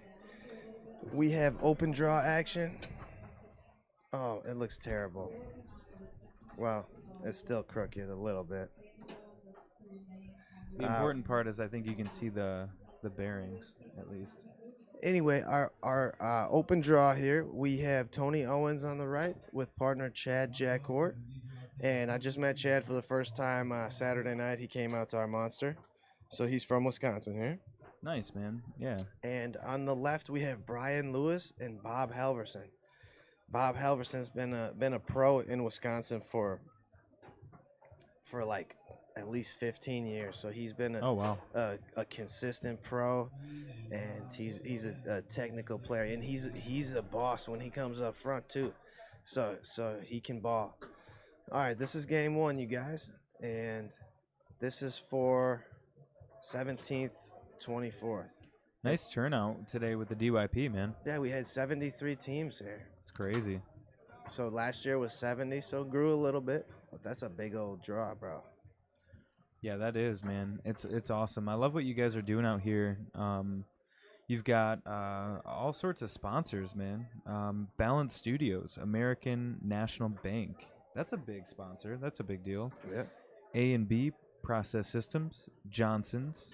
Is that that's Johnson's Bakery. Yeah, Johnson's Bakery. Yeah, we call him the Bun Man, John Johnson. Nice, the Bun Man. Yeah. We got Holmes Automotive Recycling. That's Shannon Holmes, the Shark. Yeah, for the main events, it looks like open singles, Good Nature, Evapor. Evapor, yep. Evapor. Yeah, nice. Cross Country Mortgage for open doubles. That's a big deal, man. So congrats on your sponsors. Yeah, thanks, Tom. Yeah, that's a big deal. So I love seeing that. All right, we've got a good look at Tony's pull shot on the pit table today already. And looks like they're going to make a switch here. A defensive switch, that is. Yeah, Tony's one of those guys that he can really play both positions. He does. And Yeah. he's a pro in both spots, man. He is. He's very good. Yeah, maybe still ranked expert in doubles. I'm not sure. I think that might be possible. But the but really, commentator's curse. really, he's a pro. He's a pro in both because he can play both positions so well. He's got this smooth brush. He's got a solid pull shot up front, so he can play with anybody. Looked like he may have sprayed that a little bit long there. But yeah, definitely gets a steal here on the 5. He's going to take some looks, go wall. I haven't seen him use that quick wall yet. I've just seen him destroying people with just the brush. Yep, the slow roll brush. Yeah, that's deep. Yeah, he's shout out to Two Gun Promotions there in Tulsa. Tony and Tommy Atkinson actually, they manned that promotion down, and they've been doing a really good job promoting out there. Yeah, they have things every night of the week down there. All right, Brian Lewis closes out that first game. But yeah, I've been talking about them too. We want to get them in the booth sometime this weekend so they can tell people about their upcoming tournament and tell people about some of their plans and hopes for Oklahoma foosball. That's what I love about this tournament, Teddy, is that the accessibility to the booth. You guys are so awesome about letting people come up here and just speak their piece. And, yeah, call foosball how they see it. Yeah, we're having some fun here. Tony brushes that one down. I think that was like a 3/4. Like yeah.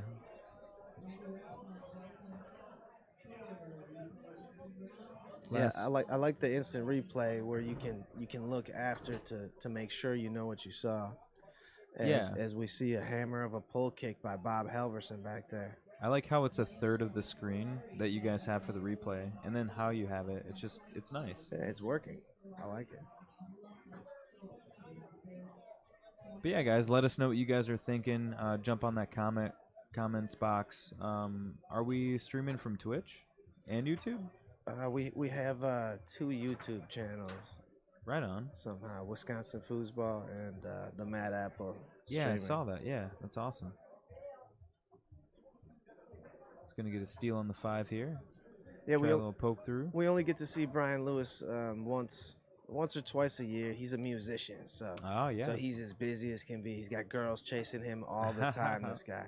That's awesome. And yeah, he's the man. So Nice pull shot. we don't get to see him too often. It's a cannon, yeah, it's a hammer, and he's going long. But yeah, we don't get to see Brian very often. We like to see him more on the weekends. Yeah, that's cool. Spend more time with him because he is cool. Yeah, you guys have probably one of the coolest locals. Just the bar that lets you guys do what you do. I mean, that's a good relationship, and it's under. Oh wow, nice bank there. Yeah, I wonder if that was on purpose. It might have been. It almost looked like it was. But yeah, but it was perfect. It's very underrated having like a local with like a place like this, like the Mad Apple, that really lets you guys kind of stretch your legs out and do what you got to do to promote the game. Yep, I'm trying to get a 4th table down here. Then we can really have fun with the monsters. We only have 3 now, and monsters still work. Even if you have 32 people on 3 tables, it's not awful. I thought it would be awful. Because the uneven amount of tables. Yeah, but it's not as bad as you'd think. So it still works with 3 tables, but we're growing to the point where we need another flip over straight there. Flippy straight. Popped off the back wall, maybe. Lafredo straight, man. Yeah, and that thing's tough. I felt like I was all over his pull shot once. I was playing him good, well, into the second game. Yeah. And he popped that flip over straight, and it cracked me open, bro. Yeah. And I was a mess after that. Todd's nasty, man. Just that little difference, as Brian and Bob Halverson move on in the DYP to defeat Tony Owens and Chad Jackhorn. Brian and Bob doing things. Yeah. All right, his shot looked really good, man. Well, we will be back with more soon. Don't go anywhere. Thanks for listening.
All right, guys.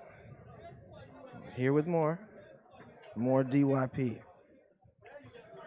We have Connor Mason and Steve Miller versus Daniel Lueris and Bud Spreedeman here.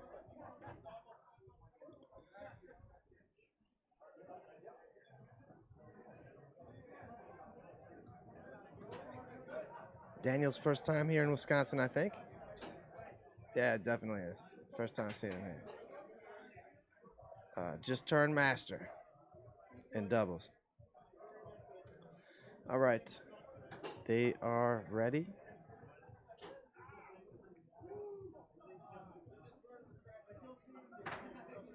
And Daniel puts the ball into play.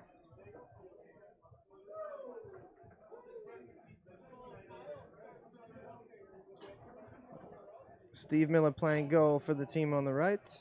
And that's Connor Mason in the forward position. Daniel Lueris brushes it down. Dead bar Daniel Lueris. That's what they call him, folks.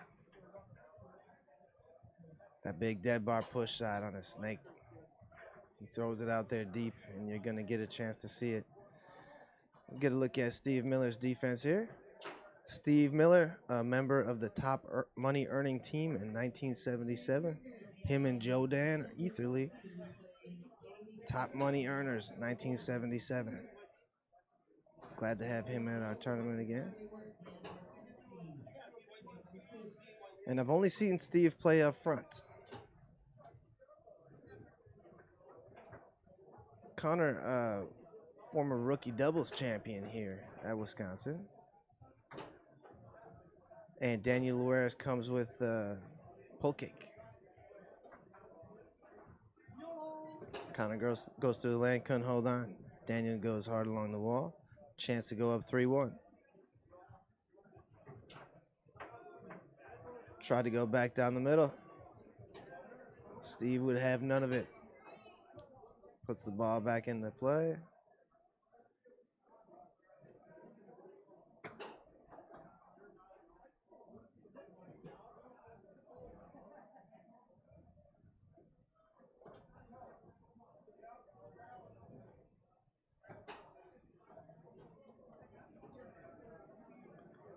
This for 17th, 24th, winner side draw.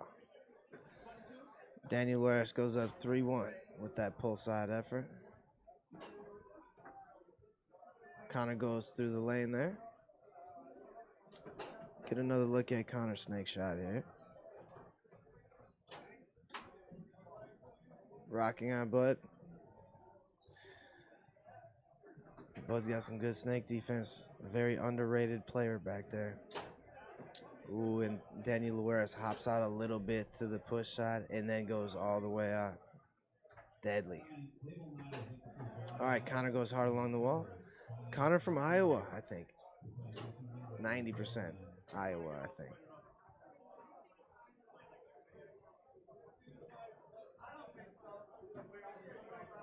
All right, taken away here by Daniel.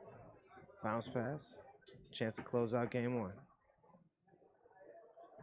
Steve showing a reverse. Blocks it up the table to his forward.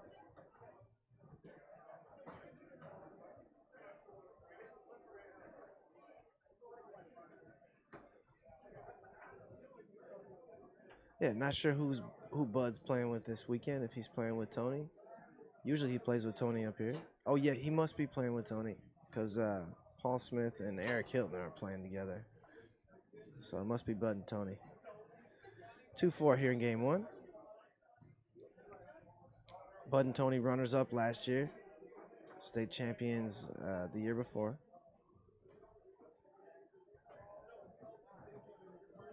Two years before. Both years.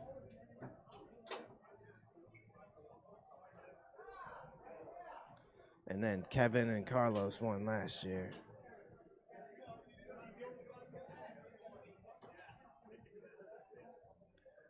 Steve Miller setting up on the push position here. And the goalie's leaving the lawn completely open. Just Bud's camped out, leaving the whole goal open, just playing it from that short side. So forcing Steve Miller to go around him. All right, game 1 goes to Daniel Luaris and Bud Spreedman. Yeah, welcome to Wisconsin, everybody. Thanks for coming out to our tournament. Thanks for listening in. This is our place to be. This is our Saturday night spot. It's a very comfortable tournament to come and be a part of. We got a lot of seating, great food, good waitresses. Go see Isaiah in that corner and have him make you some drinks.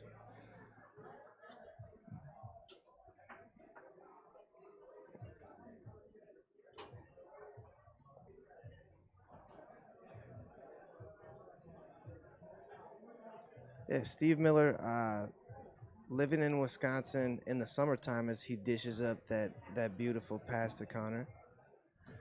And then he's Texas in the winter. Connor tries to go out that push side. Bud showed him a hole and then took it away. And that's one of the many tricks he will use. Does a lot of damage from this back pin position. He'll bank or he'll drop in the pull kick pass from that.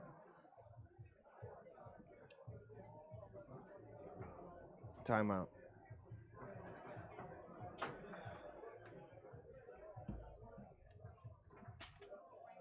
Yeah, for our sponsors, we have Good Nature E-Vapor, Cross Country Mortgage, Balance Studios, American National Bank, A&B Process Systems, Johnston's Bakery, and Holmes Automotive. All right, Bud puts this into play after using their first timeout. And a chance to get their team on the scoreboard, but Steve Miller blocks it up off the table.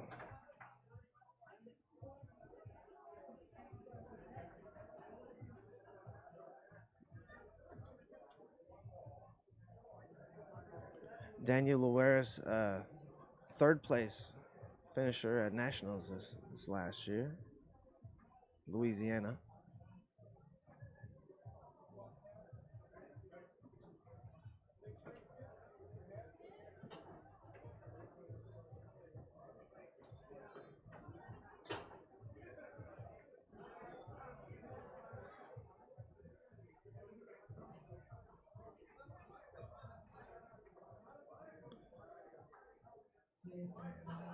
All right, get another look at Bud here.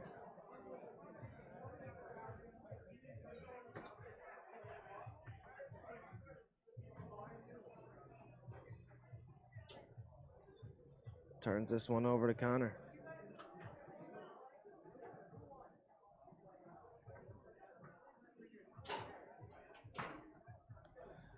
And that was a nice pull side.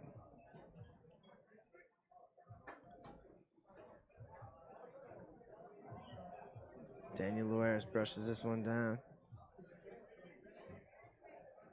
Big Rock looking at a corner.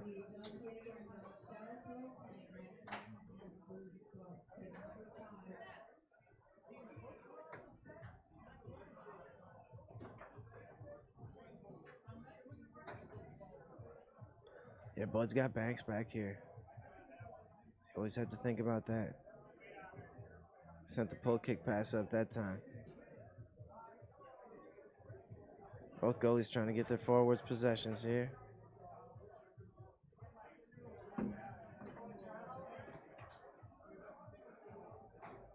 Push kick attempt comes back to Steve.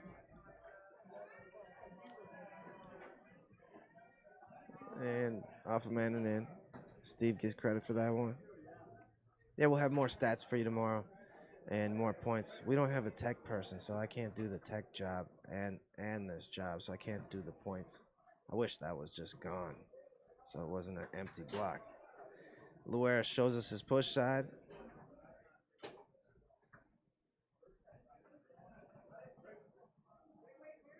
Chance to go up 3-1 for Connor Mason, and he does so with a push side. That Connor's game is looking good. And Luaris brushes this one up, gives the wall a little bump first, gets you to jump a little bit. 1 point game. And Connor goes quickly along the wall. Daniel Luaris didn't expect that.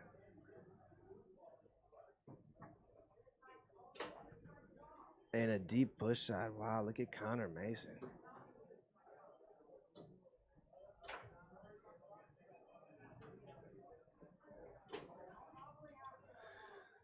Great work for Steve keeping that one out the hole.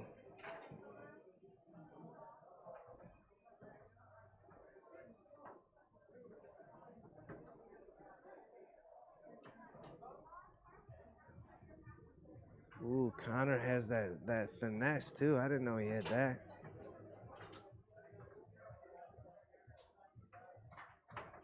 Yeah, he's really a good player.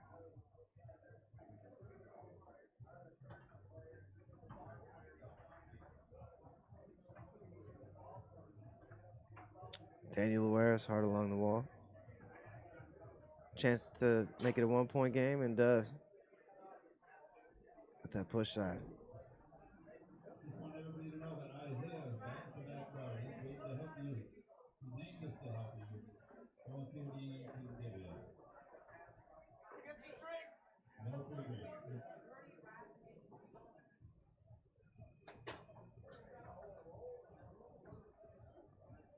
All right, Steve sends a pass up. Connor catches it on his 5 bar.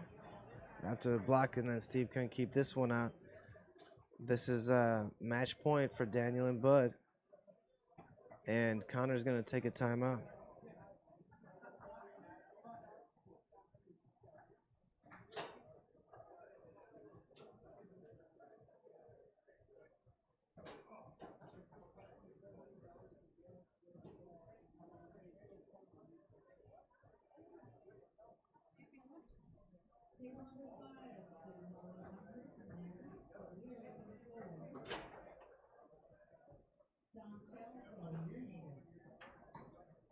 All right, taken away here by Bud.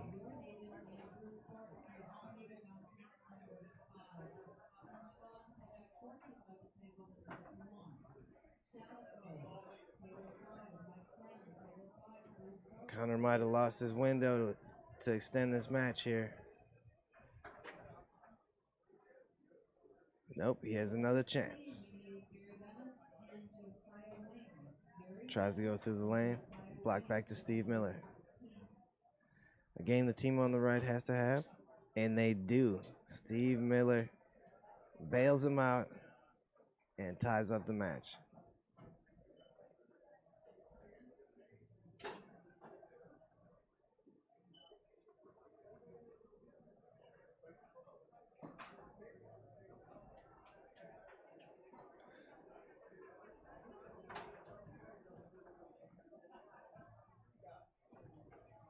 All right, game 3 underway. Downhill brush taken away by Connor.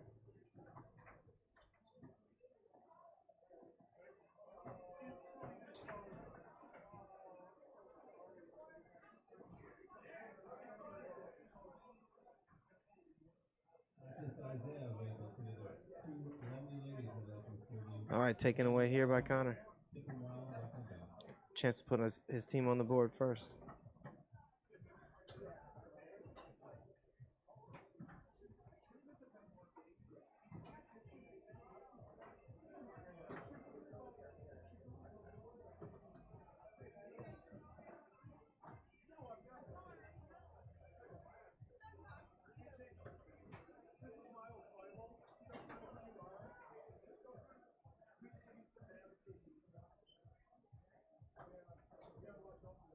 All right, Steve Miller closed out game 2 from this spot here.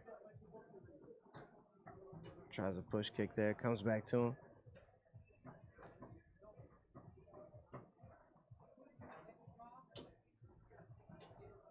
And sends a pass up this time.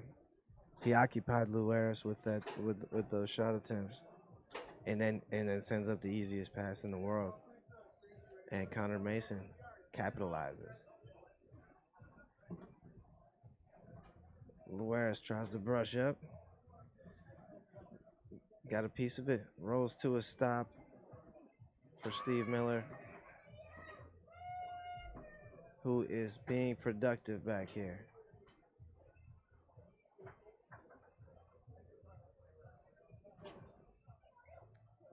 Luares having a hard time holding on to that uphill. And Steve Miller gets another one.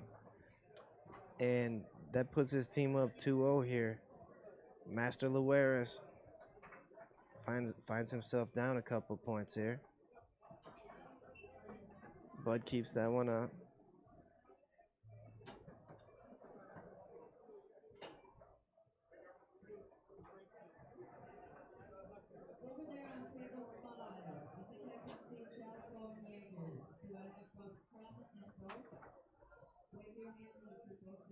All right, Luaris picks it up here. Chance to cut it to 1. And goes down the middle.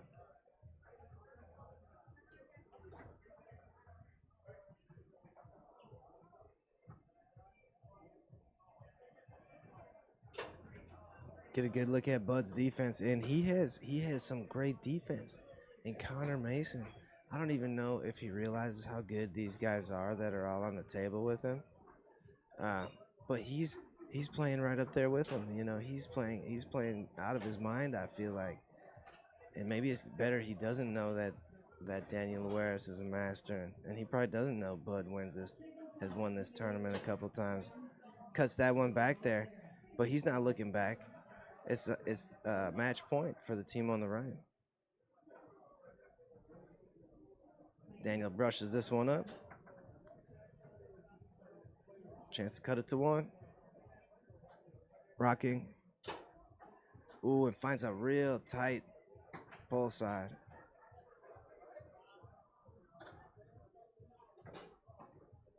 And he goes crisply through the lane here. Connor Mason with the chance to close out the match. Right off the post. You just don't get that many chances to take out a master. You got to make every possession count. And right off the post isn't a bad snake shot. You didn't miss by much. You know what I mean? But you don't get many chances to take down a master. They capitalize on your mistakes, however small they are, and they make you pay for them. And we'll see if Daniel Luaris can do that here. In the meantime, he sent Connor Mason looking for that ball that got blocked up off the table into a sea of people. So we may never see him again.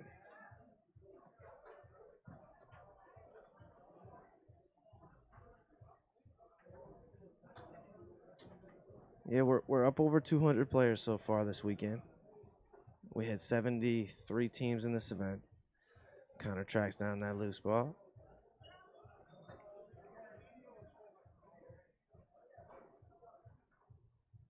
All right, this is Bud. And he's got the banks.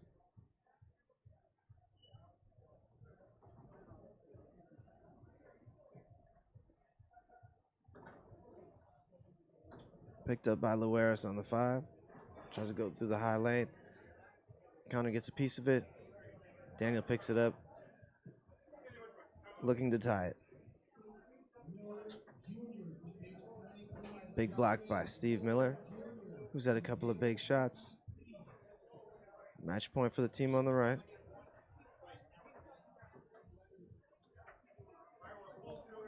And it lands on Connor's 3-row with a chance to close out the match. This is Connor Mason shooting on Bud. Tries to go pull side. Blocked by Bud. Jumps up.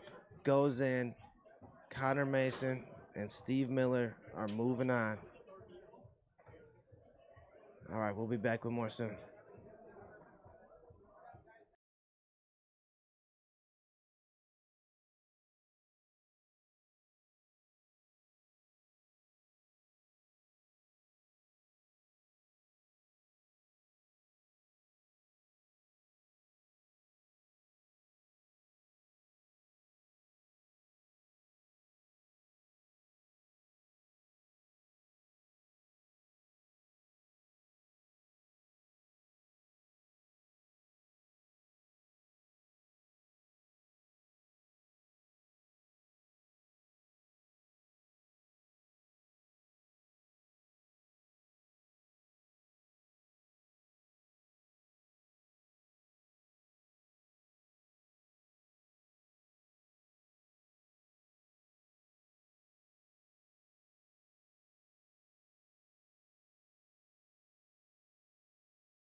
All right, everybody.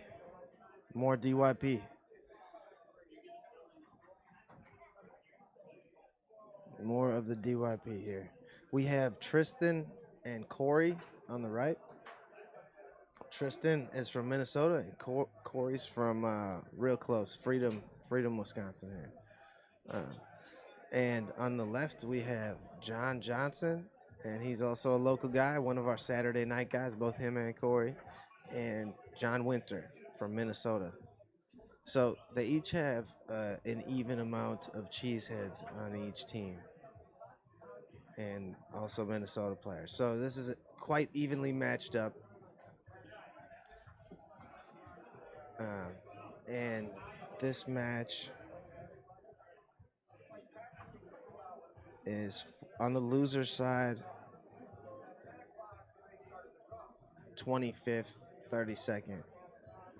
So it's great to see Tristan back at the Wisconsin State Championships. He's had so much success here. He's really an incredible player. You're gonna get to see. They're just warming up now. We've got to see him win all of the rookie events and you know, he's come up and climbed through the ranks, and now he's becoming a professional. You're gonna get to see a real solid player that trained with Dave Gummison, and he's a big part of Minnesota foosball. So we're gonna have a good show for you here. All right, 2 out of 3 action from the loser side. John Winter will have the first possession.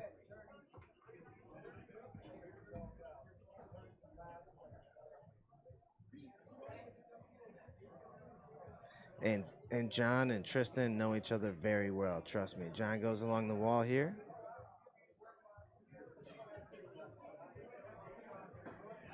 Sitting still and might have cut it in between. Gets his team on the board first.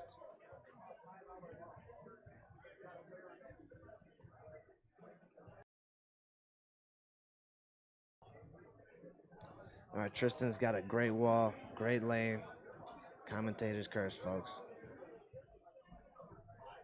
No, it's solid. That happens. These are new tables and new balls, so that happens sometimes.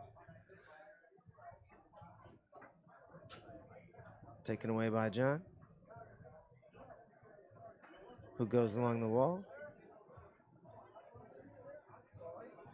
And he sat still last time. See how much movement there is. He flubbed that one. Almost scored anyway, though. All right, you're looking at Corey here. Corey and I played Texas State together last year. Pro doubles. Won a few. But it's tough down there, real tough. Trying to get back there this year. Corey Allen also used to run the Halloween tournament with Bill Maloney up here. And you see Bill Maloney out here this weekend. He'll be here tomorrow, and he's here right now. All right, this is Corey. Corey, he sets up center dot, and then he can bank through that. He has you as a forward, put your 3-bar against the wall, and then he can pass to 2 spots, and he can send his bank right through that. So it's European ploy. All right, this is John Winter. Rolls to a stop here. He's went to the wall a couple times. Tristan doesn't want to give him another one.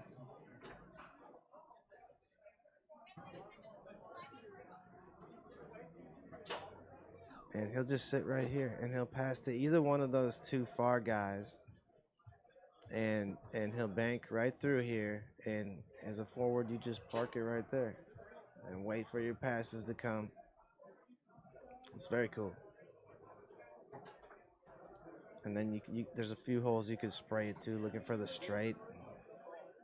It's efficient. Tristan goes through the lane. Now Tristan's a dual threat. He has his pull shot, I think, is better than his snake shot because he has a really good pull shot.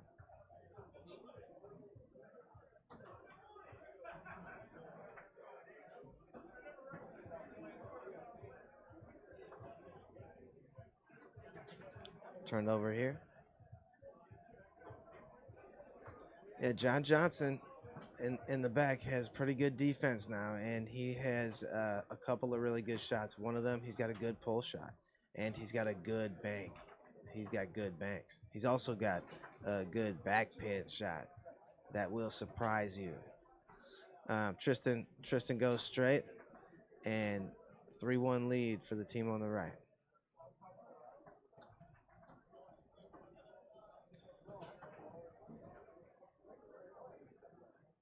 Yeah, John Johnson is always a tough goalie. He always gets a couple of shots, and he's a great snake defender.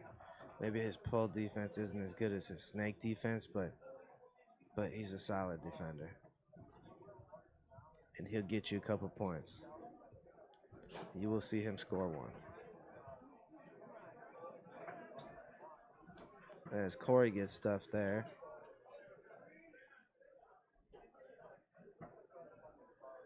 A 1-point game.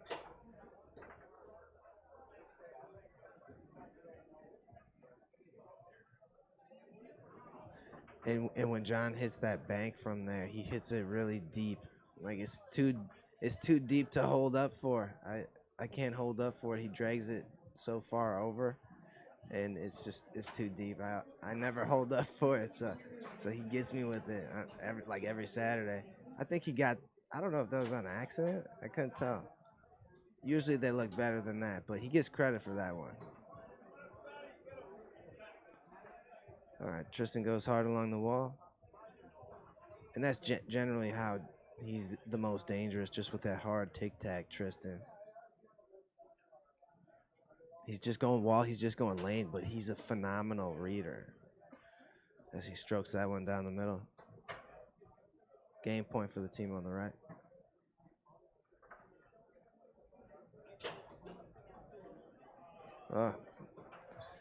Break for the team on the right, off the back wall and in.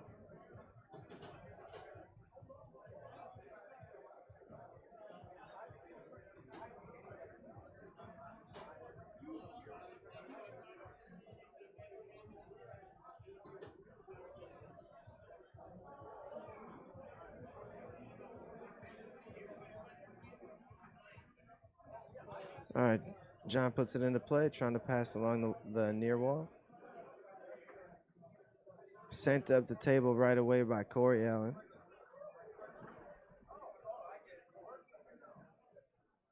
And it comes all the way around to John Winter here. And he starts out the scoring with a push side effort.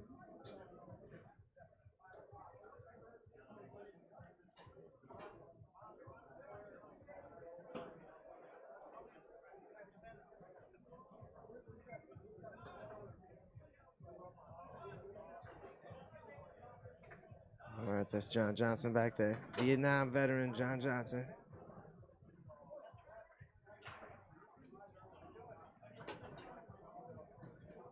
Tristan goes down the middle there. Yeah, we don't have as many dynamic pull shooters for our weekly. It's mostly snake shooters. It's like one pull shooter. Maybe two. But when you get to the high-level pro pull shots, it can be really tough to defend that thing. You can't defend it like a snake shot, just trying to make circles.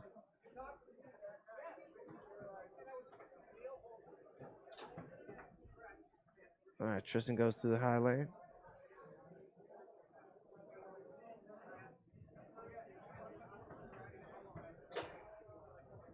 Cut this one back. Pull shot on goal by John Johnson. Comes back to him. He hit that big deep bank, but maybe one of the guys got a piece of it.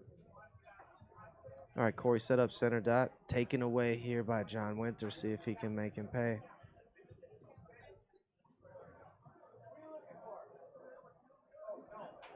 Three-man defense by Corey. John Winter goes around him on the push side.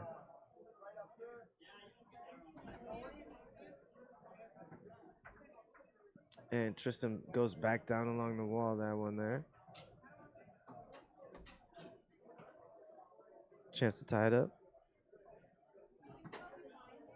And he does so with the long.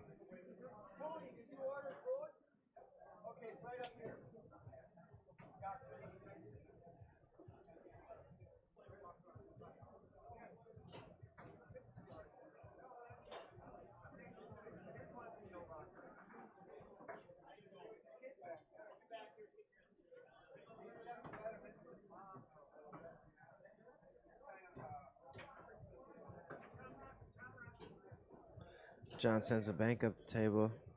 John Winter fortunate to pick it up. Get a look at Corey's defense there.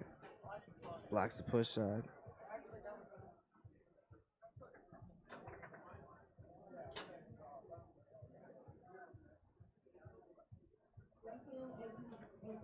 Chance to go up 3-2. Try to go with a soft, like dink, like straight.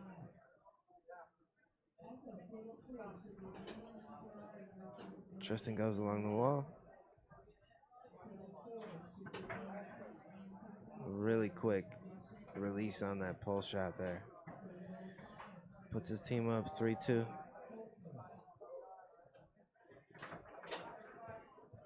Great push kick by Corey, just wide.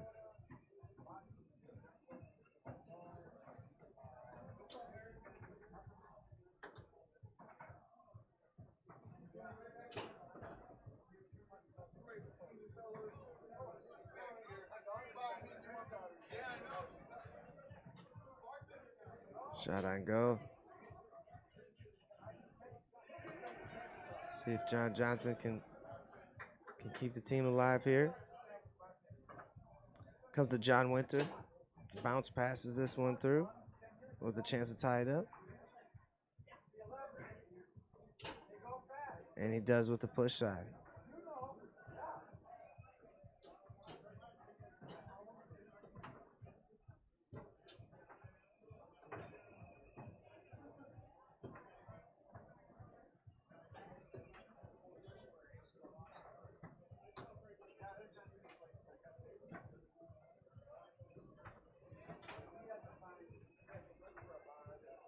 Tristan through the high lane.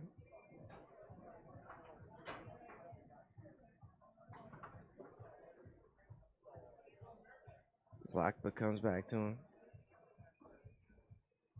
Tried to go middle last time. He's going to take a timeout. He realizes how big this point is.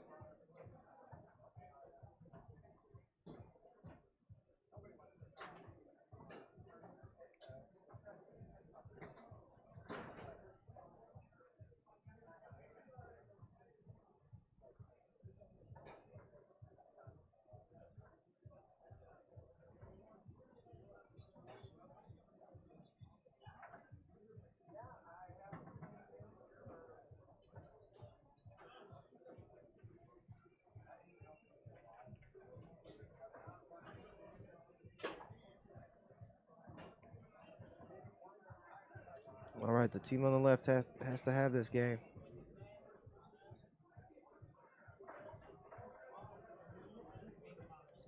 And Tristan and Corey are out of timeouts here.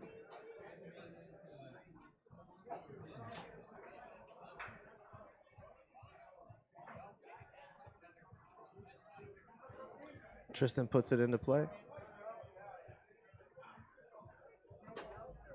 And goes down the middle on John Johnson.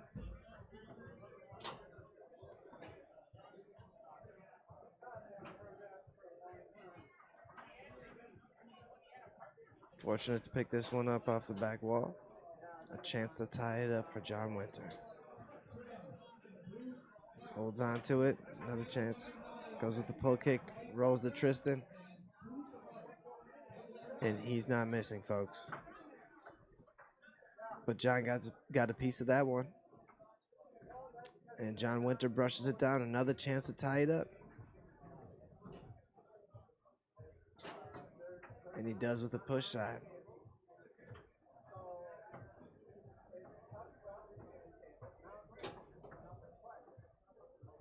And Tristan can't hold on to the high lane.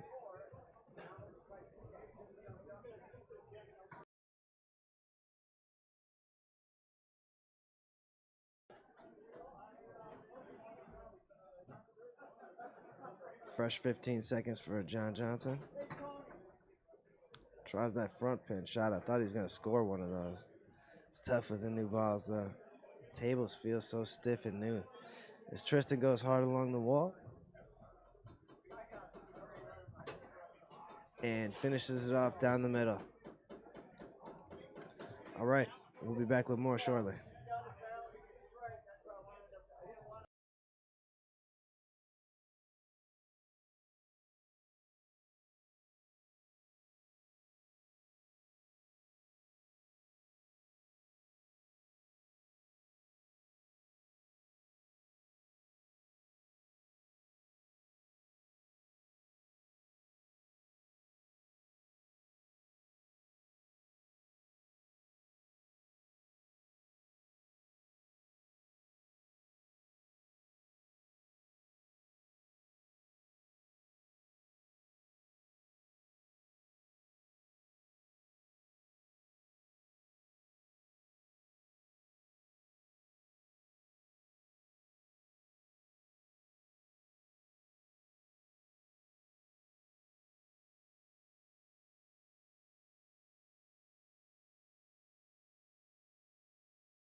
All right, guys, we have DYP action.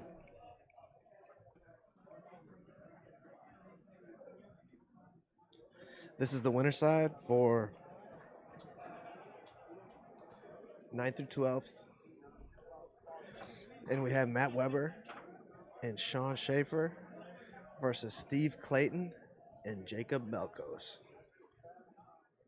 74 teams in DYP this year.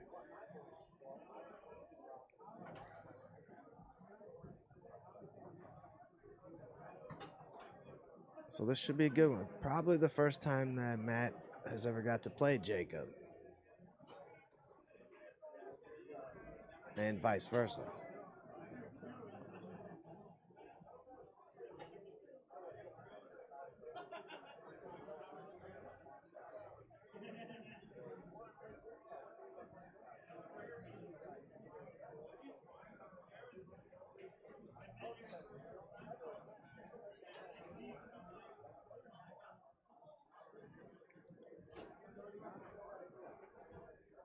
All right, guys, here we go. Jacob starts off with the high lane.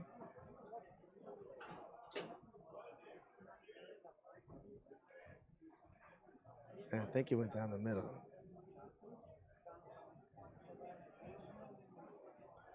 Matt rattles this one through. Setting up about the middle and goes push side.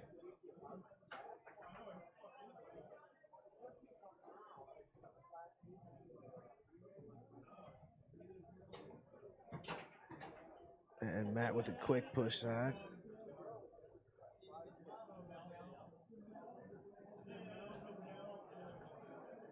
And Jacob goes along the wall from the third man. And Jacob shows his big push side. All right, 2-2 here in game one. Delay wall.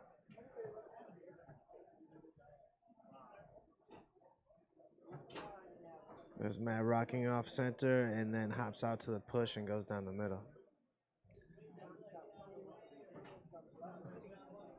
Turnover.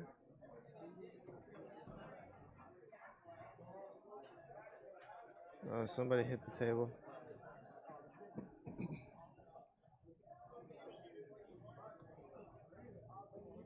All right, Matt Weber shooting at Steve Clayton. Tries to go pull side, blocked by Steve.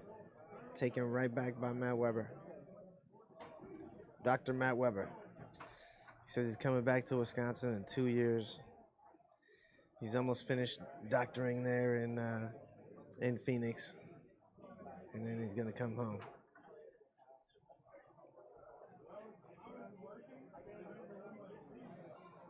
Matt brushes it up and then takes it with a push kick. Another turnover for Jacob. Game point here for Matt Weber.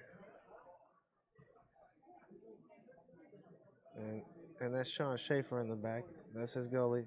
Not sure where Sean's from.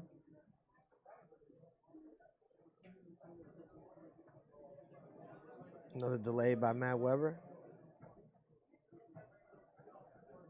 Hopping. Looking at the big push and then hammering it. Game one goes to Matt and Sean.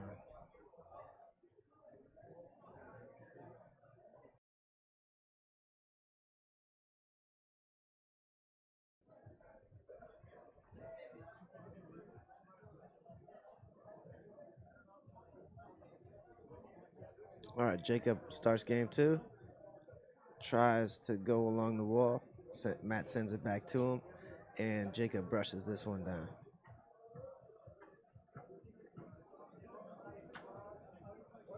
Both Matt and Jacob working from about the same spot with their snake shots right now. Both a threat with that big push side. Jacob slows this one down and brushes it up. Jacob hops real quick. And he goes down the middle with a little angle on it the other way. So that's an impressive shot. Taken away here by Jacob. Tries to go through the high lane, taken right back by Weber.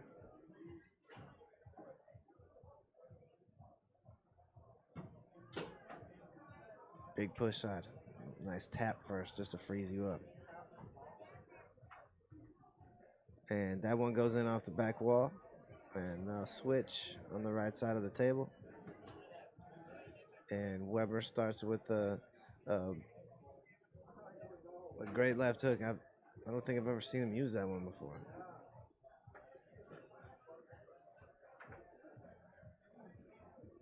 All right, this is Jacob Belkos.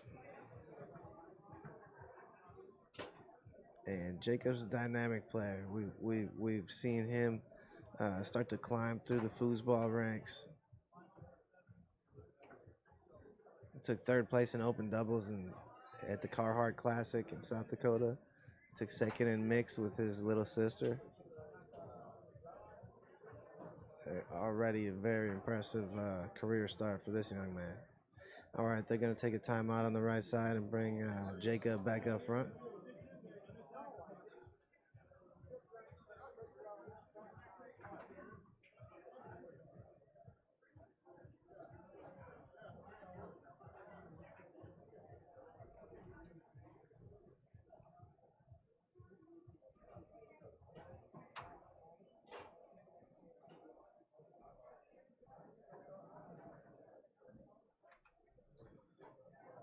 Taken away here by Weber.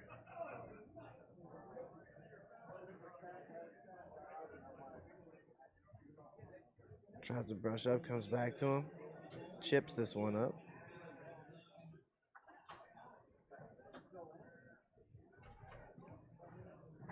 Rocking, and then hopped out to the pull and went big push.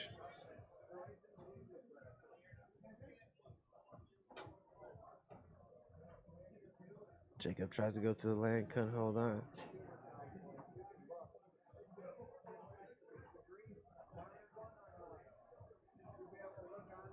Steve Clayton back here.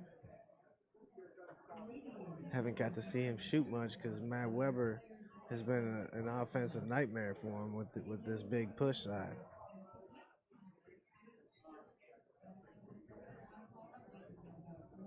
He's looking at it again. And if you're not on it, you're late. All right, taken away here by Matt. Match point for the team on the left. Tries to brush that one down, couldn't hold on.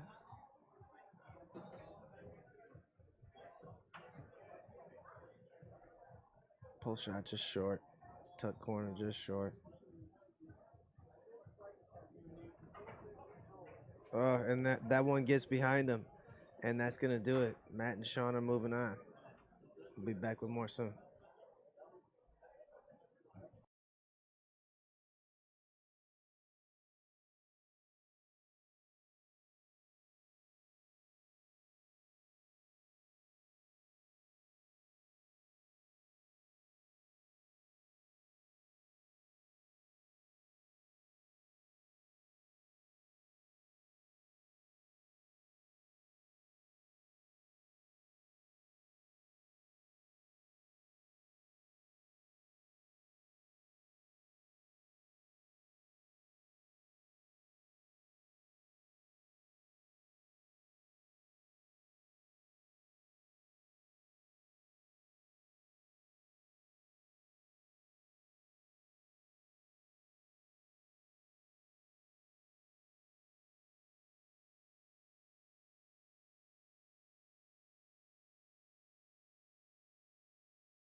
All right, guys, coming with another good one. I don't know the names.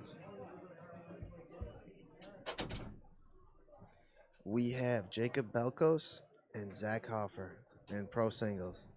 This is losers bracket, 5th, 6th, 2 out of 3. 2 talented young players.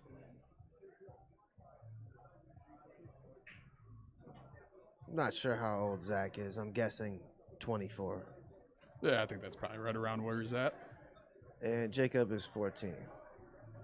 So these guys locked up multiple times in South Dakota State 2 weeks ago, and I think Jacob double dipped him a couple times. Zach Hoffer we're talking about, and maybe Zach beat him in one event. So these guys have a history together. I don't know it perfectly, but they have matched up before, and both ultra talented players in their own respective states. You know, I think Zach Hoffer, you see his wins. He does a lot of winning, and he might win the most out there for the local players that show up. He might be the best active player in South Dakota. And you could say the same thing about Jacob Belkos. He might be the best active player in Minnesota right now. He's only 14, Matt. Yeah, definitely give him a run for his money. Kid is super talented. Yeah, so we should have a good one here, folks. And with Zach Hoffer, you're gonna get to see like things that you have maybe never seen before, like Shaw foosball plays that maybe were not meant for tournament play. You see him do weird things. Yeah, he likes to throw the kitchen sink at his opponents. Fun to watch. Yeah. I love to watch the kitchen sink. That's my favorite thing to commentate up here. Definitely. I don't know how effective it is for winning, but it's my favorite thing to commentate.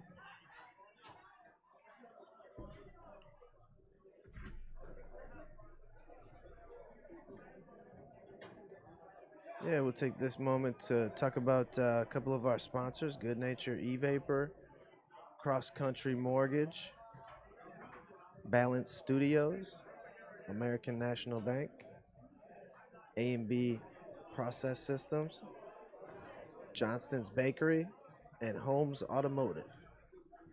Thanks for all your support this year.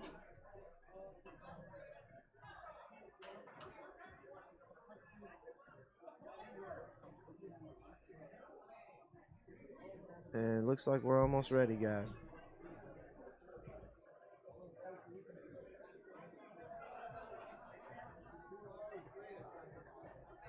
Who put you on the loser side in singles, Matt? Tasso. Tasso got you? Yeah, first round. Wow, his back pin's looking good and smooth, though. I've never seen it look so smooth. Last year he was turning tables upside down, but this year he's honed his craft. All right, look at him. Get ready. All right, we hit 39 players in this event, you guys.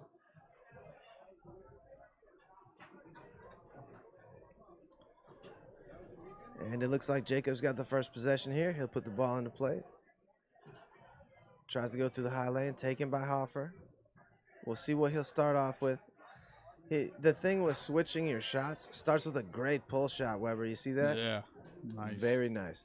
The thing when you switch your shots a lot, how do you know if you're working through your problems? Yeah, you're not really working a series. You're just throwing the sink at them. And how many chances are you gonna hang up the towel after one block? That might be a little premature, right? Right. Jacob rocking here on Zach Hoffer. Using the 3-man defense. And Jacob goes around him on the push side. 1-1 here in game one. But you have to be organized with a plan of attack, a heavy dose of something, so you can have variance of something else. Right. You know.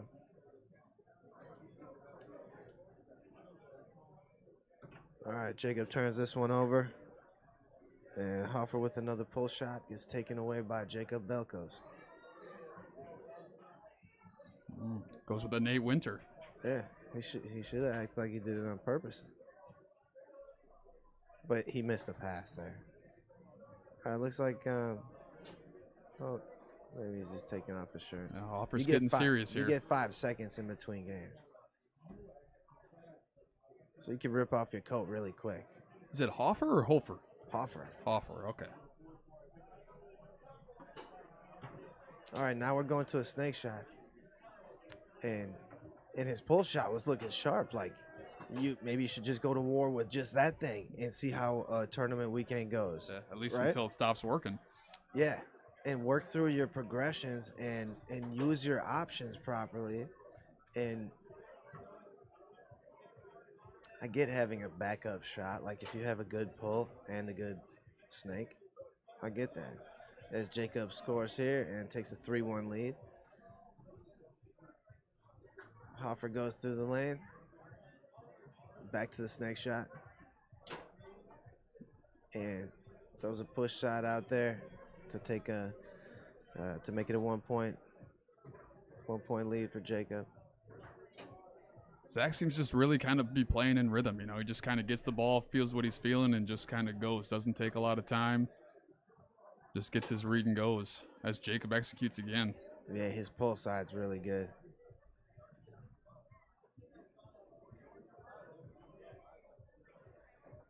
Uphill brush there by Hoffer. Tries to go pull side, but it gets blocked into the goal. Bounced in off about 3 guys. 3-4 here in game 1.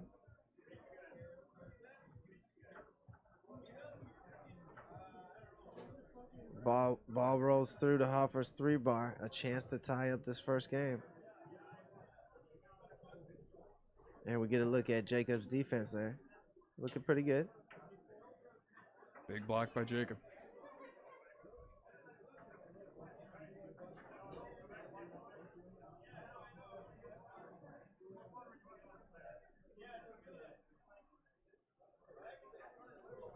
Yeah, Jacob's been winning up events everywhere he goes, you know.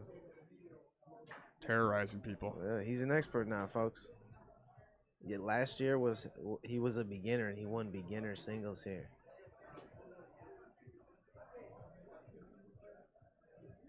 In that short amount of time, he's turned into this now. Yeah, love to see the young guys like Jacob Belko, Sam DeJean, you know, really just putting their heart and mind into the game and making some huge progress in a short amount of time. Yeah, the young players today, they're much more technically sound than, you know, than I was when I was a kid. I didn't know anything. There's so much more information out there now. Yeah, YouTube helps big time. Looking to improve, watch some videos out on YouTube. Great resource. Yeah, start with Jim Stevens, then check out all the Wisconsin Foosball ones after that.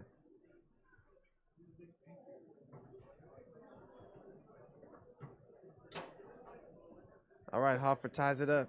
4-4 here in game 1.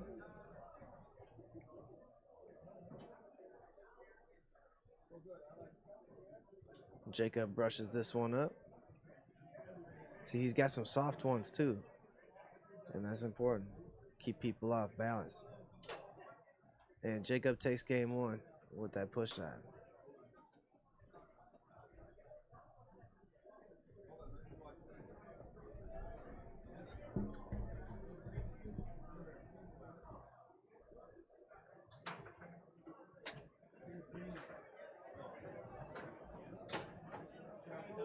All right, Hoffer gets on the board first here in game 2.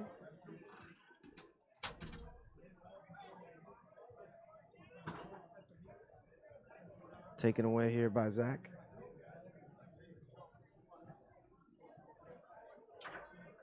Tries to go out to the push side. Might have cut back on him. Jacob blocked it. He's using a 2-5 off the far wall. Taken away here by Hoffer. Tried to go pull side, taken right back by Jacob. Was having trouble getting it through Hoffer's 3-bar. And Zach will set up in snake shot position and go push side. Fast start for Zach Hoffer.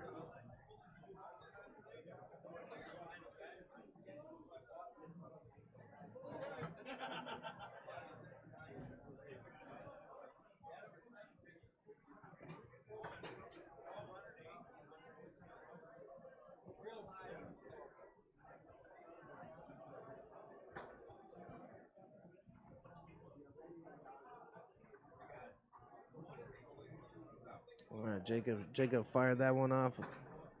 Pull shot. Zach Hoffer sends it up to his 3. Chance to take a 3-0 lead. Important shot for Zach Hoffer. And he scores it. It's hard to come back from 3-0.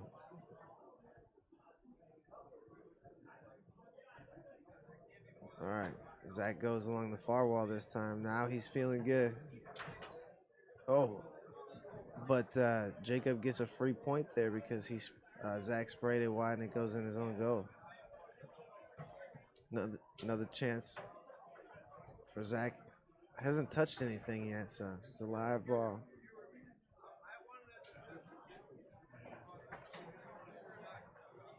Rolls to a stop. Zach Hoffer will put it back into play. Looking to pass along the far wall now. Back to the near. Trying to keep Jacob off balance, I think. And Jacob will put it back into play. Brushes it down to his 5.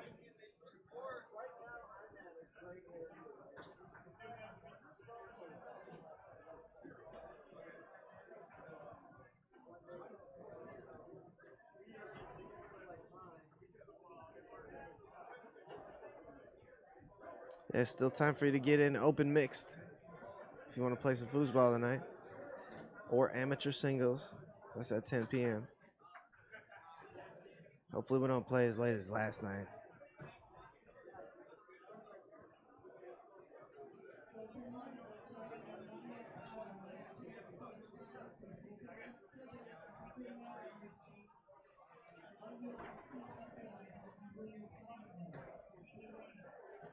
All right, taken away here by Jacob Belkos.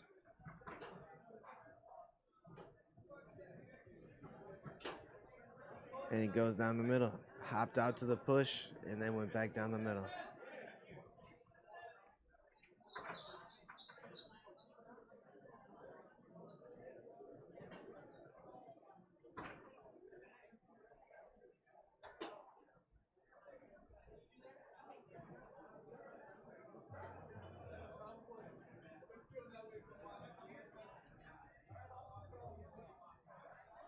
Taken away here by Zach Hoffer. Game point, Zach Hoffer.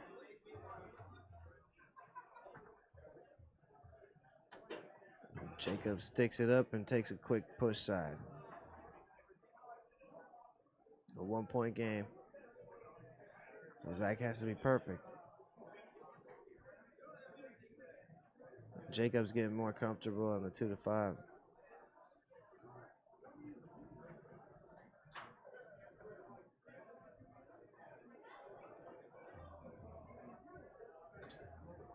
Tries the left hook, taken away by Jacob.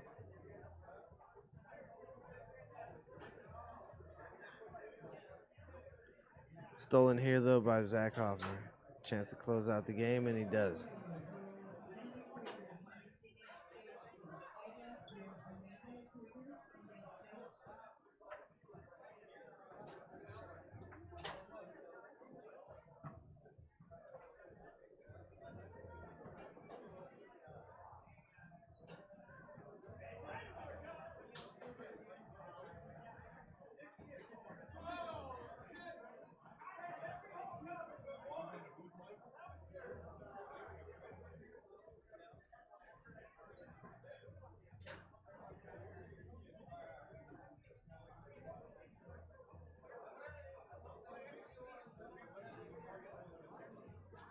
All right, this is game 3.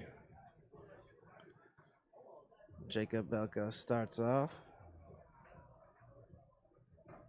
Tries to pass along the wall, taken by Hoffer, who chips it through and turns it over. Couldn't hold on.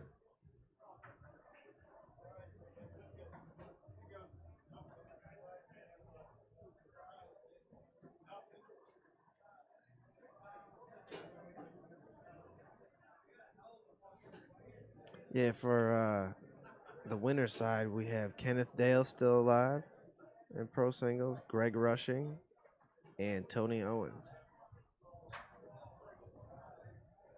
Timeout. Timeout, Zach Hoffer.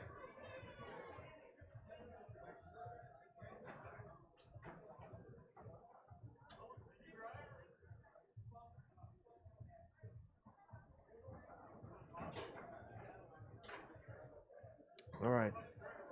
Zach puts it back into play.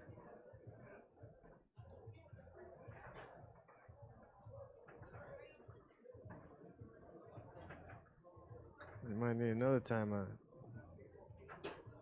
And he hits a pull kick. A big monster pull kick.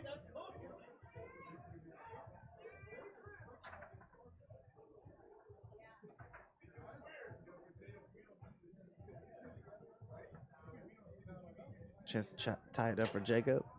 And he does so with a pull side. Not much room there.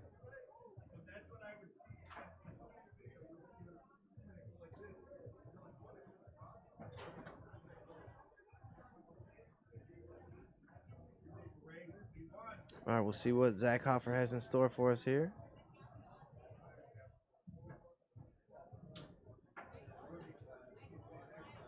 Blocked up off the table.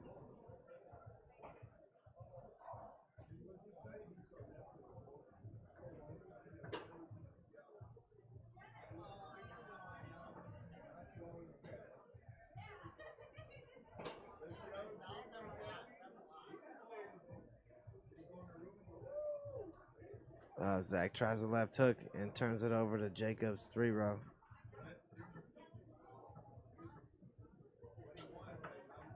Jacob tries to go out the push side, taken away by Hoffer, who sends a push kick up. Jacob sends it up to his 5-bar.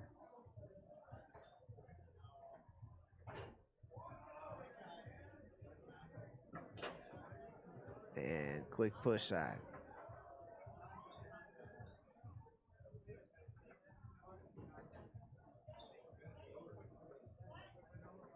He can't get the left hook. He can't get the left hook to work. Yeah, it's a brand new table, so they're stiff. Pull shot time for Zach Hoffer. And he's got a great long.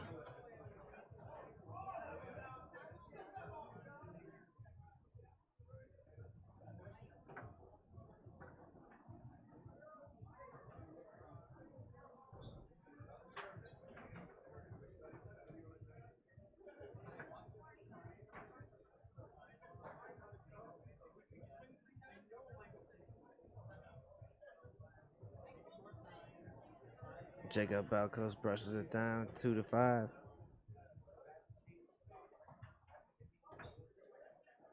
Goes through the high lane. Chance to take a 3-2 lead. And does so with a big push side.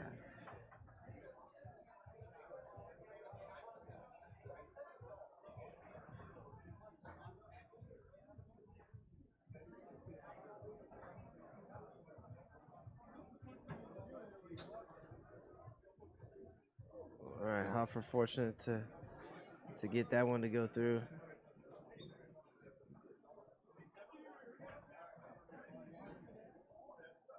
Hoffer playing Jacob tough though. Good pro singles battle here. Taken away by Hoffer.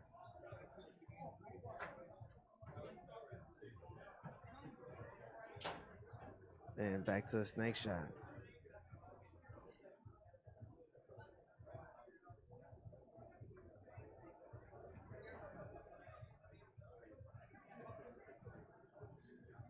Match point for Zach Hoffer here. Jacob's going to take a timeout.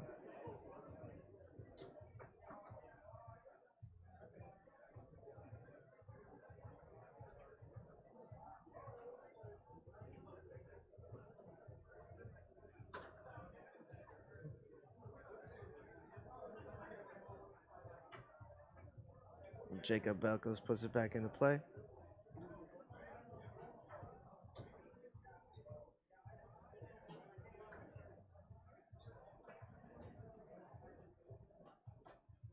Hoffer defending.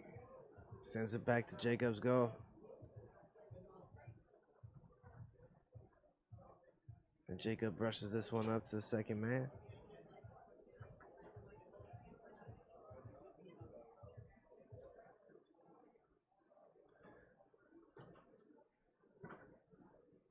Hoffer looking at the banks. Taken away by Jacob.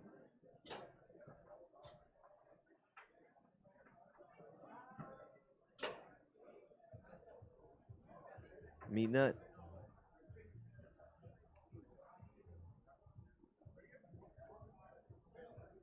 I've had a lot of Meat Nut matches on the pit table. That's what you want, folks. You are welcome.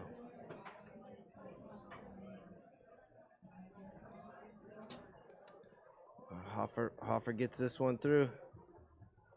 Championship point. Match point.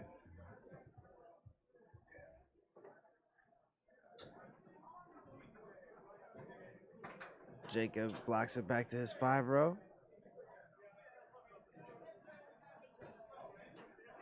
And he gets the put back in to go on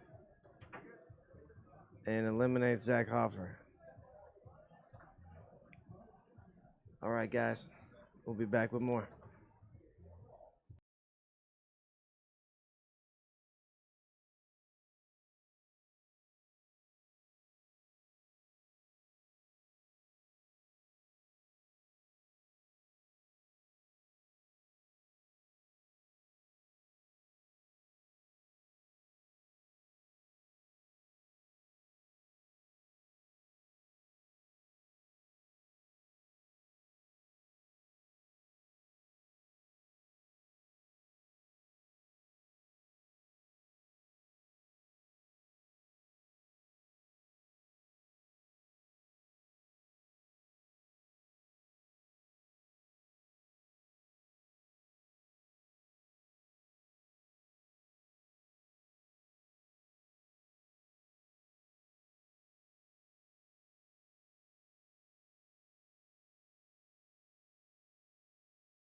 All right, guys. We have more DYP action coming your way. We have Cole Lembeck and Tim Everett versus Steve Clayton and Jacob Belkos.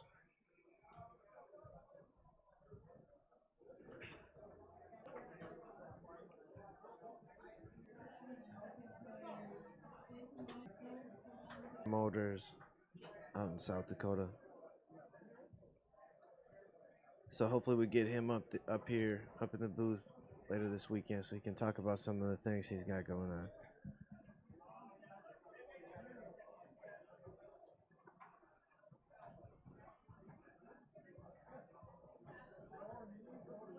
And so Tim will be playing forward on the left, and Cole will be in the goalie.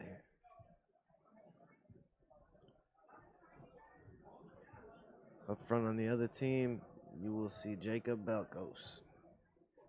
And his goalie is Steve Clayton.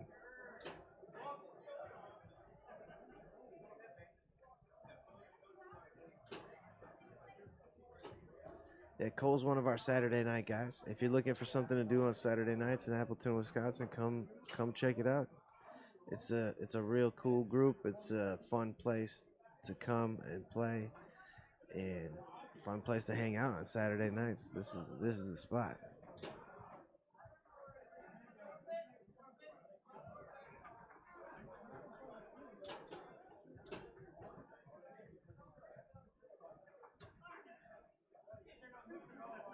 Jacob's trying to find his partner here.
Tables turned again.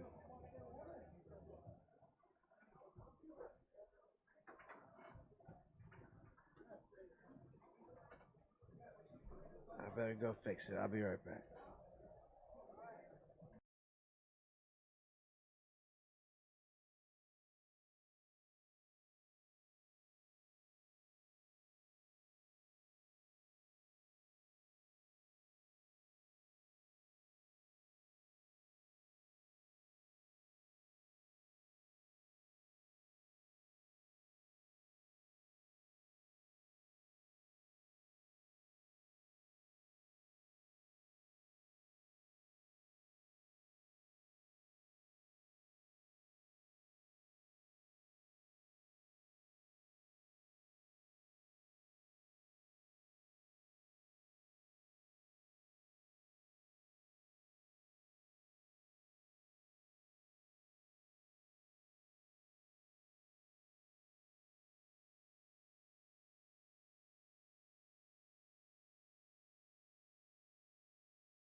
All right, Jacob's looking for his partner, Steve Clayton. If anybody knows Steve Clayton, call that man. He's late on table 1.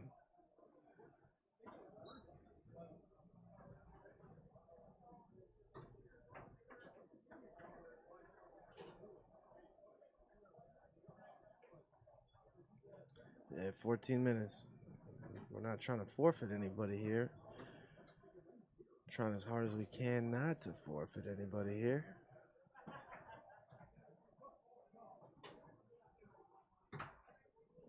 But we got to keep this thing moving.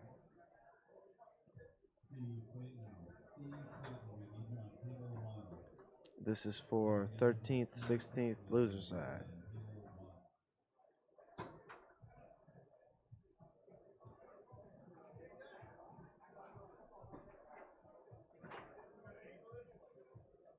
Yeah, 74 teams in this thing.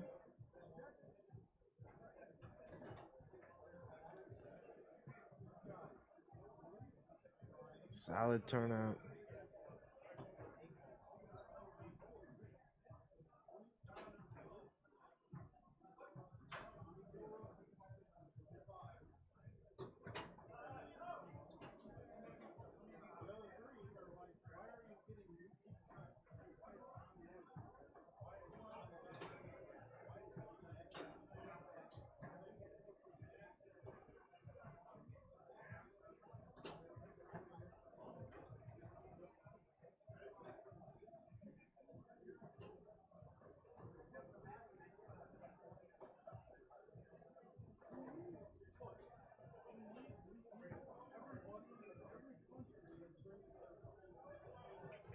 Joe Rhodes, Jeremy Dodlinger, still alive on the winner's side.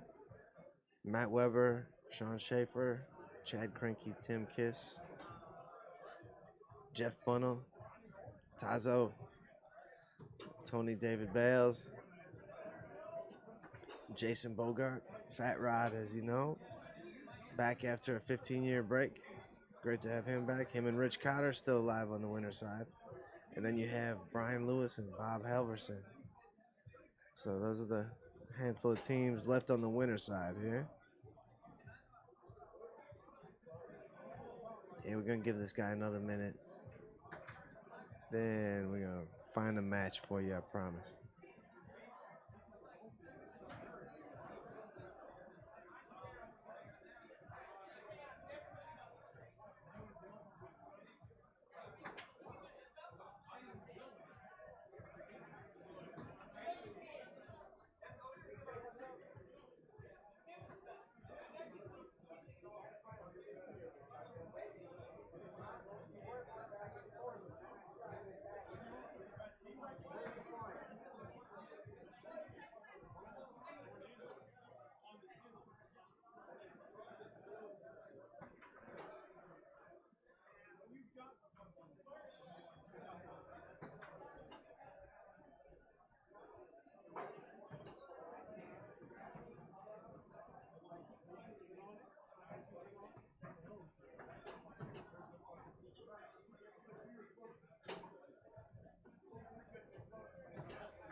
We found the man. We found Steve Clayton. Not sure where he was. All that matters is he's here now.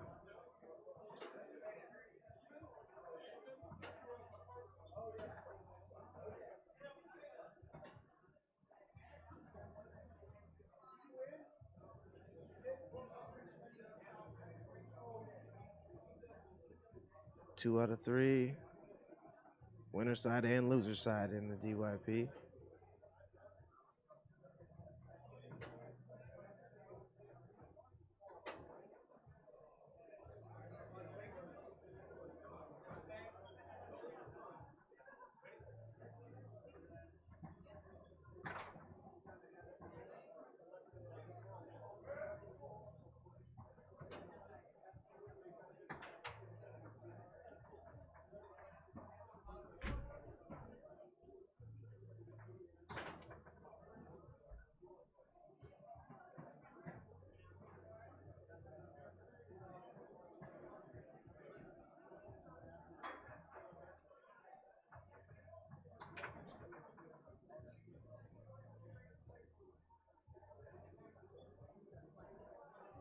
Almost ready, folks.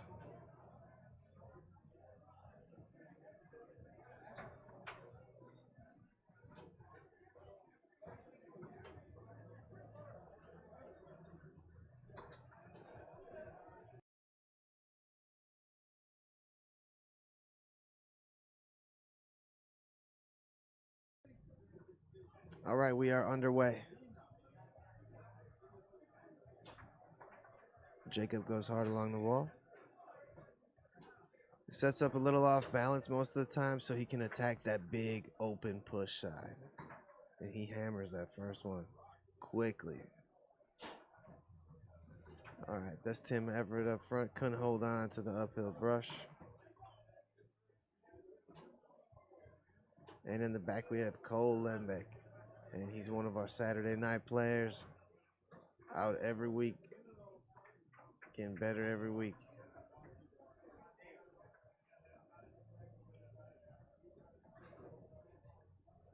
Jacob's already won expert mixed with partner Tanya O'Laughlin. As Jacob takes a 2-0 lead here in game 1. And once Jacob gets rolling, he's tough to stop. He's very athletic. Very nice wall there. And that one went down the middle somehow. Maybe it cut back. Not sure. All right, Tim goes through the high lane. He'll set up a pull shot here. Blocked by Steve Clayton.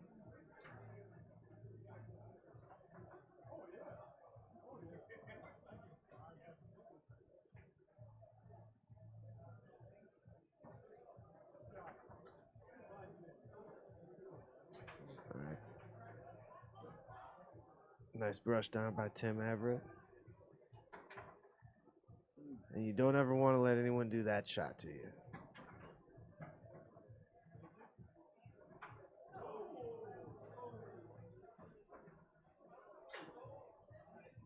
All right, Tim Everett set up pull shot, blocked by Steve Clayton. Sends a push kick pass up. Very nice pass. And gets credit for this one. 4-1 lead here for the team on the right.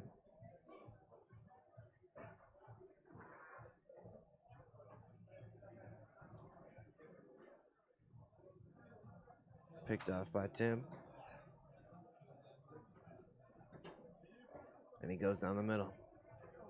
2-point game.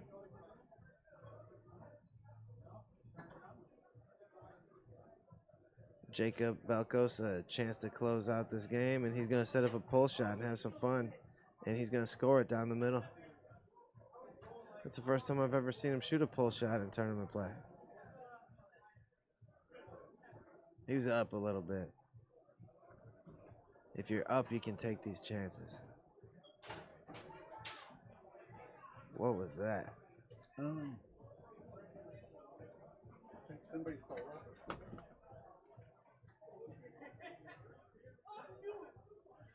All right, Tim Everett puts it into play.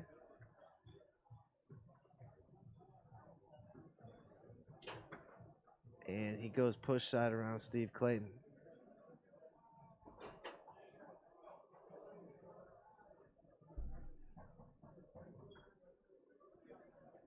Jacob brushes this one down.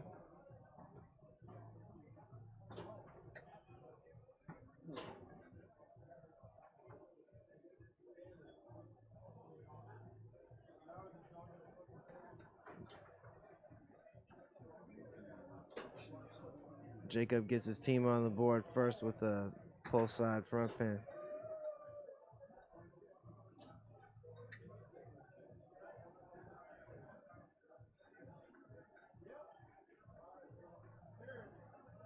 All right, 2-1 here in game 2. Tim Everett goes to the high lane. Tries a quick one, and Steve Clayton makes him pay. You can only wear a pink bandana if you do shots like that.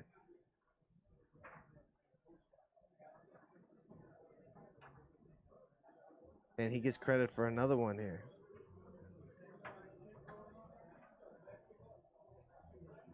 All right, timeout there for the team on the left. And this is one way you can stop the bleeding, is with the timeout.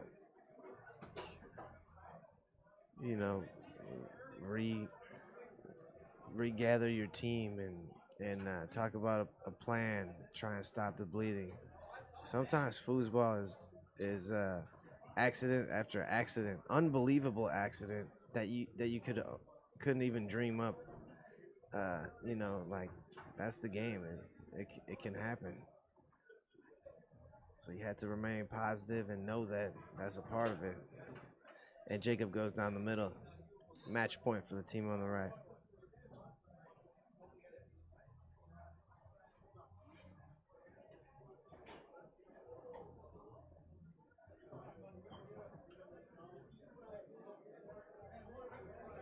Good shot to the long hole there by Steve Clayton. And he gets it back, but turns it over here. Chance to make it a 1-point game for Tim Everett. And he does with the push shot.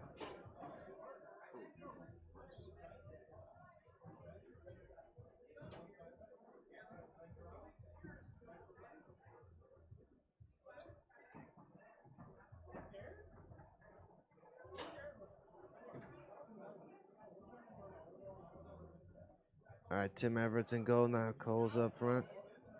Last-ditch effort for these guys. And Tim will defend against Jacob. Good-looking defense.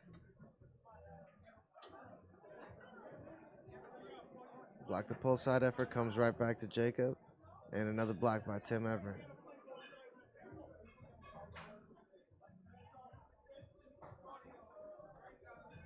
Delay wall by Jacob. And goes with a quick push side to finish him off.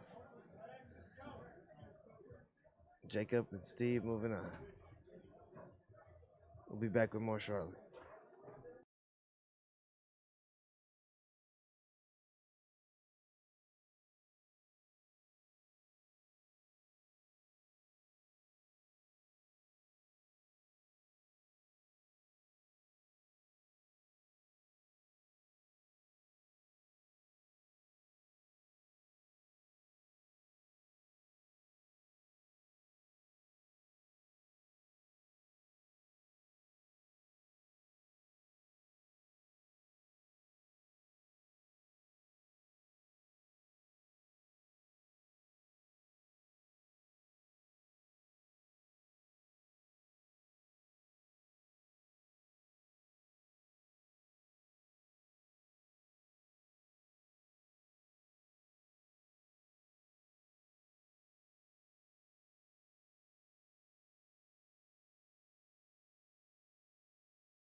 All right, guys, we have more DYP action for you.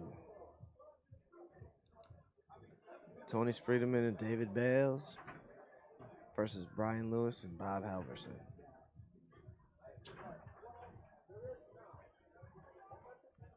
Yeah, we're gonna put Tony Spreederman in the Hall of Fame this weekend, the Wisconsin Hall of Fame, 6 o'clock Saturday.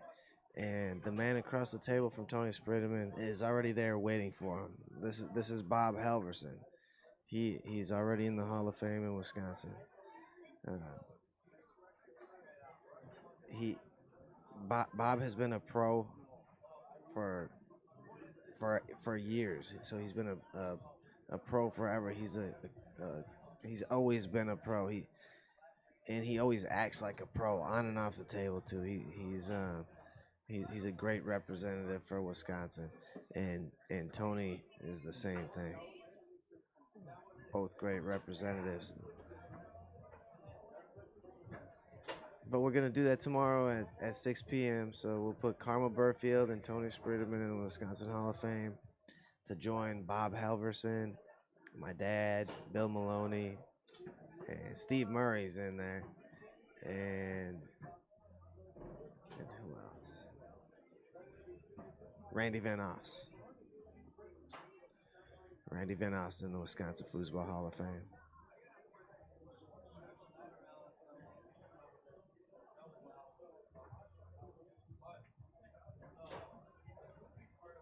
Just about ready for it here.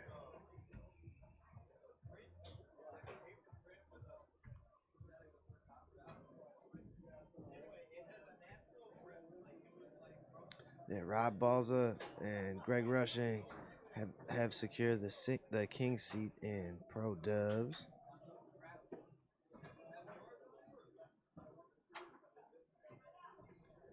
Matt and I got knocked to the losers bracket by Bill Rackus and Kronko.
All right, guys, here we go. All right, Brian Lewis goes along the wall. He's gripping the fat part of the handle, and he hammers that thing.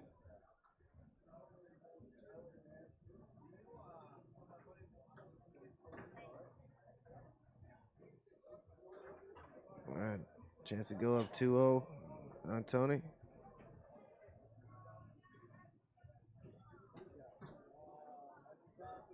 Yeah, that's Brian Lewis and Bob Halverson on the left, Tony Spreederman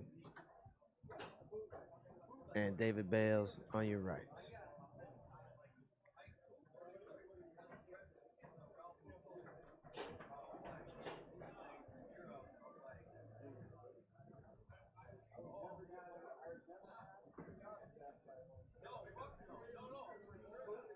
Yeah, Brian's a musician, and he's a big-time golfer, too. He's a very talented guy. Great to have him out. Great to see him at Wisconsin State.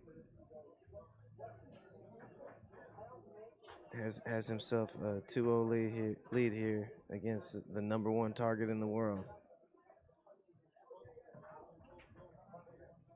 Didn't seem like Tony had an off season at all this year. Like he played all year long.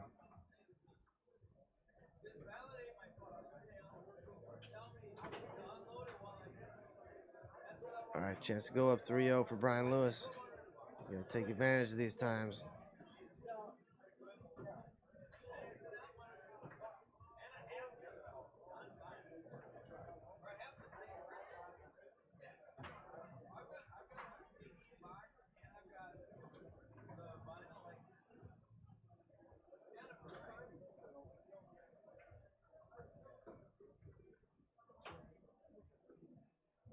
Pull kick pass by David. Bob's gonna check out the banks. Yeah, maybe they don't have a bank defense. That's a great thing to try on a draw. Takes forever to have continuity with bank defense with whoever you're playing with. All right, Brian Lewis goes down the middle.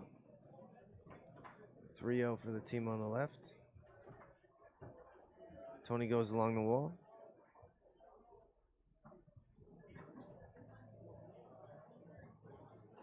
Tony set up out front of the push side and gets Bob just to wiggle off of it and takes it.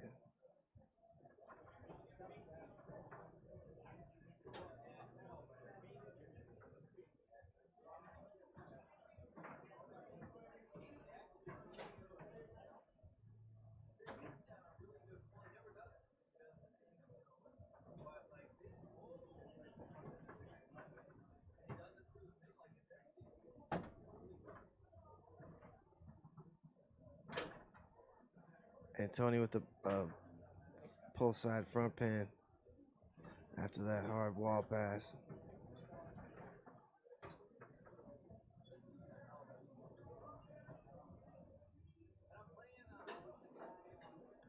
All right, chance to make it 4-2 for Brian Lewis. And he goes long. Game point for the team on the left. And Bob keeps that one out. These guys are playing Tony tough. They take game one.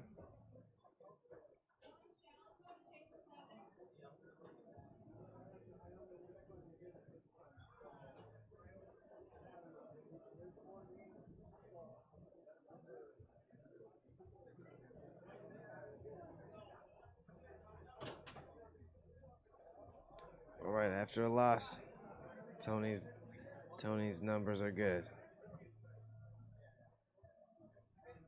So he'll start out right in front of the push side on Bob Halverson. And takes it, dances around and takes a deep pull side. Brian Lewis gets this one through. Shooting well on David Bales. Gets this one to come back.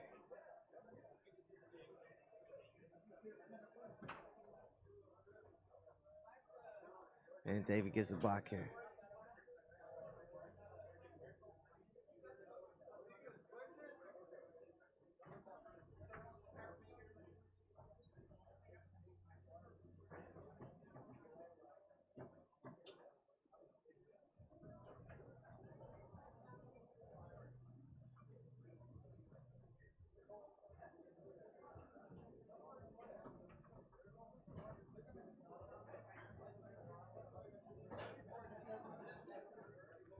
All right, back to the center dot bank series for Bob Halverson. Tony picks it off though. Chance to take a 2-0 lead for Tony. And they do.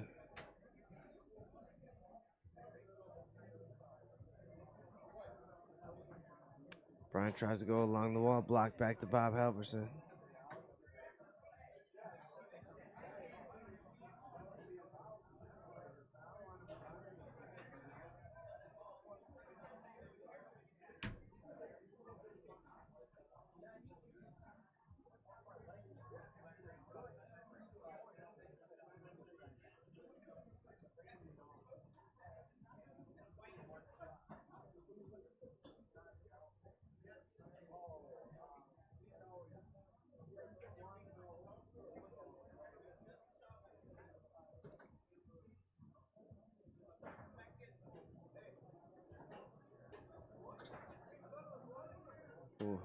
Unfortunate that one didn't get blocked back into the goal. Push kick pass by Bob Halverson. Ooh, and a bank. Tony needed that one today. 3-0 for the team on the right.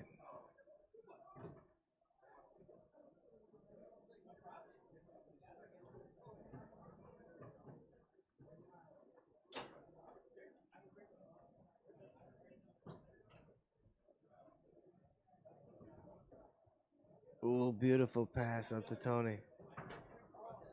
And close-handed push kick. 4-0. And we talked about what Tony does after a loss. He makes you feel it.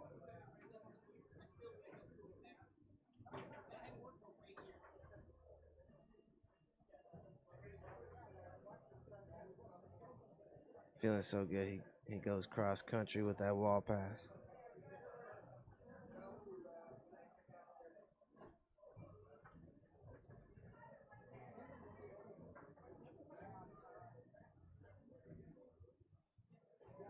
Taken away by Tony. Left hook blocked by Bob.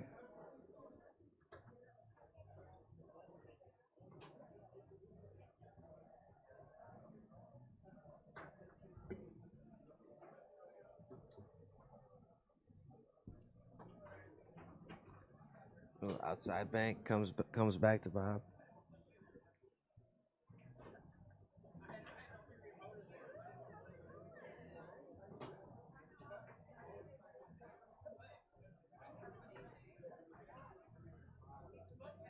All right, another chance to close it out for Tony.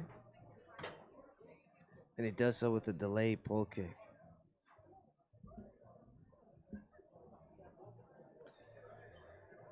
All right.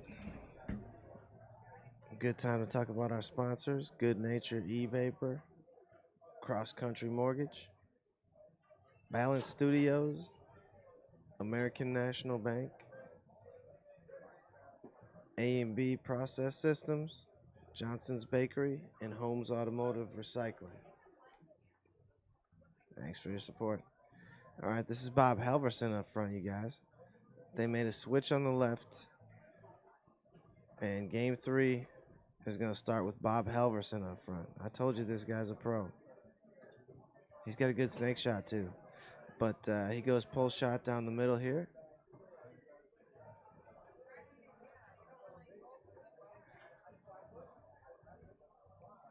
Tony brushes it back down along the wall.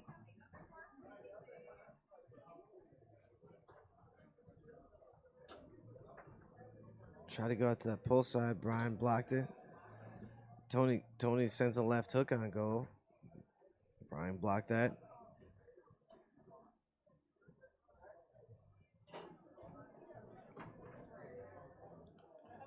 And almost ate that tuck corner.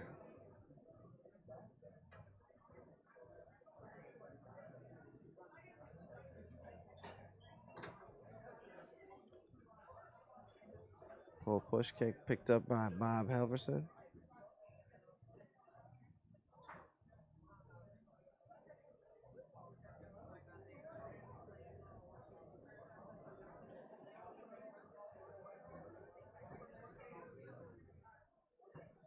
All right. Picked off by Tony. Out and back down the middle. 1-1 here in game 3.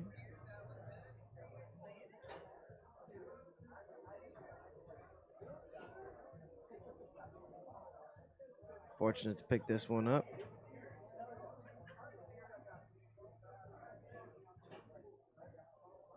Bob Halverson loses it back to Tony, who goes along the wall. Chance to go up 2-1. And big block there by Brian Lewis.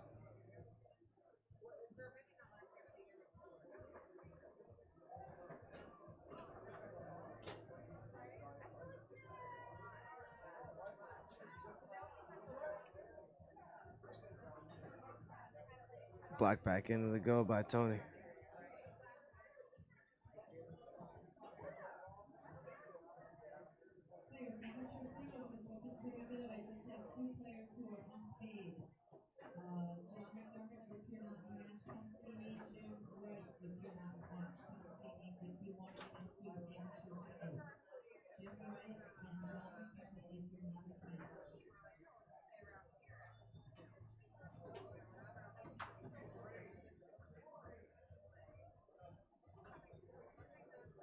Tony along the wall. Chance to make it 3-1.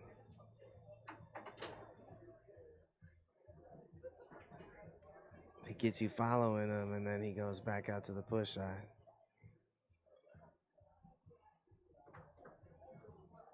Halverson goes through the lane.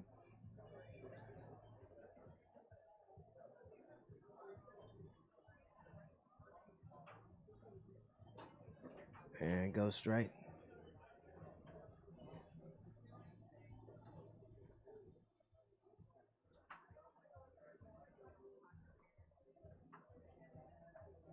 Still a one possession game here in game 3. Blocked up off the table.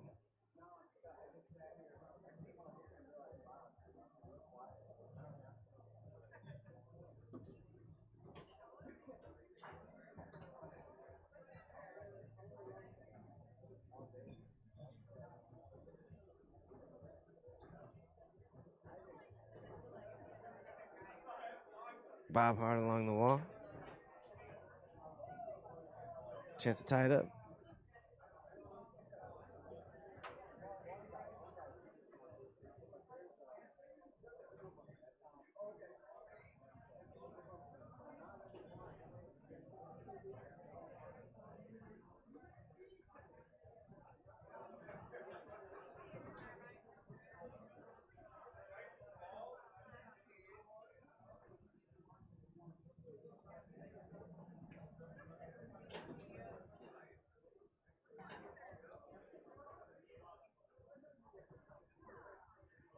All right, Brian Lewis back here.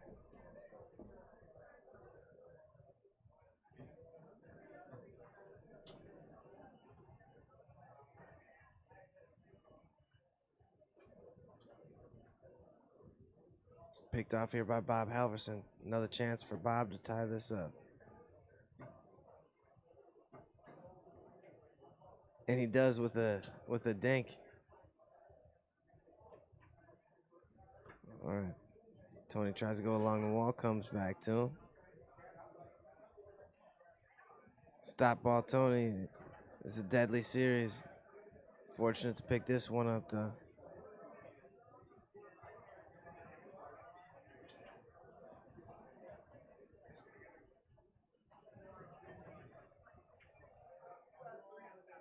Tony with tiny little movements.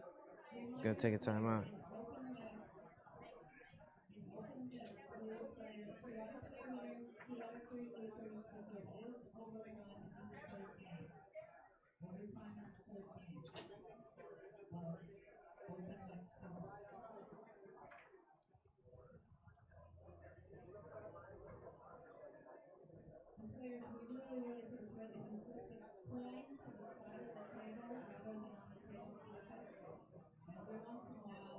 All right, Tony puts the ball into play.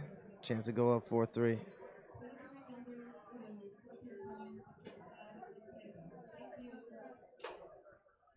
And he does so with a deep pull side.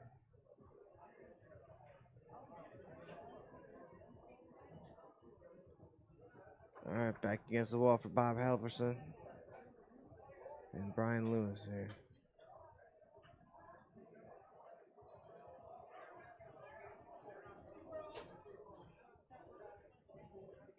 Shot on goal.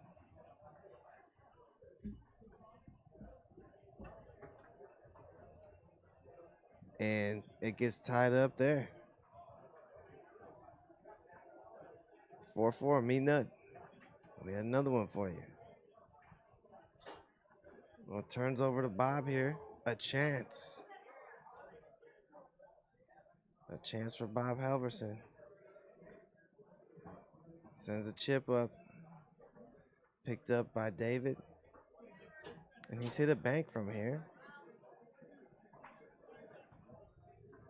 Shot on goal. Chance for Brian Lewis. He could hit one. He could do it. He's got a nice pull shot. Picked off by Tony, though. Chance to close out the match. And he goes back down the middle. Small hole. Great match. Bob and Brian played Tony and partner really tough. David Bales is his name. All right, guys, we'll be back with more soon.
Alrighty, coming to you live from table 1 here, folks. We got open mix, Ted Krieger and Amanda Krieger on the right. We got Kenneth Dale and Tanja on the left.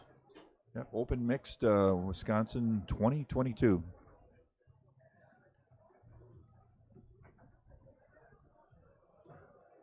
Tanja did really well in the expert mixed. So let's see how she holds up against Teddy here. Tries to rip a pull kick from the back. It's taken away.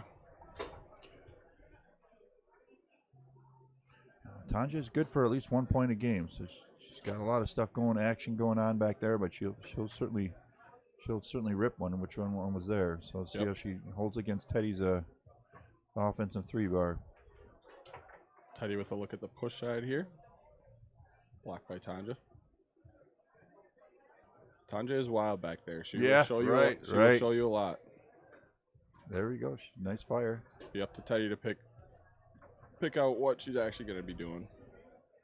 She's got some good snake D too, so good pass there. So see how Amanda can do against the TikTok series. Should be good there. Good. And Roman, you said you were just playing him, right? Yeah, I just played him in singles. Okay. Is did Tic well. Tac majority what kind of shoots? Yeah, Tic Tac. Yeah, I covered his insides, and then after the game, I told him he's got to shoot longs more, and he's been shooting them more. So I'm not sure I'm the. See if that helps him out here. Yeah, I'm not sure I'm the guy that gave him the words of wisdom, but always helps when another player tells you what you're missing. You know, right? Could be easily overlooking that just by getting into the flow of the game. So it's probably a good suggestion that helped him. Yeah, Teddy's struggling here on he's got it. There you go. That's getting his 5-bar going. See if he can score on Tanja. She's tough to score, and she's a lot of shake and bake. It's a good push side from Teddy. Yep, absolutely.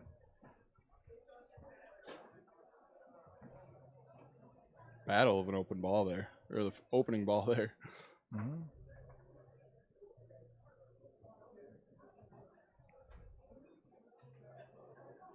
Teddy and Amanda, local couple here from Little Chute, and Tanja is from Wisconsin as well. I'm not sure where Kenneth is from though. I think he's he's come from over. He hasn't played in a long time, and he's came from overseas, and he got the first point there. Okay, so on the tied board. it up at 1-1.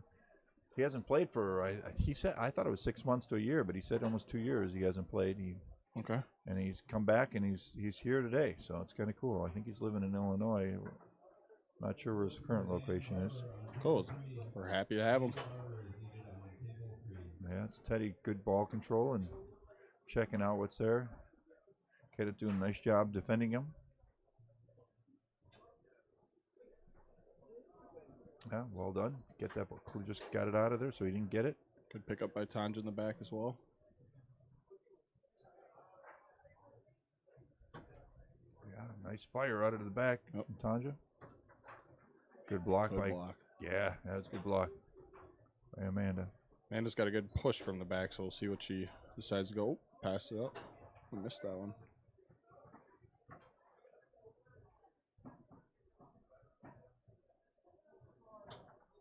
All right, Teddy trying to work the push side again. Right. Had success early on it. On their only goal.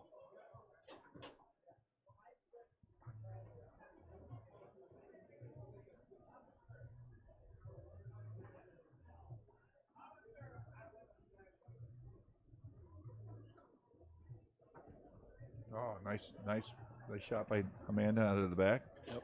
Trying to middle. Let's see what Teddy goes for here. Just checking, adjusting. Oh, nicely done. So back down the middle. Good shot.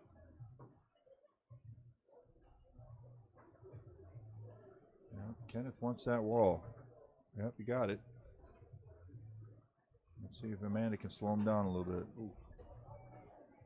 2-2. Tight game. That's what you want to keep it in the game.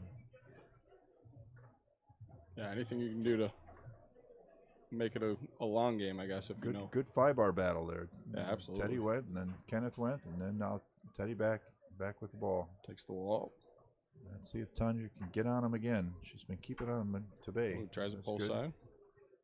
Mixing it up.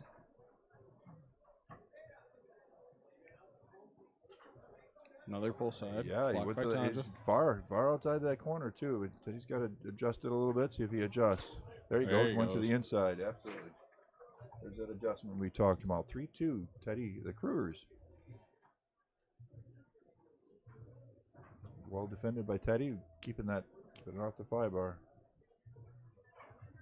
And we know Teddy's gonna be watching this video. So hi, Teddy. What's up, Ted?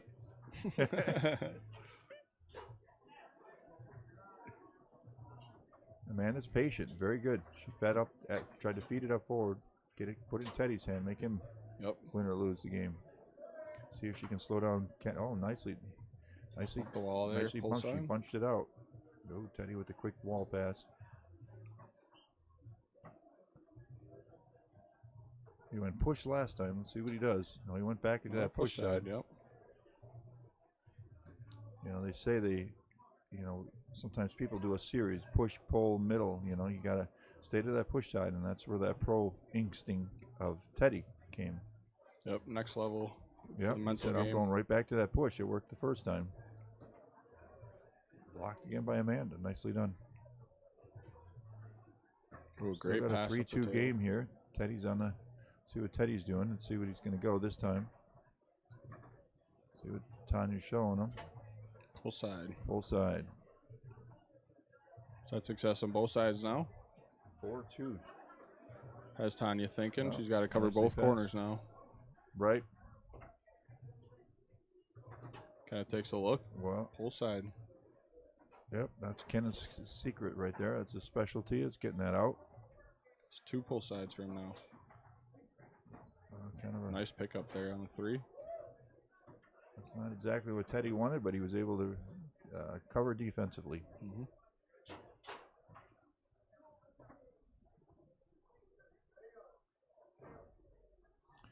Topher trying to pass, Amanda trying to pass it up. That's right, she cleared it. Just that's part of it. In the mixed game is clearing it and getting to your front guy. Let him control the game. There we go. Exactly, because Teddy can get it up going. It's already in attack mode.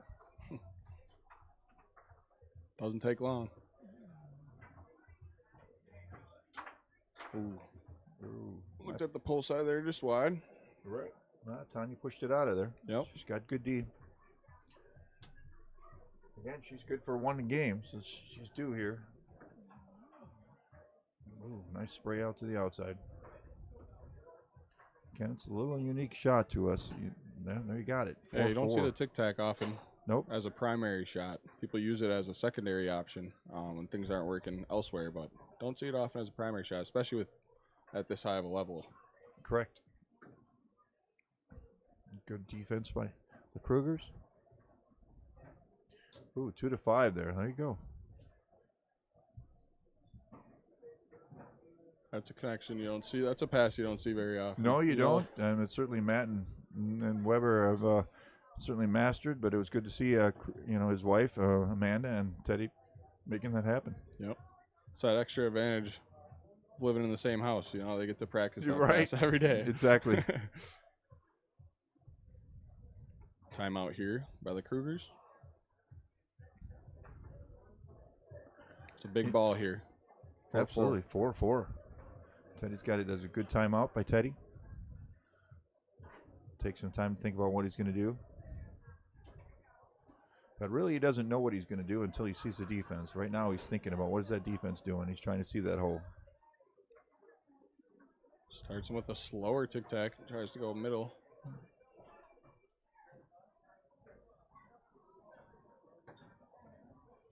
Oh, good defense there by there. And see if Teddy can close the cab. And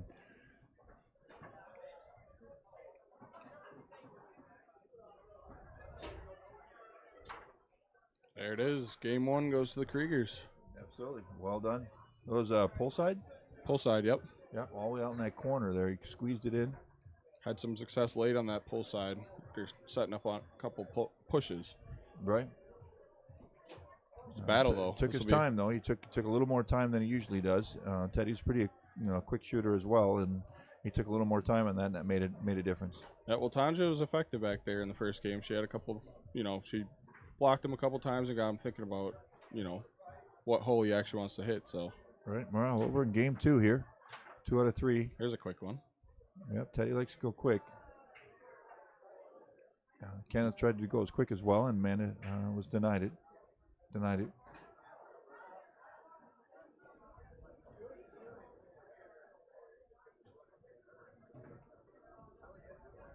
Good path by Kenneth. There you go. That's what he's known for.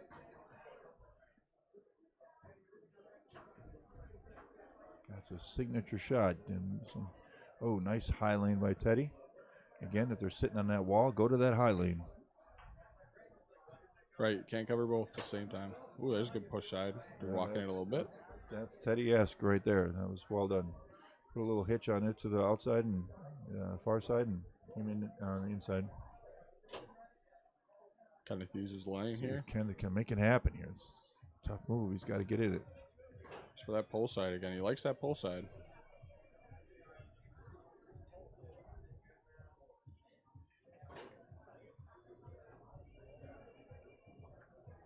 The push side, rather. Was that another 2 to 5? Did I miss that? That was nice. It looked like it, yep. Off the wall from Ted.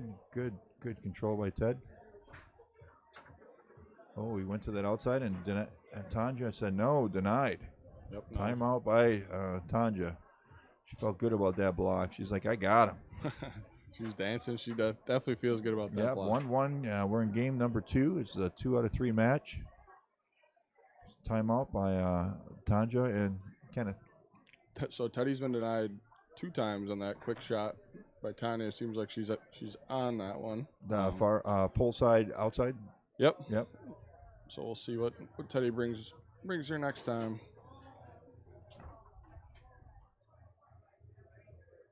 Alrighty, so Tanya will put the ball in play here.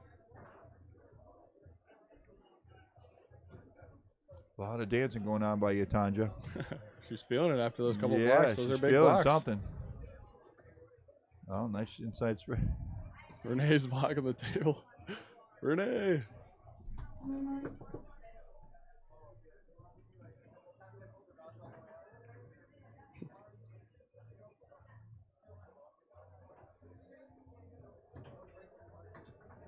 Another fire out of the back by Tanja, recovered by Teddy. Nicely done.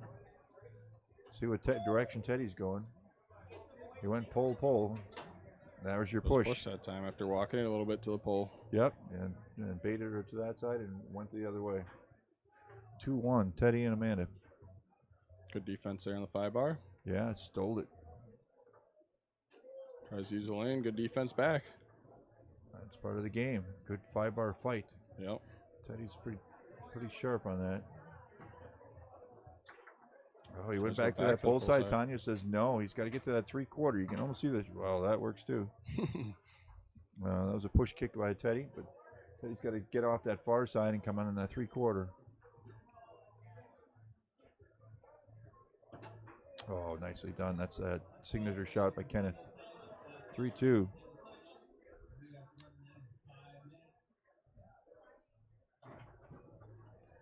Good lane pass by Ted.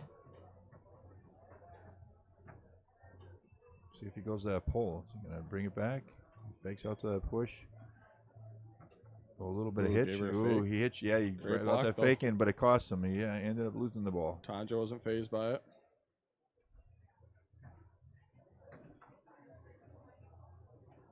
No, it was there. She had it. Kind of waffled in, but it certainly was there. Then long. 3-3. We're in game number 2. Teddy and Amanda had game number 1. Teddy taking a timeout. It's part of his momentum. Timeouts are important to him. Very strategic for him to use his timeouts. Whether sometimes he says if he has momentum, he doesn't want to use a timeout. If the other team has momentum, he'll use a timeout. So, not sure where this call falls into that window. Seems like they're gaining a little bit. Got a couple goals there. Tanya squeaked one in. Yeah, so they came back, so it's 3-3. So they were up. So Teddy felt that they had the momentum, and he felt that it's probably best to take a timeout and slow their momentum down. Yep, gives you a chance to reset then and game plan a little bit during the timeout. So we'll see what they come at him with. Another battle here, game 2.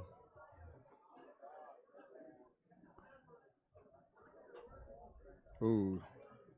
I don't think Teddy tried that. No, I absolutely didn't try that, but it went in, and that's part of the game. So it's 4-3. Kenneth has got to bring that back. He's going to hit that long. Oh, yep, there it is. Was that long or inside? I think 4-4. that was. I think that was long. All right, 4-4. Missed it on the replay. Yep. We got a timeout here. Who took the timeout? I think Tanja took the timeout. So that's her last. Yep, they're out of timeouts.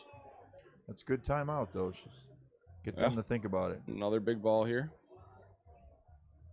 Another 4-4 ball. But the Tanja and Kenneth are against the wall here. This is Teddy's. This is where Teddy shines. He can get that pass, and he's gonna have to shoot and see if he can close that coffin in. Yeah, but he's been studying what Tanya's been giving him all game, so we'll see what he takes here. Teddy likes a far side series of a pass. He's looking, checking. He's doing a lot of checking there. Yeah, nice below path right in the lane. That was pretty slow for Ted. Looking again. He's looking. Went to that far side again. Yeah. Wall. Yeah, pull side. Again, he's not thinking of that 3/4. Tanya's all over that far long side. He's going to have to hit it. He's going to have to bring it inside. Oh, Tanya hits a pull kick to end game 2. Yeah, she's always good for a few. Yeah, like you said, she's good for one a game, Yep, and that's a huge time to hit it. Yep, Kenneth and Tanja win that one 5-4. So that's 2 5-4, 5-4 games to start. They are battling. And that's what we want in foosball. We want a good battle. You don't want to be whooped. You don't want to get whooped. And so it's 1-1, game number 3. And this is where you get your A games coming out on both those players, Kenneth and Ted. Yep, the adjustments start happening. Well, they've been happening, but even more so in this game.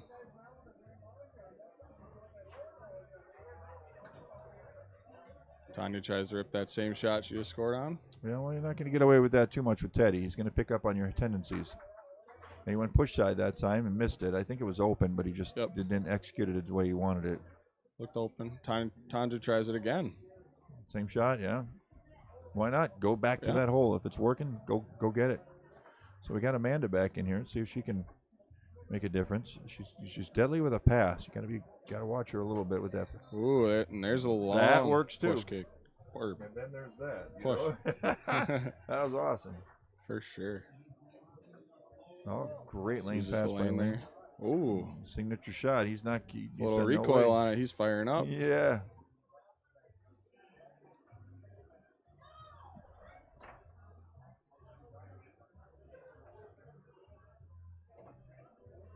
Teddy, not the ideal pass he wanted. Tanya goes for it Good again. defense there. Ball was reset. When it dives in between the guys, goes back to the goalie if it dives between the 2 and the 3 bars. Yep, and same is true between blocked again. He said, "You're 3 not and getting 5. that long." She went to that hole. She wants it though. Yep, pull long. She sprayed it. Good for her for adjusting. She Yep. said, "Nope, I get it. You don't want to give me that. I'm going to give you something else." Right down the middle there. Teddy still said no. See what he's got. He did a push last time. In the pole, she's all over him. He's got to hit that 3 inside pole. Well, tried to reach for it again. Yeah, she's sitting on that pole side now. Right. Well, that's where Teddy wants. He's got to adjust. See if he adjusts. Great D by Kenneth. Misexecution there. Lands on Teddy's spot. Yeah, they can't do that. Teddy will make you pay for that. Yep. Good 5-bar battle. We're very good there. Back-to-backs.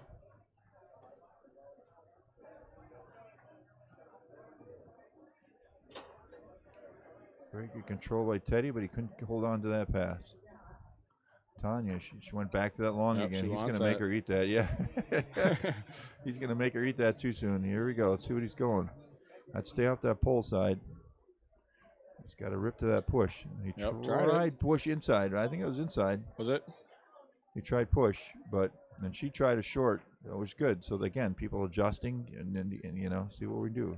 Yep. She's trying to spray it short again because she's been going to that lane too much. Let's see what Teddy can do to get past Kenneth. They've been a good fight. All right, see what he looks for. Ooh, So that quick. push side. Tried to do quick push. Still a 1-1. We're in game 3. Ball's kicked off the table. Goes back to the goalie when it's kicked out of that area.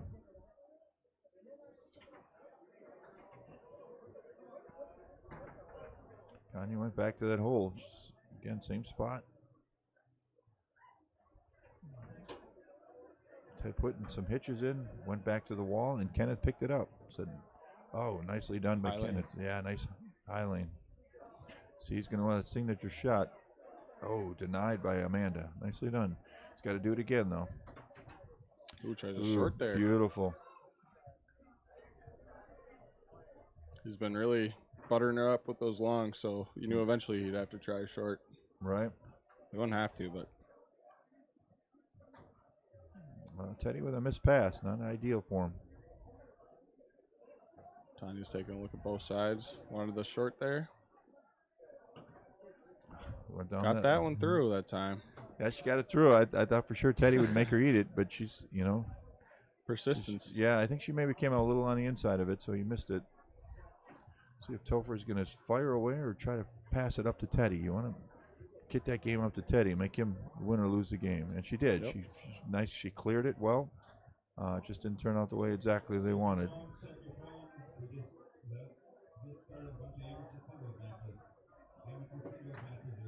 There you go. Teddy was all over that pole kick again.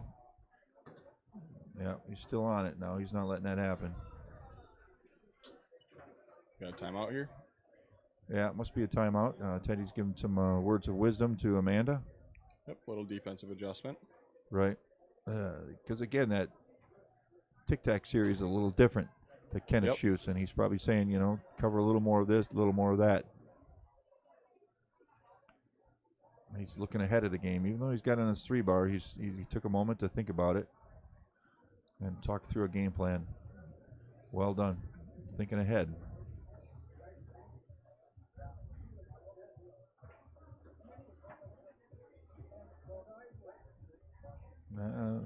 Lost it there on his 3. Yep, lost it.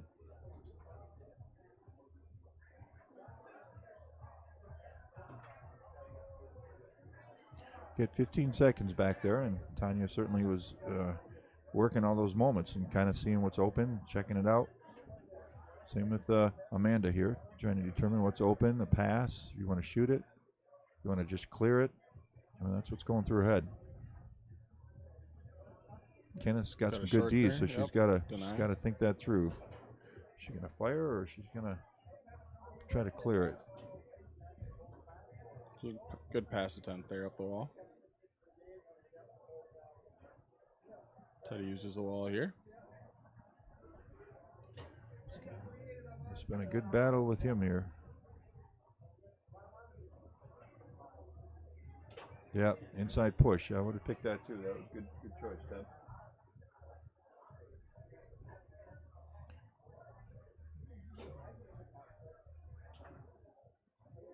Kenneth starts the game real quick and just starts working again. This is what you got to do. You got to brush it off. Say, all right, we'll work at it. You try to push kick down the middle, and I think Amanda denied that. Yep, got to have a short memory in this sport. Can't let the last play affect the next one. Right. It's 1-1. We got 2-2 in this game. We're game 3. Again, she went back to that hole, that pole kick. There you go again. Come on, Teddy, make her eat that. You gonna go to that? Give it some whack. See what he goes with. That she's been keeping on that pole. He got the push last time. He went inside that time. You could tell he went straight, which was good. Certainly a note to self that Tanya likes that pole kick. Teddy back at it. Gets his pull side there. That's what he wanted. And she's been defending that really well. Really well. And that time Teddy actually hooked it. You got to go back to that hole once in a while. You can't let it think that you're going push. So he went back to it and said, I can get it. So 3-2 Krugers.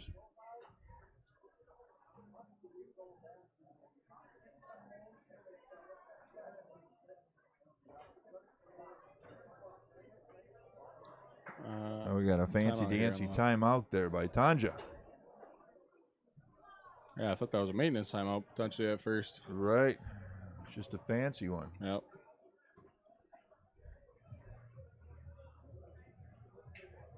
Love the dancing on the side.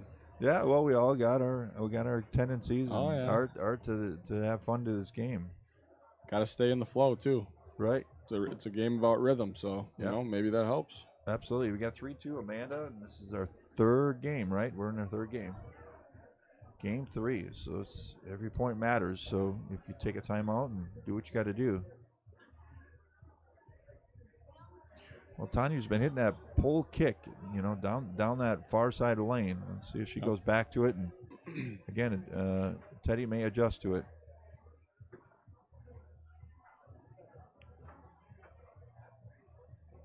Ball bounces back to Amanda's 2-bar. She sets it up to take a look.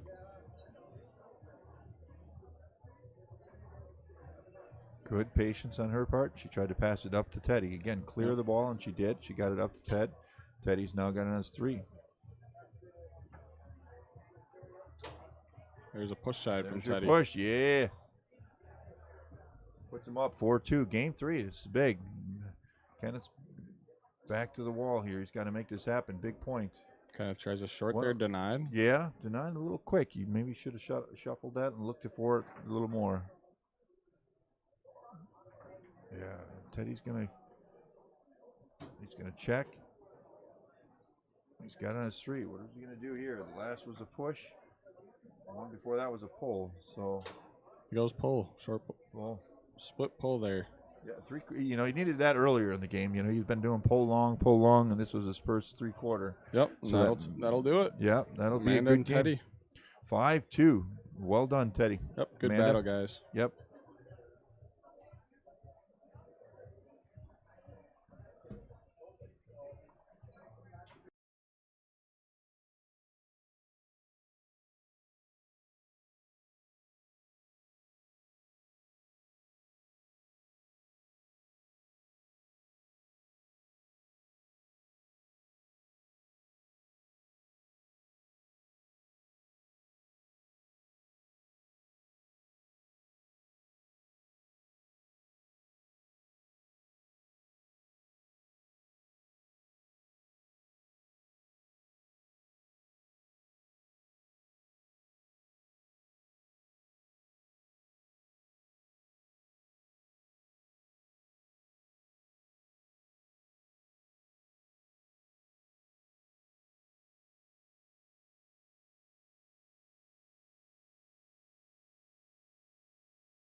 All right, hello everybody. We have open mixed action for you on table number 1 here, live from the Mad Apple, Appleton, Wisconsin. And we have Tony Spreedeman and Ellen Moon on your right, and Don Shalafo and Seda Kruger on your left. Winner's side, 9th through 12th.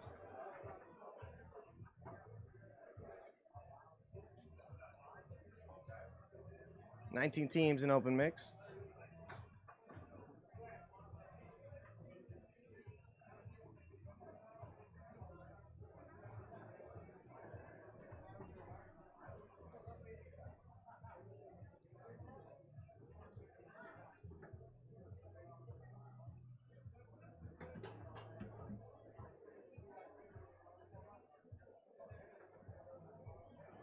Yeah, my kid gets to play with the legend, Don Shalafo.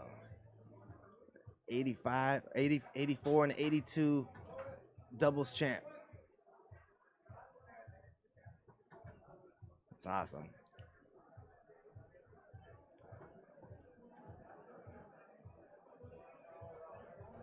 She will have her hands full though. Trying to protect the goal from Tony. But it'll be a good lesson for her. Tony and Ellen have played a bunch of times now. They're a well-oiled machine.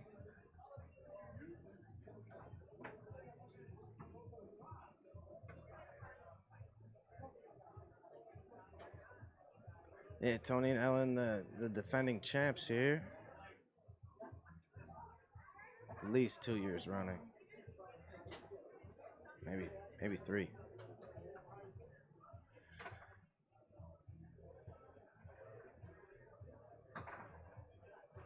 All right, 2 out of 3, win by 2 in the third. Let's get it on. Shalafo off the back pin. Comes to Tony, who goes along the wall. Seda doing a lot of flying around back there. She's got to be able to protect these corners because he will isolate them and go back to it and just keep going back to the same thing. Turned over here, and Tony starts out rolling.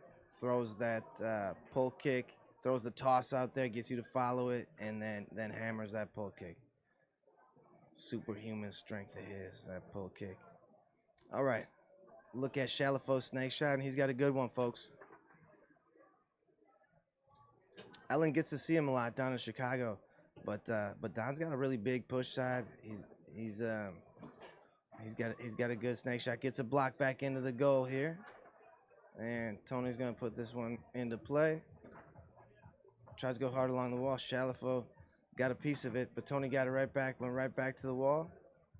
So he's got to calm down a little bit and try and protect something.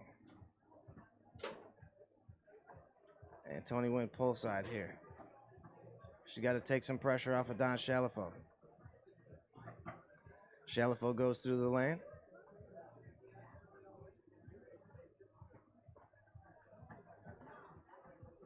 Takes a timeout.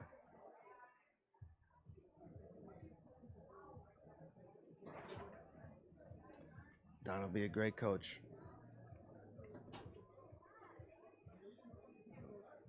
But boy, is it tough to play Tony in anything.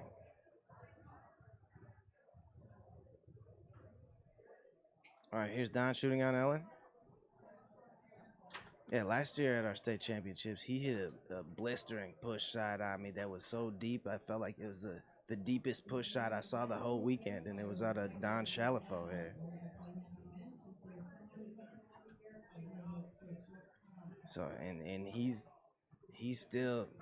will give you a fight, ladies and gentlemen. He's still got all that fight in him. Trust me, I play him all the time. He's tough. All right, Don shooting on Ellen. Tries to go out to the push side, blocked and taken away. Ellen has a lot of different things that she does back here. She a lot of like slingers and stuff, passes, but she'll set up primarily in a push. All right, chance for Tony to go up 4-1. He's just going to sit and wait. I thought he was just going to sit and wait for her to move out the way and shoot it in. He does that too. He's got some evil things he does off of that setup there, folks. Chalifo goes through the lane. Tries a rolling pull shot on Ellen. And we get to have our first look at Seda. And she's got a pretty good pull shot for a 10-year-old girl. When she grips it right, she can hammer that thing, and she surprises people all the time. Rattles around, comes to Chalifo. He'll set up his pull shot here. And tries to go down the middle on Ellen Moon.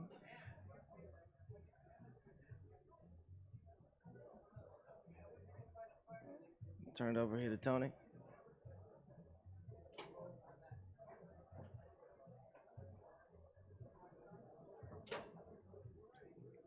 Yeah, she's gotta try and protect the push side.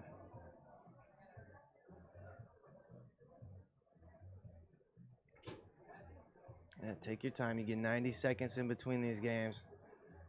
Most of the best advice I ever heard on how to beat Tony is just to slow him down every step of the way. Take your 90 seconds in between games. Take your timeouts. Slow him down every way you can. And you got a chance. All right. Game 2 here.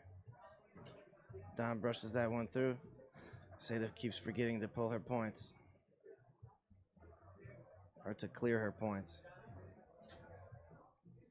Tries to go down the middle there. Comes back to Don's 5-row.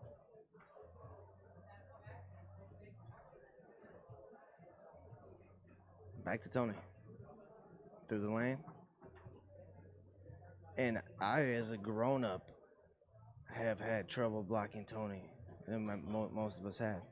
But there have been times where I haven't been able to touch him. And I thought my defense was pretty good. But I still haven't been able to touch him. He's just on another level than most people, you guys. All right, back down along the wall goes Chalifo. Chance to even it up here.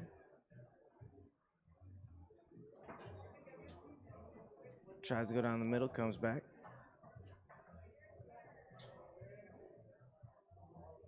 And back to Don again. Ellen's got 2 blocks in a row here. And Don's trying to crack her open going down the middle. He's going to get another chance because the ball keeps coming back to him. I suppose that's a difference between a snake and a pull shot. Maybe your pull shots won't come back in that fashion. So maybe you get the ball more often if you're a snake shooter. Ellen tries to bank that one up. Get another look at Seda. Hopefully she can show us a good pull shot here. You got to be perfect to beat Tony's zone, though.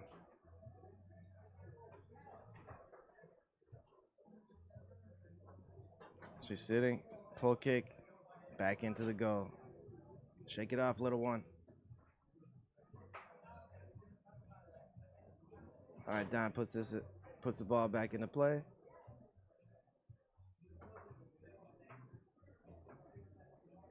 Rolls to a stop.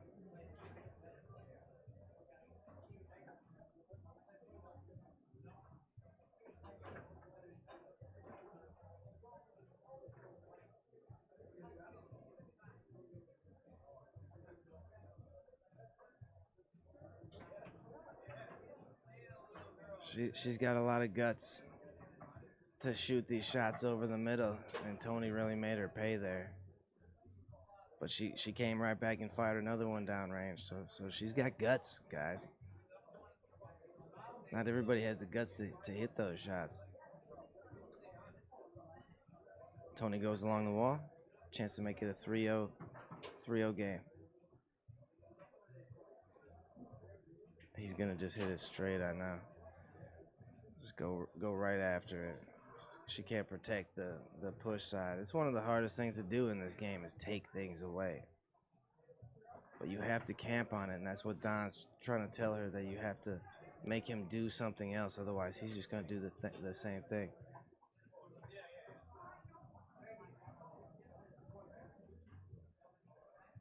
Don's gonna let her play up front. All right, we'll see what she's got here.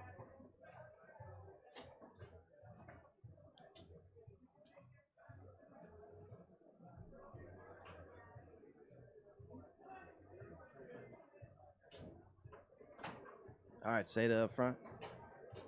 Goes through the high lane. Come on, little one. And she hammers a pull shot. Are you kidding me?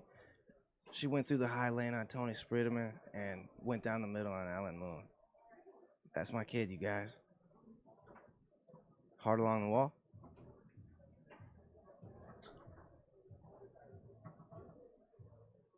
All right, Shalafo defending. And Tony goes around him on the push. Try to go through the lane, taken away by Tony, coast-to-coast wall pass. And close-handed push kick to seal the deal. Ellen and Tony moving on.